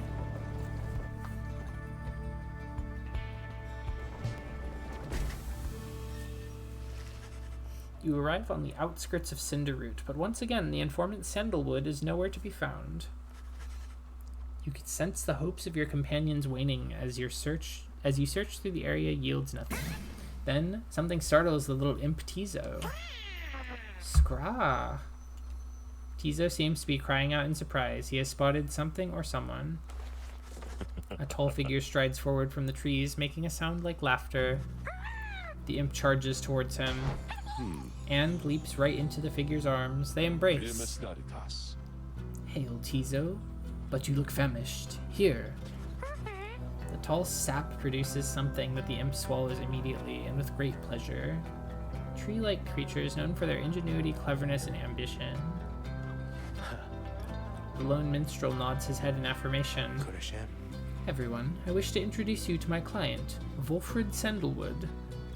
This is Sandalwood. Okay.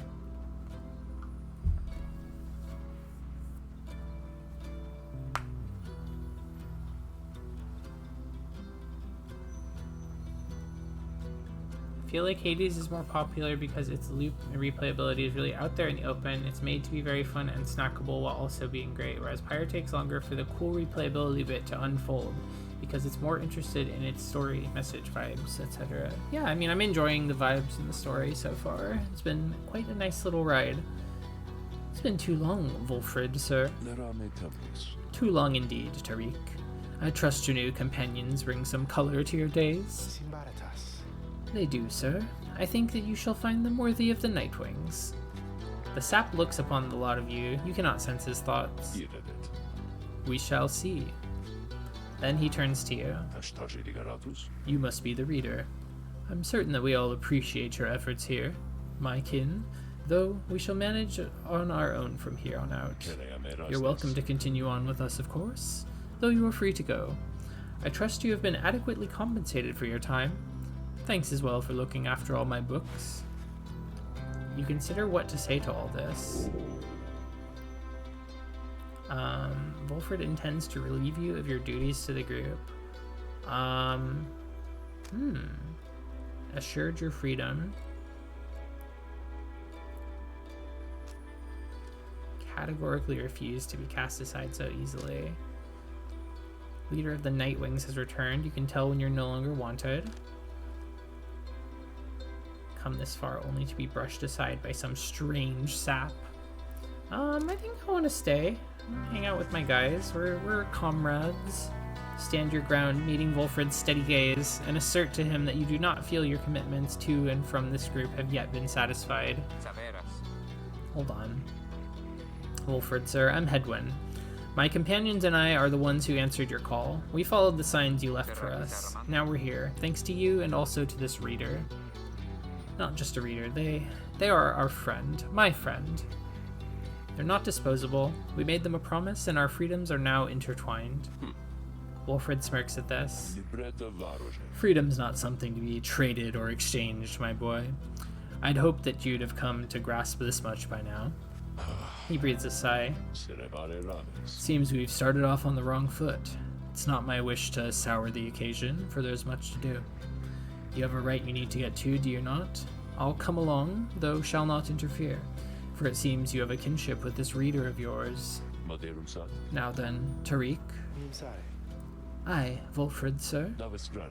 Come, let's have a chat. Of course, sir. Wolfred strides toward the black wagon, which must have belonged to him. You sense many conflicting emotions among your companions. Wolfred Sandalwood joined you. He knows much of the rites. Welcome him aboard.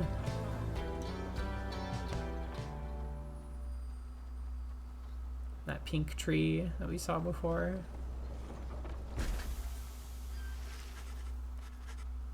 Your wagon cuts through a clearing to arrive at the Glade of Lu, where the stars directed you. Wolfred nods his approval, but leaves everyone to their devices. Page revealed the demon. Wolfred's got something on his mind. As you approach Wolfred Sandalwood, you feel very much aware that you reside within his black wagon rather than he in yours. His big pipe, too. He studies you in silence for a time, then... Tariq, if you have a moment. Aye, Wolfred, sir. What is it? This reader, you deem them worthy, by your estimation? The lone minstrel tilts his hat in your direction. If you wish by my own estimation, Wolfred, sir, then I do.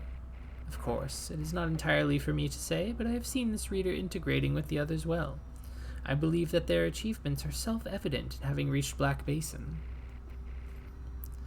Your instructions were deliberately difficult to follow, yet they and the others followed them. Yeah, this tree man is smoking trees out of this pipe. I know he is. I want a puff of that. Indeed, your words make sense as ever, Tariq. And what does little Tizo think of them, I wonder? Scrahaki. Tizo indicates that, as a matter of fact, he is happy to have you around. There you have it, sir. I see. He continues to examine you. High praise isn't oft-spoken by those two, my kin. Nonetheless, I shall be watching you. Now, pardon us. Tariq and I have matters to discuss. They leave without another word, although you think you notice the lone minstrel look your way over his shoulder.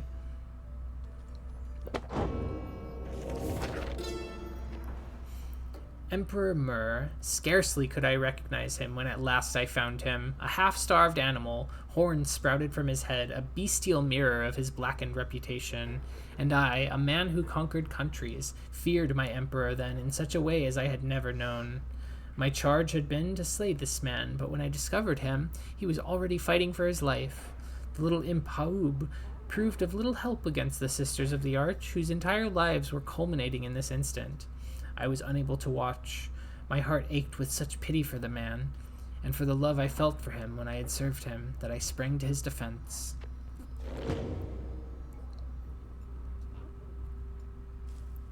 Just trying to see if there's anything else new in here.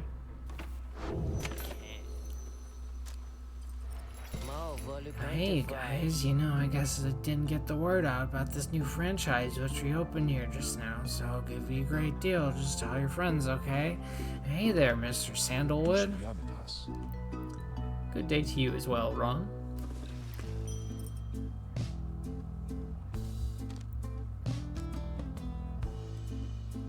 Right light.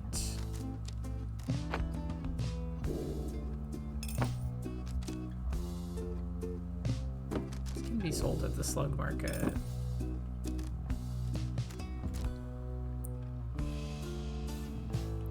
Once per rate, if the bearer's pyre is extinguished, it is instead restored by +5. I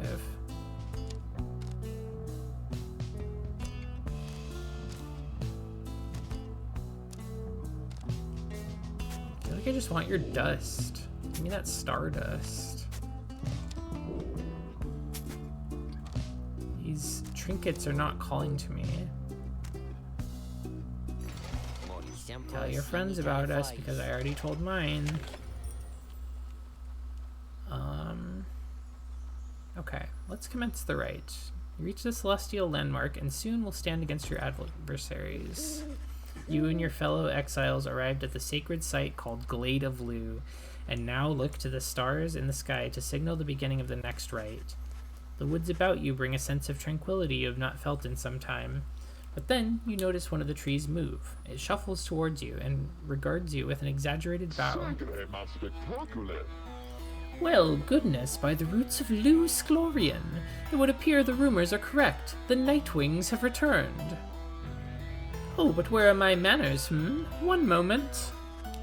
The sap claws at his mask with his wispy fingers. Oh, whoa. Much better. H. Manly Tinderstouff at your service. Perhaps you've heard of me. My fellows and myself, you perhaps know as the Chastity.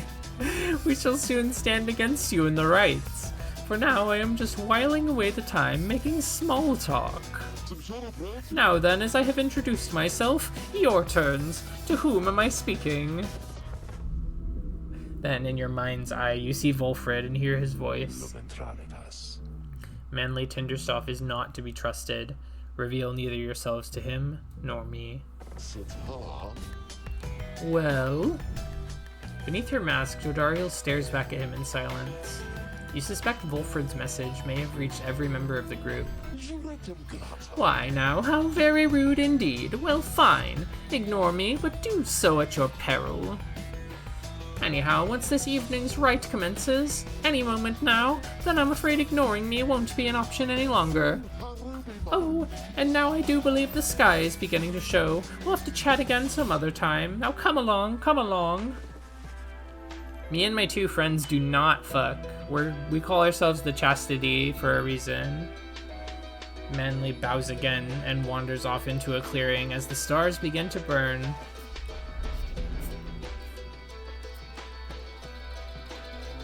Oh goodness, look at this nightmare orb in the sky.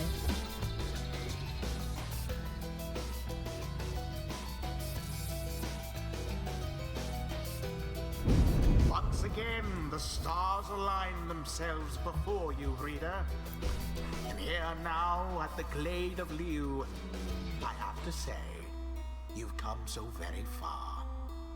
But there are those, such as your adversaries called the Chastity, who have toiled for this too. This place is awesome. I love this. They know that with their freedom comes great opportunity. It could be yours instead. Please show the Chastity that the Nightwings are superior. Oh, I wonder, oh honored Nightwings, how well you know these woods.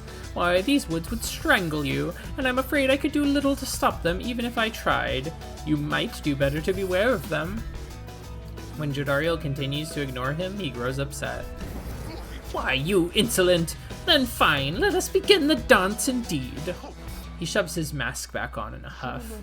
And allow me to thank you in advance for helping me return to my proper station in the Commonwealth.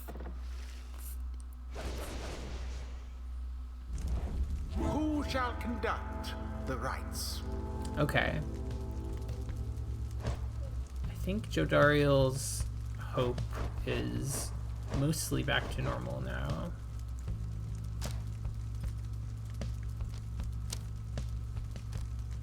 So let's take this big horn that she got and toss some dust on it.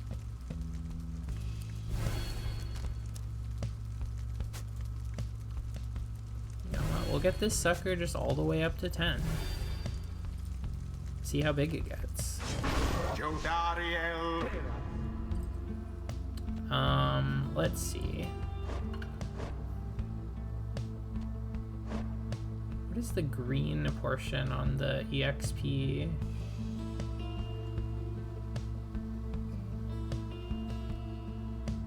Needed for next rank, 150. Rest EXP. Oh, okay. That makes sense. That makes some sense.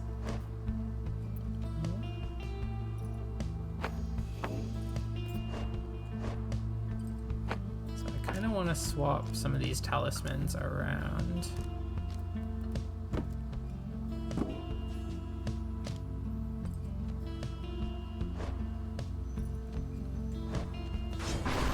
Oh no, I didn't give Ruki his talisman. Oh well, that's fine. That's fine. Okay. I'll use Headwind too. I haven't used him for quite some time.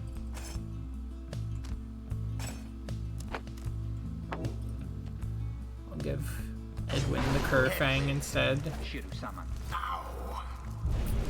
Show Volfred what we can do. Are you quite ready, finally, O Nightwings? May all those masks of yours ensure no harm should come to any of your lovely countenances.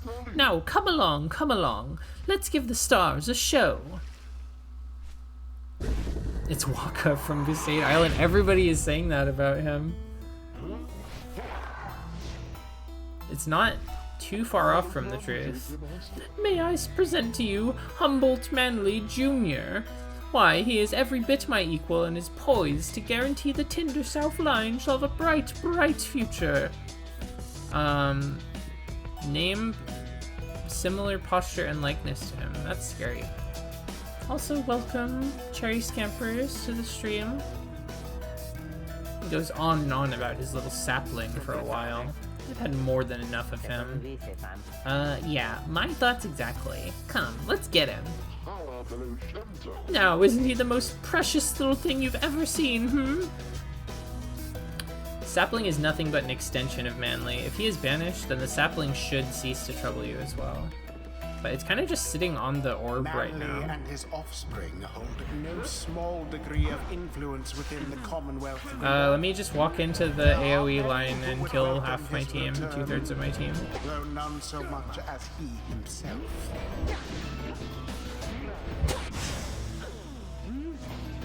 Get it, Ricky. The Nightwings are the first to strike. Oh, what's this? It seems the woods themselves are closing in upon our little soiree. Oh, do be careful now. These grasping roots and vines, they may not hold you in such high esteem as I.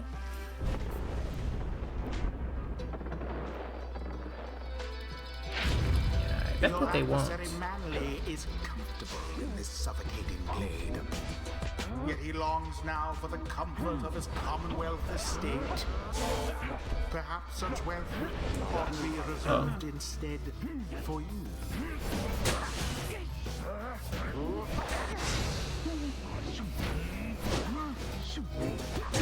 Magnificent. Nice, the Kerfang. Forgot how like that the narrator was in this. Yeah, he's kind of got his whole ass out for all these line raids. Oh dear, the woods are closing in, uncomfortably close at that. Whatever shall we do? Perhaps if you just stood aside a while, we could put an end to this that much sooner. That much the sooner. Oh, these woods are closing. Hope Jodariel can get through.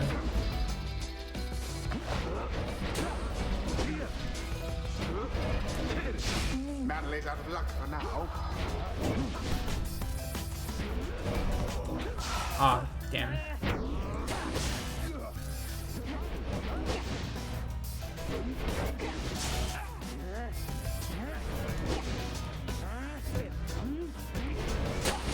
Oh, sniped him. Exactly by the book.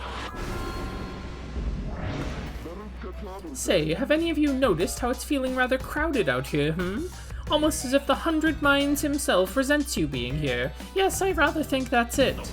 So cease with all your scurrying about with that damned orb and let me handle this.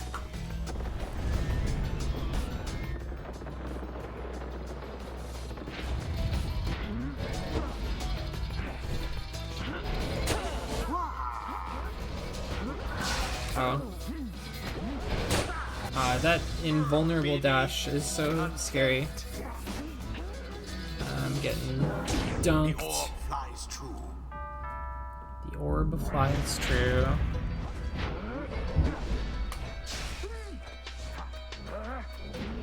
Oops. Careless. That was a little bit careless. Why, It's that fine. was I'm all mature the- enough to admit it, that it was a bit careless. 'Twas a crushing blow against their pyre. Alright, you Nightwings, I've had it up to here with you. Or perhaps I've simply had it up to here with all these encroaching plants, these miserable things. Either way, I don't appreciate how you're ignoring me. I've kind of been killing you a lot. I'm really not ignoring you. I'm like aiming to kill you. Sorry, Banish. Oops. I tried to like dodge roll through that, but that's not how any of this works. Oh, Dropped!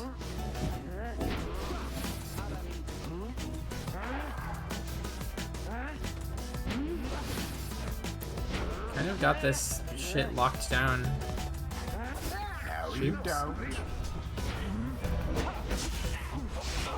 Ah.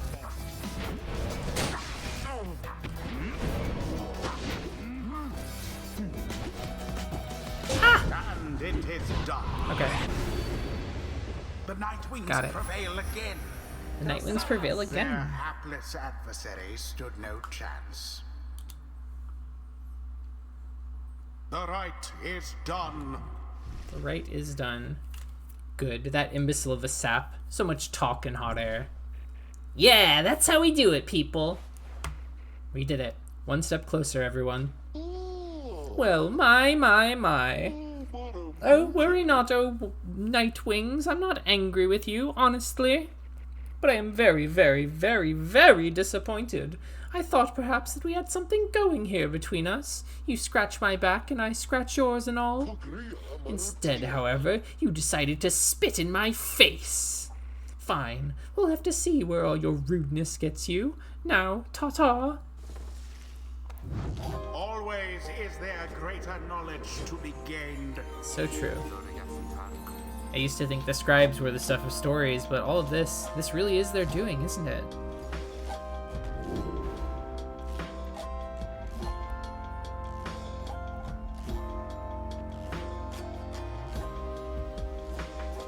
Edwin and his allies may instantly return banished allies by moving to where they fell. It says and his allies for all of these, so just like having him give passive buffs to the whole team seems kind of nuts.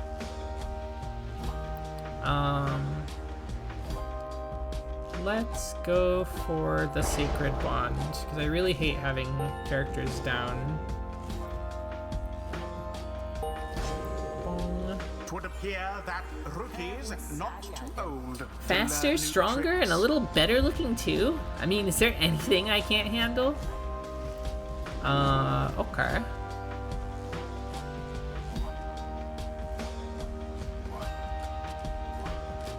Oh, chain banishment.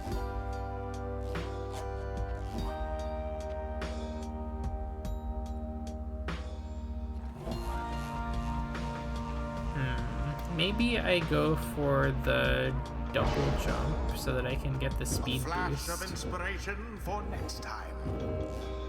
I see, yes. You gain bonus Until the experience when they don't stars play. align. That was well done, my kin. I'm beginning to see why your companions vouched for you. Don't let it go to your head, of course.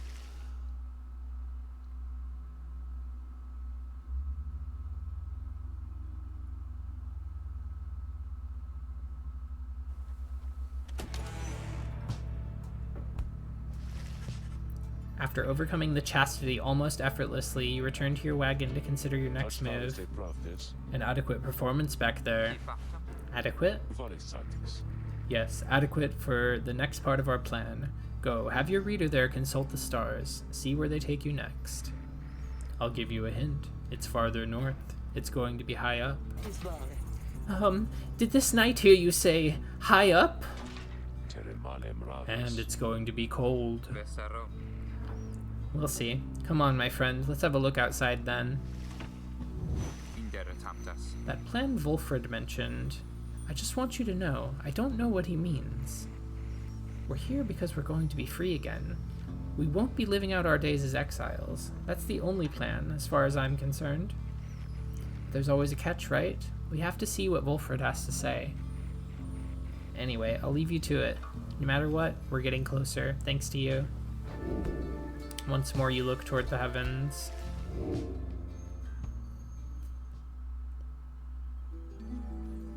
Soliam, the golden star. This star looks kind of fucked up compared to the other ones we've touched, so that scares me.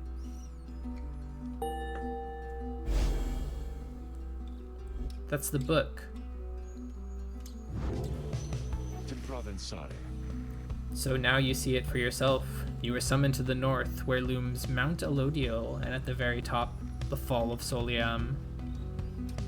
Sacred mountain on whose summit the rites were first conceived. According to the stars, the next rite will be here. The temple at the highest point in the downside exists to honor the 8 scribes.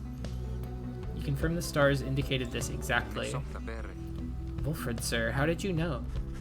Wolfred smiles back at him, but you sense his thoughts, as though he is directing them at you. I too can read, my kin. Oh, this guy can read and speak For lines. vision, though the words may be. Okay, okay. Interesting. He turns back to Hedwyn. Ranelli Rodardes. Yeah, that was very striking. Your reader's skills, while rare, are not unique, but as I said, I'll let them do the job. I see that you have something special going on here, which benefits the plan. What plan? I thought this was about our freedom. Oh, fear not, my boy. It is indeed. Plenty of time to tell you about it, all about it on the way. For now, however, you look like you can use some rest. And for that matter, so can I. If you'll excuse me. You sense your companions are exhausted from their recent travels. Given the road ahead, you would agree it would be best to take the night to recover as much as possible. Yeah, hearing somebody randomly speak English after a few hours of just gibberish was quite cool.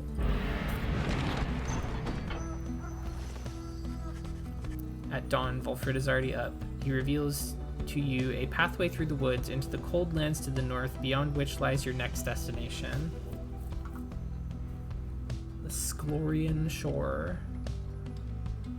The one path through the woods into the north.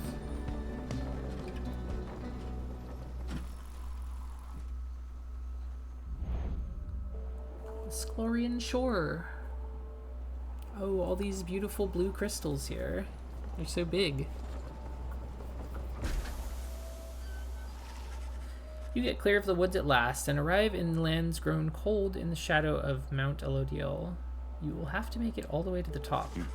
In a moment of respite, Wolfred calls everyone together to discuss matters pertaining to the rites and the plan to which he alluded. You banded together with a common faith that freedom from the downside is not impossible, am I correct?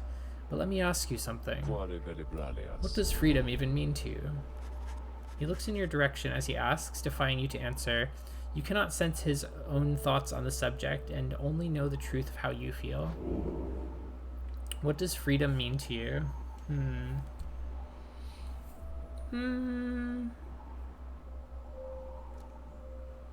Able to make decisions on your own terms, having a clear conscience and a carefree heart, answering to no one's will other than your own, being able to go where the heart yearns without restriction and without fear, not having one's strongest feelings and emotions repressed or rebuffed, living life without concern for others' judgment or approval, just another empty goal to chase to give one's life a false sense of meaning. Freedom means not being forced into responding to such questions. Let's see. I think for me personally, freedom is kind of sort of somewhere blend of all of this stuff, really. But doing what you want and going where you please are kind of my biggest ones. Let's say going where you please. You tell Wolfred that freedom means having the ability and means to go where you please, when you please, the opposite of being cast into exile and forced to chase the stars. He considers your remarks for a short while. Num care blarius. Borders and boundaries exist not to limit freedoms, but to protect them, though perhaps this is debatable.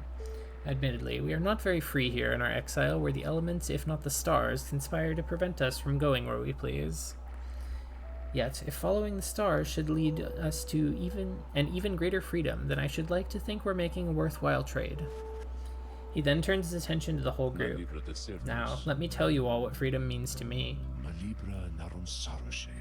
Freedom means to live life without fear. To be able to indulge one's curiosities and passions, at least the ones that cause no harm to others, without the constant threat of judgment and reprisal. Freedom means not being made a criminal for what you know, or whom you love, or what you choose to think or not think. He looks out toward the distant mountains. Within the next few days, your time in exile could come to an end. You could see the Commonwealth once more. And you would be exalted there, given the highest honor, the opposite of how you got here. But you would not truly be free, I think. At the least, you would become complicit to an ancient system that would deign to cast down others such as you. It is a system whose well-intentioned founding principles have long been lost, and the 8 scribes, if they are out there still, have made quite clear they shall not intervene firsthand. That is where you come in. He turns to you and everyone again, looking to each of you. Long have I wished to gather such a group, that, together, you might see that seeking freedom only for yourselves is too modest of a goal. You share a higher calling now. The plan, then, is this. We free each other from the downside through the rites, then we meet up on the other side. We organize. Each new moon at dusk, we join together at the Spiral Sanctum. We need as many of us there as possible. My agents on the other side shall explain the rest. Spiral Sanctum, the burned down remains of the old capital from the Commonwealth. Remains stand as a warning to those who would seek to spread forbidden knowledge. You're plotting a revolt. Just so, I am asking a lot. You do have other options. Deceit, however, is not one of them. The reader and myself. You know by now that we can see through it. But you need not be a part of this, nor is it in my interest to coerce you. You may go your own way if you wish. Live out your remaining days here like so many others. So, if anyone among you prefers that, if you cannot see yourself continuing to strive together in the Commonwealth, as you are doing here, then speak now. Wolfred pauses for a time, examining each member of the group. No one stirs. Very good. Some of you consider yourselves friends, some others not. But all of you are bound together through the rites and are integral to our plan. Remember that. You seek true freedom? You will not find it waiting for you in the Commonwealth, but together you can bring it about, both for yourselves and others. That is my promise. He lets out a long breath. That's it. I ask you all to think on this, and let's reconvene along our journey to the summit. Wolfred turns toward the mountains, leaving you to consider what he said and plot the wagon's northward path.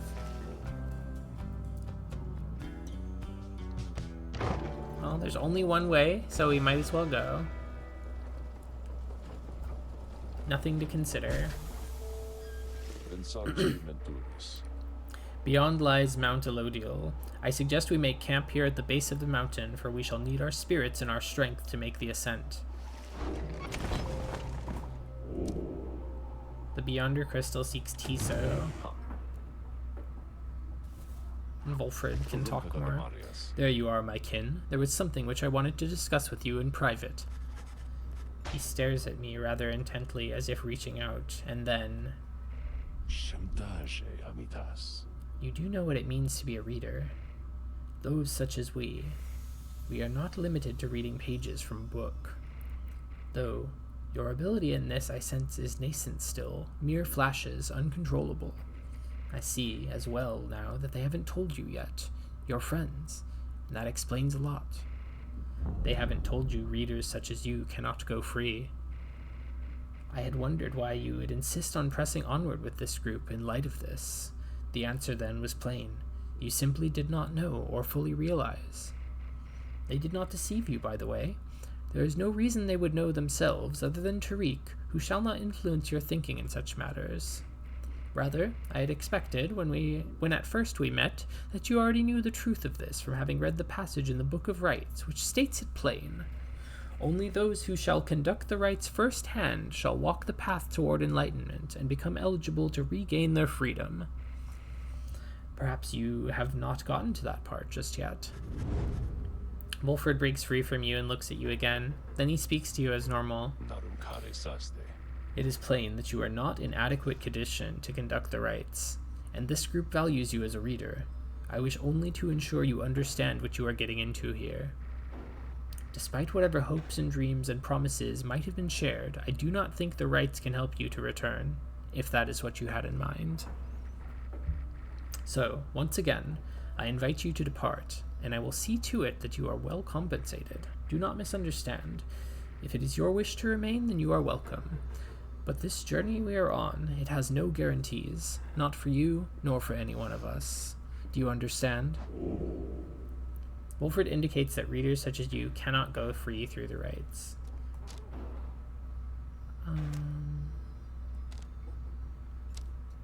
I'll say I understand.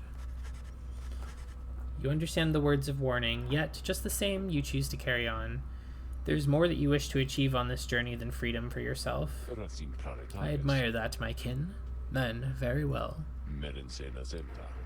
Know that we have much at stake here in this anyway. Much more than just a shot at going back into that commonwealth which cast us down here to begin with. It sounds like you intend to stick around. Then we'll have lots more time to chat as we ascend the sacred mountain in the coming days. Until then... He strides out of the wagon then, leaving you with your thoughts.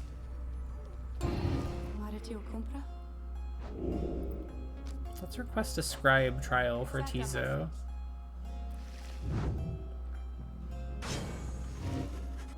You ask Sandra to administer one of her special trials for Tiso. I dare think I remember something of that imp. He certainly stood out from all his ilk, although that really is not saying much. Well, let us bring him forth. Tiso soon appears and heeds the summons. Tiso seems to be prepared for whatever lies ahead.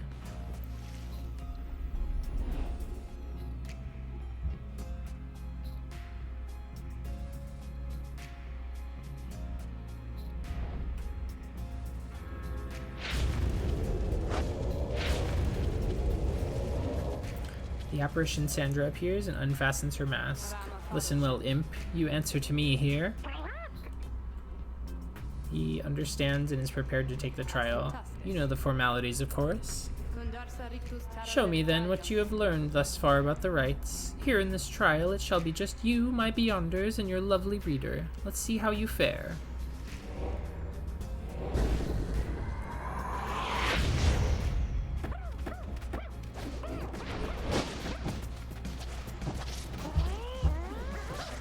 Oh! Help. Damn. This one seems like it might be kind of tough.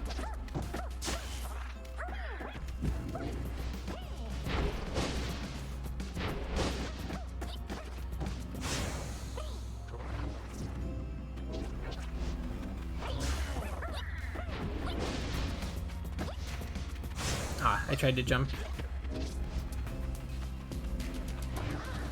Oh my gosh, what a hop. What a leap. Pounced on that ball.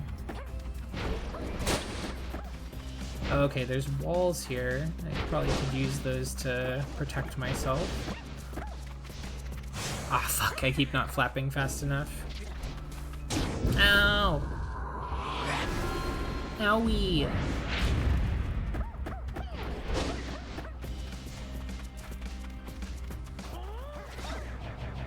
Oh, damn, they alley-ooped me.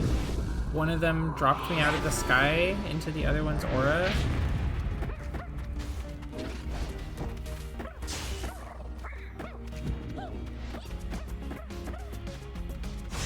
Fuck.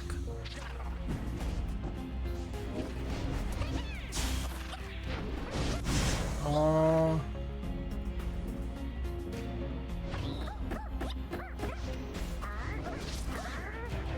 Ow.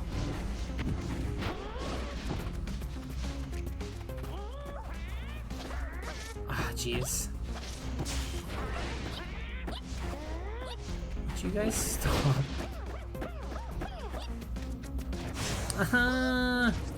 Come on, the orb went over the pyre. Okay. Check this out.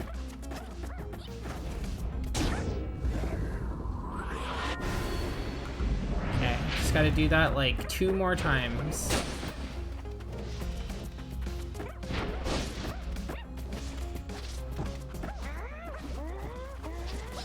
No, my ball. Ah, murdered. Well, I've got a portal right next to their pyre now. But I'm dead is the problem.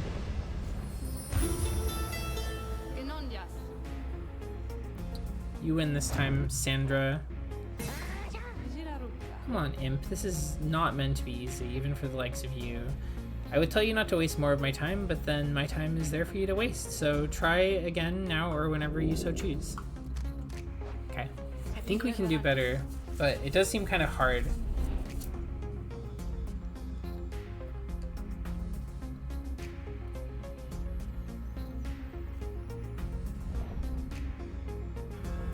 I think I'll do one more attempt, and if I don't get it this time, I'll just move on for the sake of getting to a good stopping point for the stream.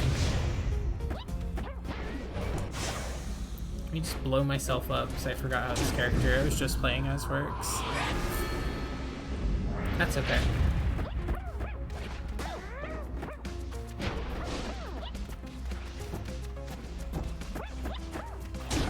Okay, one down.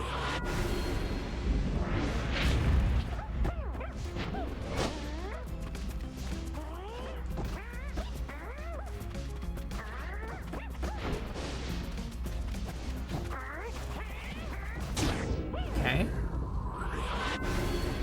Two more.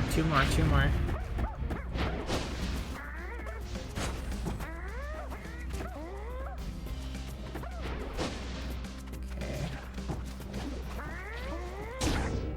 Alright. This right stuff is so easy, actually.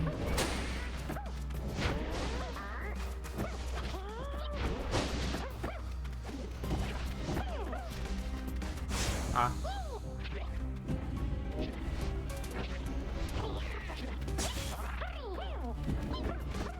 Then I take the portal. Sweet. Tizo.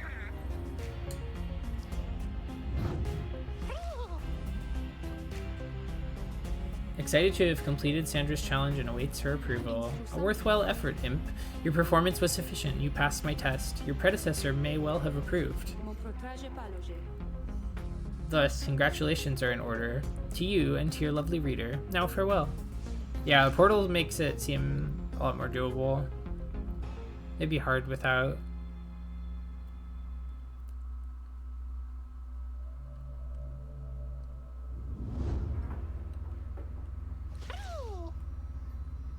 Happy to be back and wonders what it is that Sandra granted you. You take a closer look at the new artifact in your possession. Haub's Wing. Tizo's Flutter and Zip abilities cost less stamina. That's pretty good.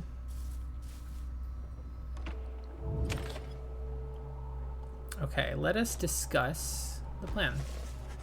Earlier, Wolfred called for a group meeting, presumably to reveal his plan in more detail. Instead, he reveals some bad news. Wait, what are you saying? What I'm saying, boy, is that while you can indeed get yourself out of here, it can't be all of you at once. We earn our way back one by one, or not at all.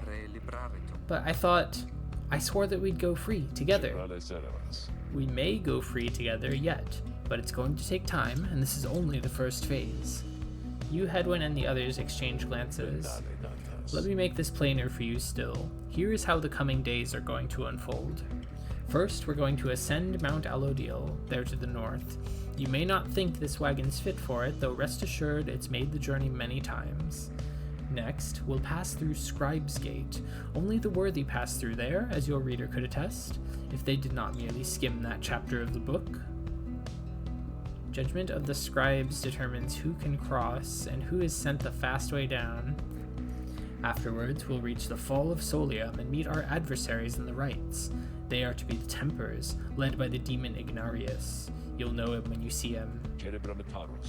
Both you and they shall choose someone from their respective ranks. Then, once one of the triumvirates prevails, their somebody will be whisked home to the Commonwealth. Whisked home to the Commonwealth? Precisely. Once returned, our somebody is taken in, and clothed, and fully pardoned. The Commonwealth knows all about this. The same Commonwealth that says a sentence into exile is forever, and freedom from the downside is impossible. Many of those details the scribes themselves wish to be kept secret. Former exiles and the leaders of the Commonwealth alike have good incentive to protect those secrets well. So that's it then. We climb the mountain, somebody goes back, and everyone else stays. For most of those participating in the rites, yes, that's it. But I'd like your connotation, and indeed, for us, that isn't it at all. If one of us returns, it shall just be a step along our path. However, let's let that sit for now. Gather your strength, we'll talk again on our way up. Wolfred leaves the rest of you to consider what he said. You have time now for your vocations. At dawn, you shall begin your ascent of Mount Alodiel. Let's see. So I maxed out the group hope.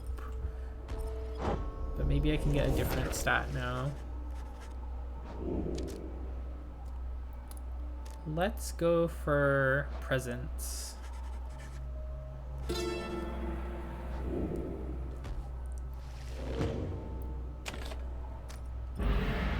Continue the journey. Mount Alodiel. Oh, I want to play Crystal Chronicles so bad. Every time I look at these map screens and see the little caravan moving around.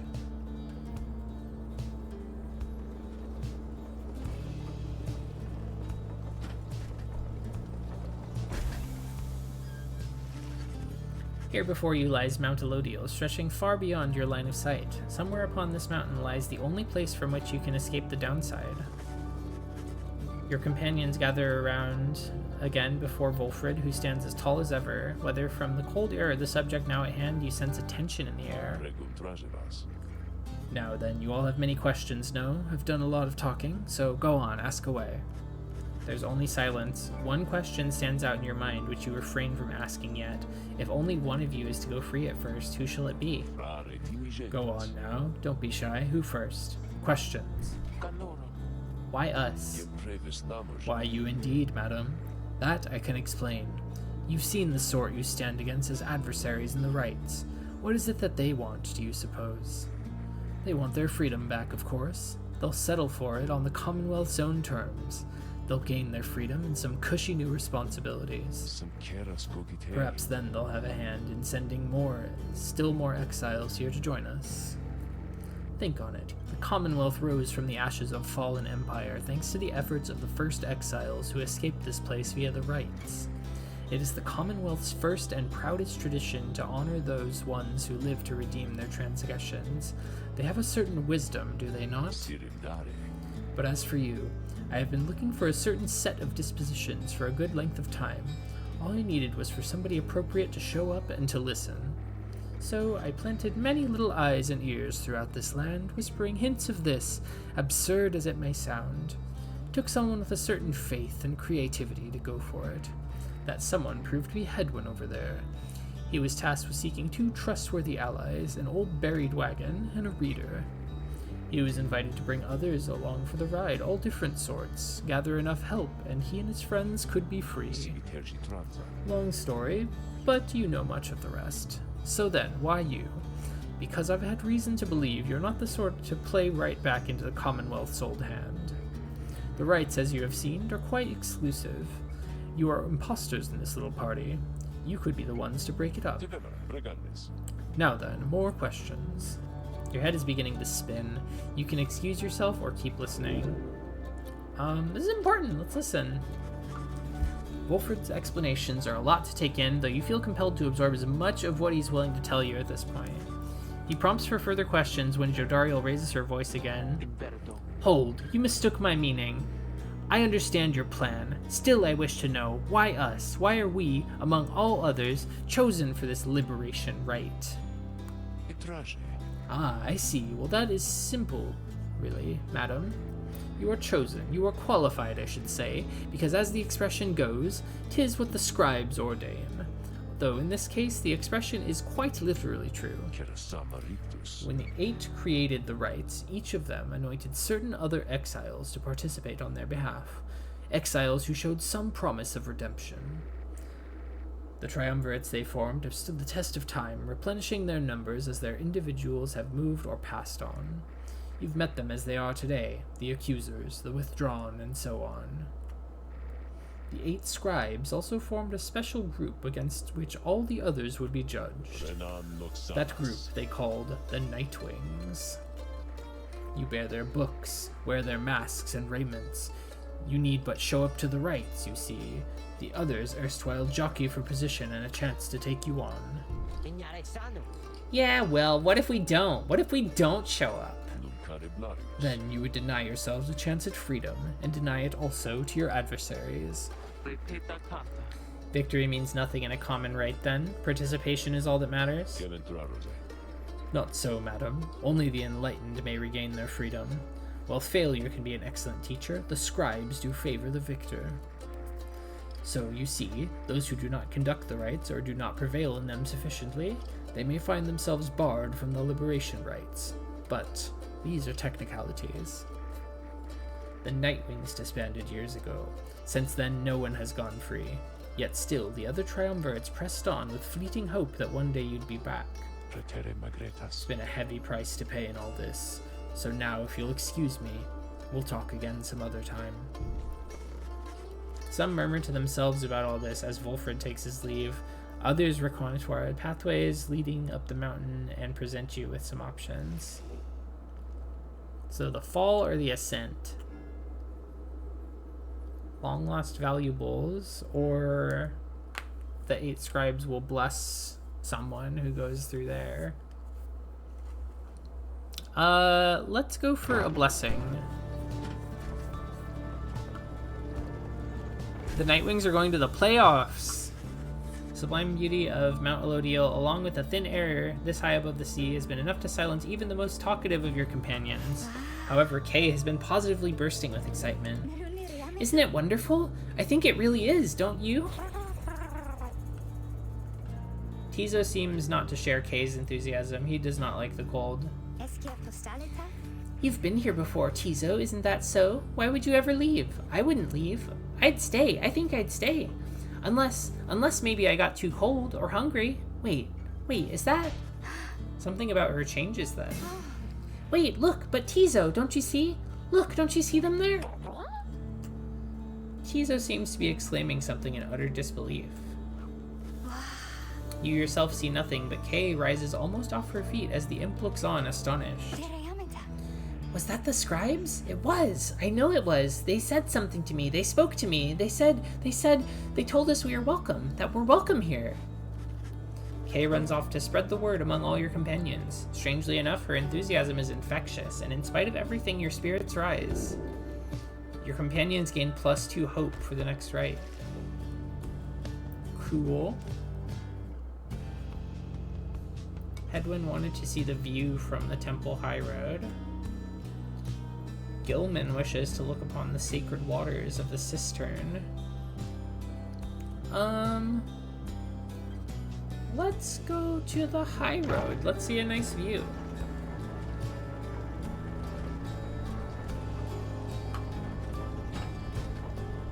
All of these like team icon stained glass things in the back.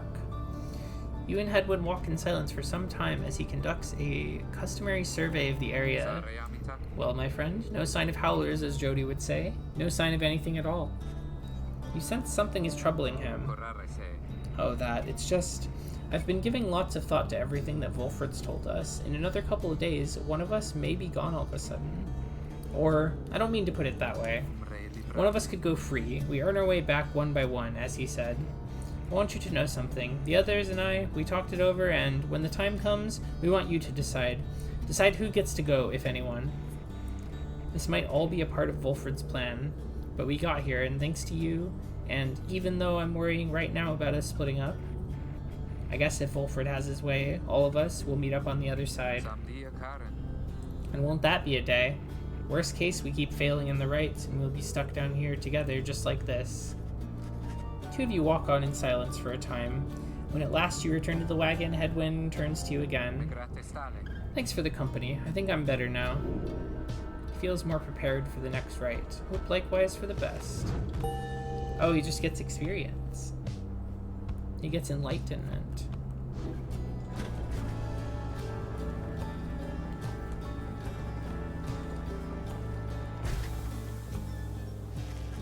You and your companions gather at Scribe's Gate, where the single narrow trail to the summit narrows even more and falls under an archway carved of stone. Come along now, everyone, and be prepared to speak your mind when you are called. Frankly, most of you still lack enlightenment, but we may pass together, much how we act as with a single heart and mind during rites. Well then, onward, Tariq. Please, follow me.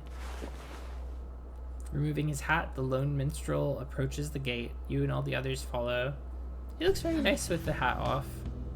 When the last of your companions nears the arch, you notice someone standing high above, who then appears before you. She eyes the lone minstrel first. Is that you, Tariq? It is. Greetings, Celeste. And how was your rest? Too long, Celeste. It seems your work has piled up in the meantime. You bring this many to the gate? Aye. Then, let us make this quick. She gestures toward the rest of you. Now, each of you, in turn, state who you are and what you seek whilst crossing Scribe's Gate. Do as she says, please, without questioning. Your fellow exiles exchange glances but quickly comply. I'll start. They call me Hedwyn the Deserter. I've come here seeking freedom for myself and my companions. In my case, so I can return to be with the one whom I love. The woman bids him forward. The lone minstrel prompts Ruki to speak up next. I am regarded by the name of Ruki Greentail. I just want to get out of here, I guess, with my chums preferably. Go see Mama back home. I am Captain Jodariel. I do not truly know as yet what I am seeking here. Oh, my name is Kay, and I am here, I think, because the scribes have called to me. It must be them, because if not, then who? Tizo seeks to live up to the Nightwing's legacy and maybe see the Commonwealth someday. Sir Gilman of the Sea Dominion, at your service. This knight is on a quest to find his honor. He lost it at a certain point. Pamitha Vane. I'm only here because my sister's here. Then, as Wolfred steps forward, the one called Celeste raises her voice. You. I recognize you from the Nightwings of the past. You are not clad in the raiments any longer. I would know why. I had my chance already. The Nightwings that now stand before you. I travel with them as a pilgrim. I see. Then state why you are here, as have the others. My name is Wolfred Sandalwood. I seek liberty for each of us, so that one day we all might stand shoulder to shoulder on the other side, and bring our freedom to the people there. She waves him by. Finally, she turns to me. I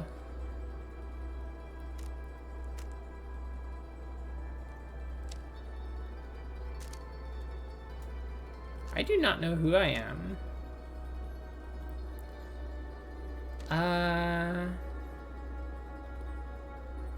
My youth is gone, but my thirst for knowledge. I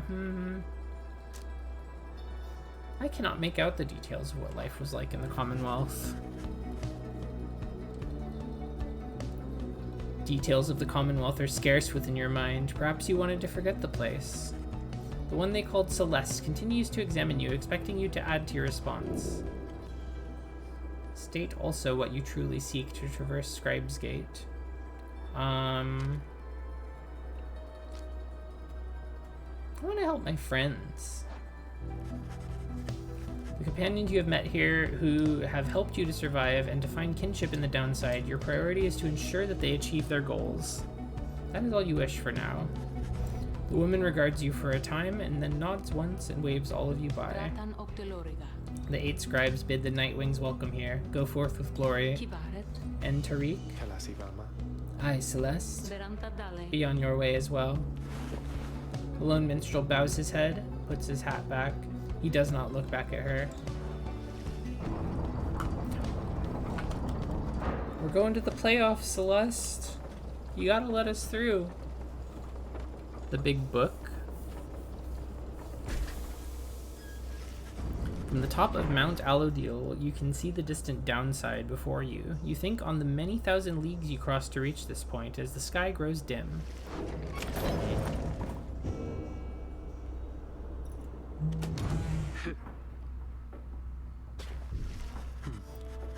Jodariel appears to be prepared for whatever is to come this night. Though it is not yet dark, she is already in her raiments. Hedwyn soon joins her, also looking ready. Any sign of Ruki? None as yet. Complained about a chafing at the collar of his mask. Our freedom might be hinging on that collar then. I am certain that it is. They share a laugh together. The 3 of you exchange glances, but nothing is said or needs to be said. Soon, if Wolfred is to be believed, one of your companions may regain his or her freedom. Hey, what did I miss? Am I late? Is it starting? Is it starting yet? Easy, Ruki. We got a little time. It isn't starting yet. How fare your struggles with your mask, Greentail? Feeling a lot better, thanks. Just had to smash it repeatedly against a wall for a little bit. Put some of the old nerves to bed there for good measure. Though, this is really happening, huh? One of us might be getting out of here, like, soon. By dawn, in fact, if all goes well. If all goes well, that's one way to look at it, I guess. What are you getting at, Greentail? Well, it's just, we might be breaking up the band here, people, if one of us gets out. That's been bugging me for a while now. I thought we were all getting out of here at once. He shoots a look at you. Some of us, we might not be getting out of here at all. Hedwyn slams his fist against the wall. No, not if I can help it. We made a promise to each other, each of us, the 4 of us. We're all getting out of here. I care about the others too, I do, but we've been here from the start. I want you to know, my promise is to you, and I believe you'll do the same for me. So it's like this. If any one of us gets out, great, but it's just a start. We're going to do whatever it takes there on the other side to make it so the rest of us can get back too. What, you think they're gonna build a bridge down here if we ask nice or something? I don't know what it's going to take. I just know we have to try. Jodariel turns to you. Reader, we shall find a way. She nods to reassure you and to reassure herself. Ruki nods his head in turn, and Hedwyn's gaze never once falters. Well, my friends, I think it's just about time. Let's go. One by one, they turn toward the door. The fall of Solium awaits, a vital step in your quest for freedom, yet you feel in your heart that it shall only be the first. Your 3 companions each gain +1 hope for the liberation rate. Have another page to read here. The Imp Haub and I, we helped to save my emperor, And when the danger did subside, my Emperor Solium Mur, he said something to me, which shook me to the essence of my being. He said, "You give your freedom, Master Golthanian, so that I may yet have mine. You too now are an exile of the downside. In all the days which I have left, I could never repay the mercy you have shown me. So if I cannot do so in this life, then I shall do it in the next." We crossed the land together, and with the imp we gained the company of those who saw in him what I did. Okay. Oh wait, there was something sparkling in there. Hold on a sec. River Frost, a keepsake from Slorian shore. Okay, let's go to the slug market. Hey guys, just so you're aware and all, I know how come you're here. How come you made it all the way up here? I know, alright. You're here because I got the lowest prices in all the downside, am I right? And some of the new stuff I got in stock, you're gonna get a lot of value there, an awful lot. Let's see. Scribe Snuff. Unlearn any masteries and choose again. Let's get some more dust. Stardust is a very valuable ingredient. Should never pass up on taking it when you can, when you have the choice to. Come and see us again, guys. Alright, let's commence the liberation rite, and I think this will probably be the last thing we do today on stream. Is everyone prepared, Hedwin? Pyre tem. Yes, though several of us have another question that's been troubling us. You need but ask. Putarum siste. You said that one of us is going to return to the Commonwealth if we defeat the Tempers in the rites this night. What happens if we fail? Hedwin, my boy, don't you see? The path to freedom and the path to enlightenment are one and the same. Do you intend to stray from the path? Sa. No. Then you have nothing to fear. But let me be much more upfront with you. Should you be defeated by the Tempers this night, then one of them shall end up going free instead of one of you. It is as simple as that. What then is to be done? The very same as if we achieve victory. We await our next such opportunity and make the most of it. Tonight, our plan is set in motion. We are united in our cause. We shall look as ever toward the stars for guidance, and seize upon our future chances just as they arise. So look up, my boy, and set aside your doubts. It is time to take great strides along the path.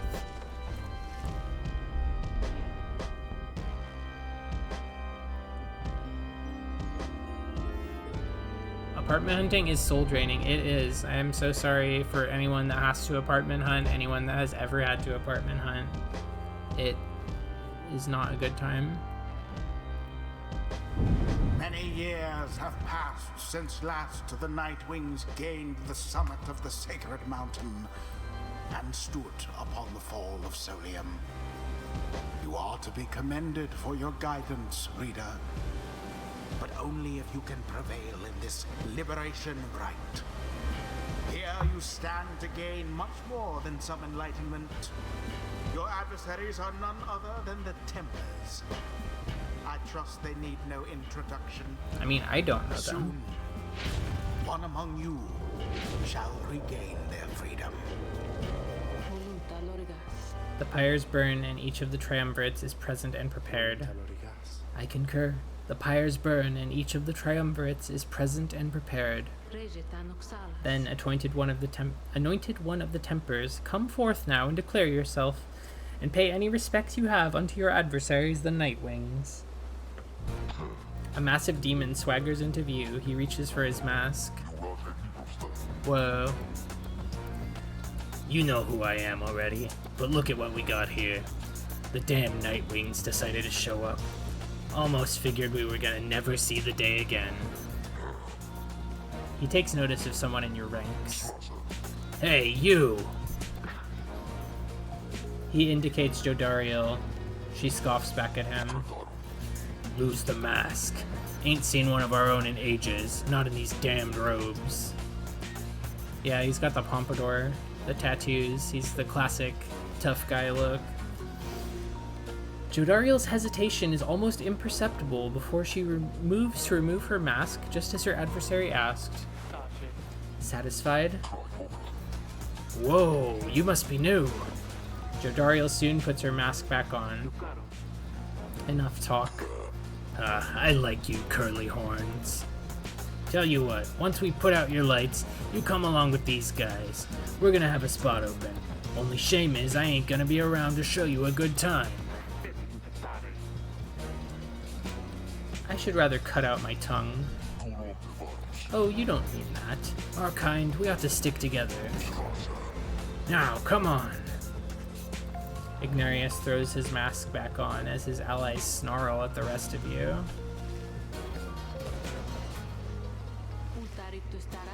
Have the Nightwings reached a decision on whose behalf they shall conduct this rite? The lone minstrel gets your attention in his subtle way. Reader, this is it. The first companion whom you choose shall be anointed to go free this very night if you prevail. The other two in the triumvirate shall lend their aid. As you may know, only the most enlightened in the rites are eligible to go free. Not all among you may be ready yet. Now, Nightwings, I would have your decision.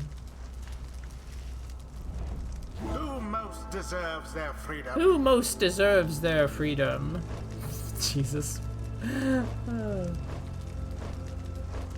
Okay, so it seems like you have to at least be rank 3 in order to be free. You can ascend someone earlier if you don't like them. Let's see. I think of these 3, I would anoint Ruki, probably. I mean, I like him. I want the other 2 to be around more, I guess. So we'll anoint Ruki. Excellent choice, chum. Now let's get me out of here. Then the Gate Guardian looks upon you and your adversaries. Very well, then, under the watch of the 8 scribes, here are the stakes of this Eve's liberation rite. Should the Nightwings prevail, the one called Ruki Greentail shall be liberated. Should the Tempers prevail, the exile Ignarius shall go free instead. She then turns to you. Now, who among the Nightwings shall complete your triumvirate to strive alongside Ruki Greentail to see his return to glory? Who shall strive for him? Let's see. I kind of want to use Gilman. I haven't used him for a while. I think quickness is nice for his power that he has. The Kerfang.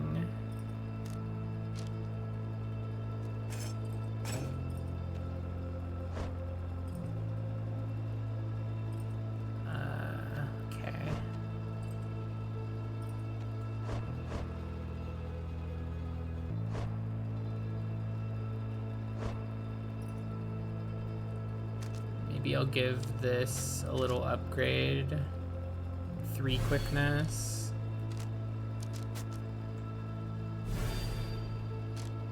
Well, shit. I actually didn't mean to use that second one. That's okay, though. Okay. So we'll take Gilman. Sir Gilman. By this knight's honor, he shall do his very best! Okay, maybe I will...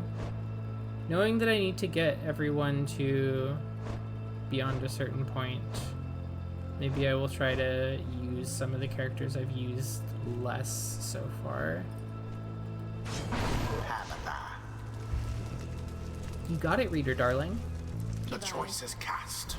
Very well, the 8 scribes accept your choices, reader of the Nightwings. She then indicates to the lone minstrel. Now, are you yourself prepared, Tariq? Aye, Celeste. Then let us all begin. Nightwings, been waiting an awful long time to get out of this hole. Try and stop me.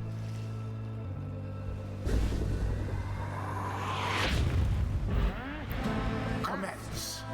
Oh, I thought this might happen. I thought they might sing a song together.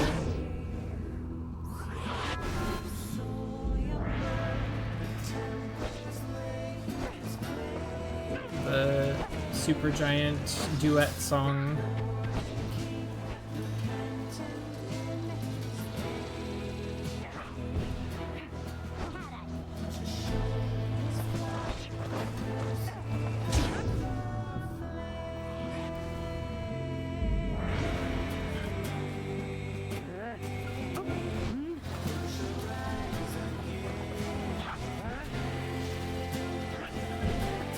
Aw.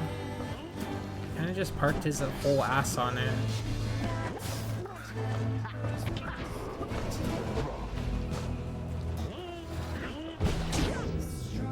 Oh, let's go.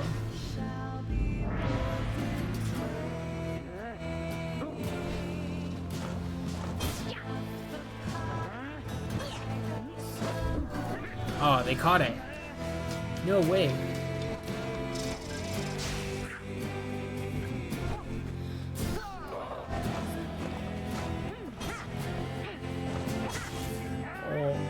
Vaporized.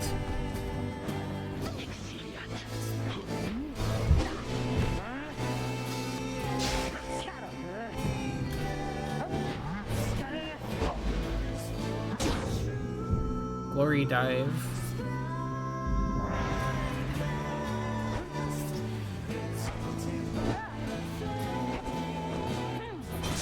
Oh, she fell in.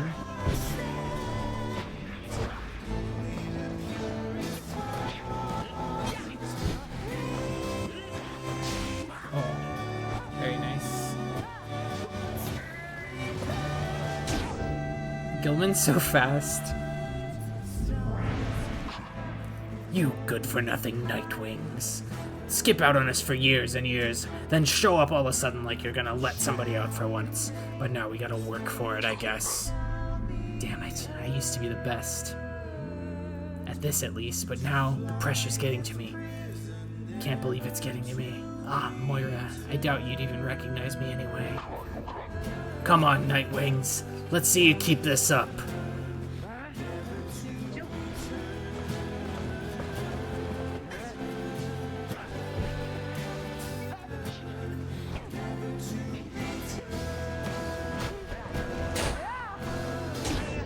Ah, fast. They've got a worm on their team too.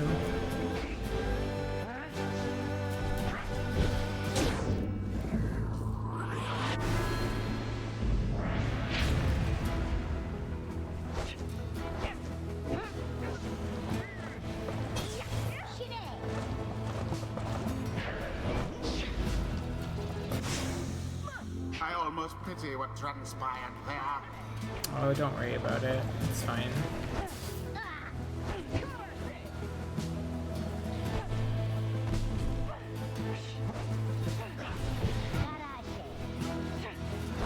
And there it is, at last. There it is at The last. Nightwings proved their worth. As for their adversaries, they did not. Gilman's raiments are very cute, actually. Thus ends the liberation rite. Let's go, And Nightwings, thus, baby! Love the The Nightwings! scribes have chosen.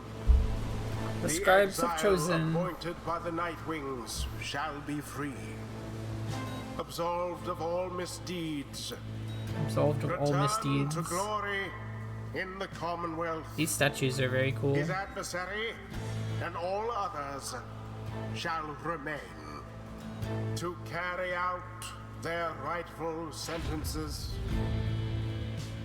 A scribe with something to say. Gah, what a joke. We should have had this. You should have had this. Got all rusty, you've been waiting so damn long. Damn it. Damn it. Nightwings! Be seeing you around, I guess. And next time, you ain't gonna be so lucky.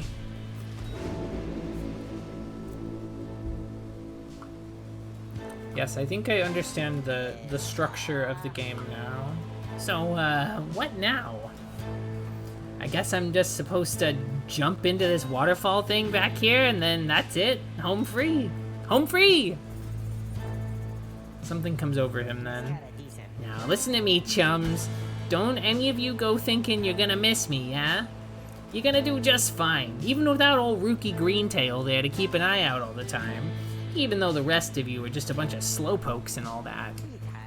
Me, I'm gonna be so busy drinking myself silly on Commonwealth stock, I'm sure I'm soon gonna forget each and every one of you. But just in case I don't, you be sure and stop by and visit me if you get back there too. Just look for Mama Greentail's shop. Right in the heart of town, you can't miss it. So yeah, stop by, say hi, you know. I think I gotta go, so, excuse me. He drops into the shimmer pool and disappears within, although you can still hear him going on about something. He is still yapping, even as he's disappearing. Whoa, let me tell you, this is weird in here. Hey, it's starting. Uh-oh, wait! Rookie earned back his freedom. He's left the downside forever. May he return in glory. Godspeed, Rookie Greentail. He's just like spinning around in the air. Are ever merciful. By their grace, the cycle of the rites may soon commence again.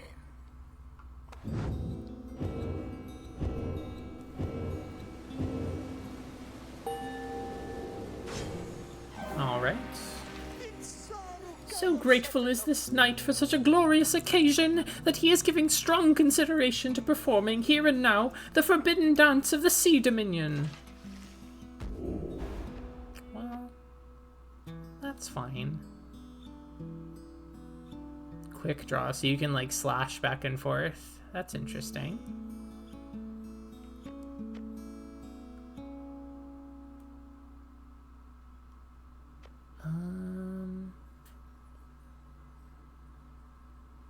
Let's go for the wider cleave. Thank you for complimenting my dog voice. For better or for worse, it's a funny one. Faster when you banish someone, or I think I like a fast fly. That sounds nice. Until the rites begin anew. Okay. So how does it play out from here? After your victory over the Tempers and the Liberation Rite, you return to your wagon to decide how to proceed from here. I miss him already. It is quieter now, but we'll see Rookie again if we persevere. Our journey's now begun in earnest. We'll just need to make a few last preparations while we're here. What about the stars? Can we afford the time? About that. Reader, go see for yourself.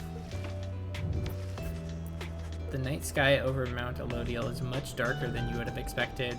Your thoughts are with Rookie as you look toward the heavens. You gaze into the darkness of night.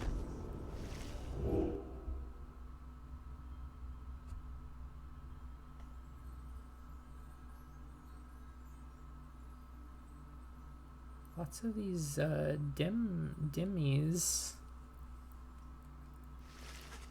You search and search the sky, but in vain. No stars are shining now. The stars revealed nothing, did they not? You confirm his suspicions. It's as the book foretells. This is the chance we need to make ready for what lies ahead. There's a haven south of here we'll travel to at dawn, and when the stars decide to shine for us again, we'll be ready. Mark my words.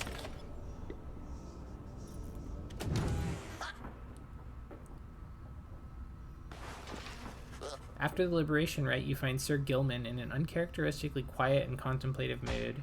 He salutes you crisply with his tail. Glory to you, Master Reader, and glory to the noble Rookie Greentail. Long may he prosper in the Commonwealth, and in so doing may he benefit the plan into which we have all been thrust. Then he falls silent for a time. You sense him growing very emotional. In noble Rookie, this knight found a kindred spirit, Master Reader. One of questionable honor, the greatest cunning, and such blinding speed as to befit a minstrel's tale. This knight fears our triumvirate lost something irreplaceable in him. Of course, this knight is also pleased that Rookie has achieved his freedom, very much so. And furthermore, this knight shall now continue training even harder than before. Rookie Greentail, this knight shall train on and until such time as he is swifter than the jagged lightnings of the deathless tempest. Now, Master Reader, this knight must beg his leave of you, for it is time, not for his rest, but for his training. Know that he is very grateful for your wisdom and your guidance in these rites. Between yourself and Master Rookie, you have instilled within this knight an unshakable resolve. He bows low and bids you a good evening.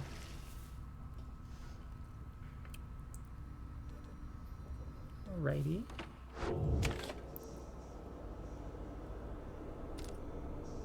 So I kind of want to see like what the next sort of progression is, but I am planning to stop soon. Good morning, my kin. The place I noted earlier. Let me illuminate the way.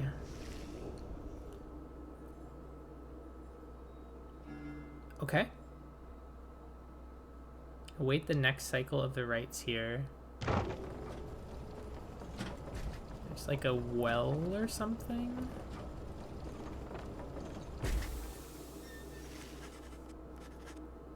Wolfred leads all of you into a calm and quiet clearing tucked away inside one of the mountain's hidden folds. All about you see a variety of strange items and equipment.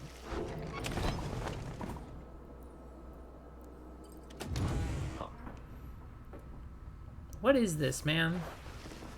You find Wolfred seemingly lost in thought, but then he turns to you. Greetings, reader. This wagon and I weave many memories together, and I could not help reliving some of them just now. I suppose some aspects of my past may be of relevance to you, given your role. If there is something that you wish to know, you need but ask. How do you know the Lone Minstrel? How long have you known each other? You ask Wolfred about his history with the Lone Minstrel, whom he seems to know quite well. Tariq was there with the Nightwings when they took me on. His manner has always been much as how you've seen. Although he is somewhat more cheerful now than I recall back then, if you can believe that. I think our plan sparked a little fire in him. This plan's current probability of success is 23%. He serves the Rights and the Nightwings. I have tried to ask him of his past before, but he seems rather reluctant to speak of it. Though it is plain that he's not from around here. This being the downside, I respect his wishes for some privacy. Nonetheless, although I do not know too much of him, I count him as a friend. I lost track of him for some time, though it was he who first informed me that the Nightwings had returned. He and Tizo were instrumental in our meeting. It's been good to see him doing relatively well. Anyway, was there anything else you wish to talk about for now? What'd you do to earn your sentence? How rather forward of you, my kin. Most whom I have met during my travels here have been reluctant to approach the subject of one's history before one's exile. Nonetheless, I am happy to tell you. As a reader, I assume you are familiar with the stamping press, an illegal invention allowing written materials to be published at an extraordinary rate. Whoa. I owned and operated one. I took issue with the Commonwealth, the ban on literacy, the interminable wars against the Highwing remnants. I spread the truth about it all with my machine. Under pseudonym, of course. Still, I knew I was putting myself at risk, and sure enough, my stamping press was eventually discovered and burned to the ground. I, however, managed to elude capture for a while. But for long enough, here in the downside, I chanced upon the Nightwings, who were searching for a reader. In that respect, my past, I think, is similar to yours. Anyway, that is the long and short of it. Now then, was there anything else? Why'd the Nightwings disband? I have been connected to the Nightwings almost since the beginning of my days in exile. They found me in a manner, as I understand, quite like how Hedwyn and the others found you. Back then it was a smaller group than we have now. I joined an exile called Erisa, and another known as Oralek. Once in a while, we let little Tizo stand in with us as well. He is rather older than he looks. The other triumvirates we stood against, they feared us. Only the Tempers presented any threat to us in any given right. But there was a terrible accident. Erisa, we lost her. And Oralek, he was my friend. He fell from Mount Elodial. We lost him as well. On the night when he was to be free. We were reckless, hasty, and I was powerless to stop any of it. I blamed the rights themselves, the circumstances that put us into danger. The downside has claimed many lives, yet this, it was too much. I vowed never again to don the mask and raiments. I had the black wagon cleared and buried, such that it could not be used again. If the Nightwings would rise again, it would be under different circumstances, under new leadership, and towards a different purpose. That is all I wish to say of this, my kin. You thank Wolfred for his time and bid him a good rest of the afternoon. Likewise to you, reader. Be well. Excellent.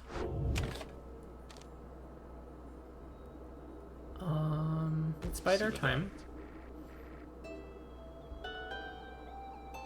Everyone, the amenities are modest here at Moonlight Alcove, but I suggest that you get comfortable. We may be here for some time. As for myself, I have some business to attend to. Please leave the wagon in my care for now. It shall be ready by when you need it next. From the mountaintop, you can see all across the downside. Its impossible expanse staring back at you. The thought occurs to you that you may never see another land besides it. And so you and your companions wait upon the mountaintop in quiet solitude, anticipating when the cycle of the rites begins to turn again. Then you shall have another opportunity to free one of your own. You may earn back their freedom one by one. Many moons pass. Then, one evening... May I have a moment, reader? The lone minstrel finds you poring over the Book of Rites, as has been your leaning throughout your stay at this abode. Begging your pardon, but there is something you may wish to see. Please, follow me. You follow him into the cold night. Look forth, reader. The stars shine like you have never seen. Once more the path towards salvation is revealed, but now something is different. Whoa, yeah. Haub, the midnight star. Gold, the south star.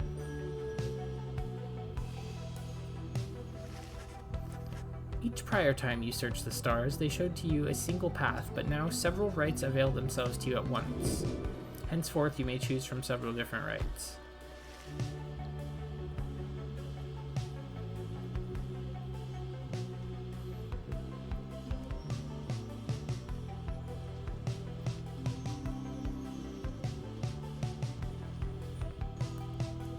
Okay, so just kind of pick where you go and what team you fight.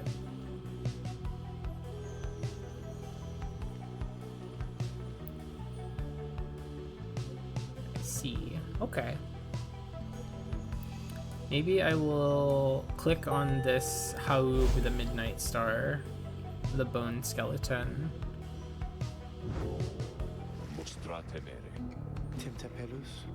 How are we to reach the cairn of Haub in the due course of time? Preparations are complete. Okay. Cycle begins anew. As the years advanced, you'll find there ought to be fewer rites. This time, until once more we are to traverse Scribe's Gate. Exactly how many it is difficult to say, but our next chance at liberty ought to present itself much sooner than before, so let's be ready for it. Now then, see you in the morning, reader. Okay, word of the news spreads. Alright, well, I mean, that seems like it's kind of the start of a second loop there, so I think we'll just call it with that. It's been a very long session already, almost 6 hours, so yeah, really good introduction to that game. Glad to be finally checking it out. It's been kind of on my list of things to maybe play sometime, but just hadn't really done it for quite some time, quite a while. Happy to be doing it now, though. Let's see. I'm trying to figure out where we can go from here. So I'm done streaming for today, but maybe somebody else might be streaming. We've got Atelier Zeno, who was in here earlier. Maybe we'll go that way. As for me, I'm probably not actually going to be streaming tomorrow. Oops. Opened myself up. Probably not actually streaming tomorrow. But I will be on Sunday on Soleil's channel, for more Legend of Dragoon. And then on Monday, I decided my next alchemy study will be playing The Elder Scrolls V Skyrim. Maybe you've heard of it before. I'm going to play an alchemy-focused playthrough on that because I think that sounds funny. So check that out if that sounds interesting to you, if you're free at that time. For now, I'm going to send you over to Atelier Zeno.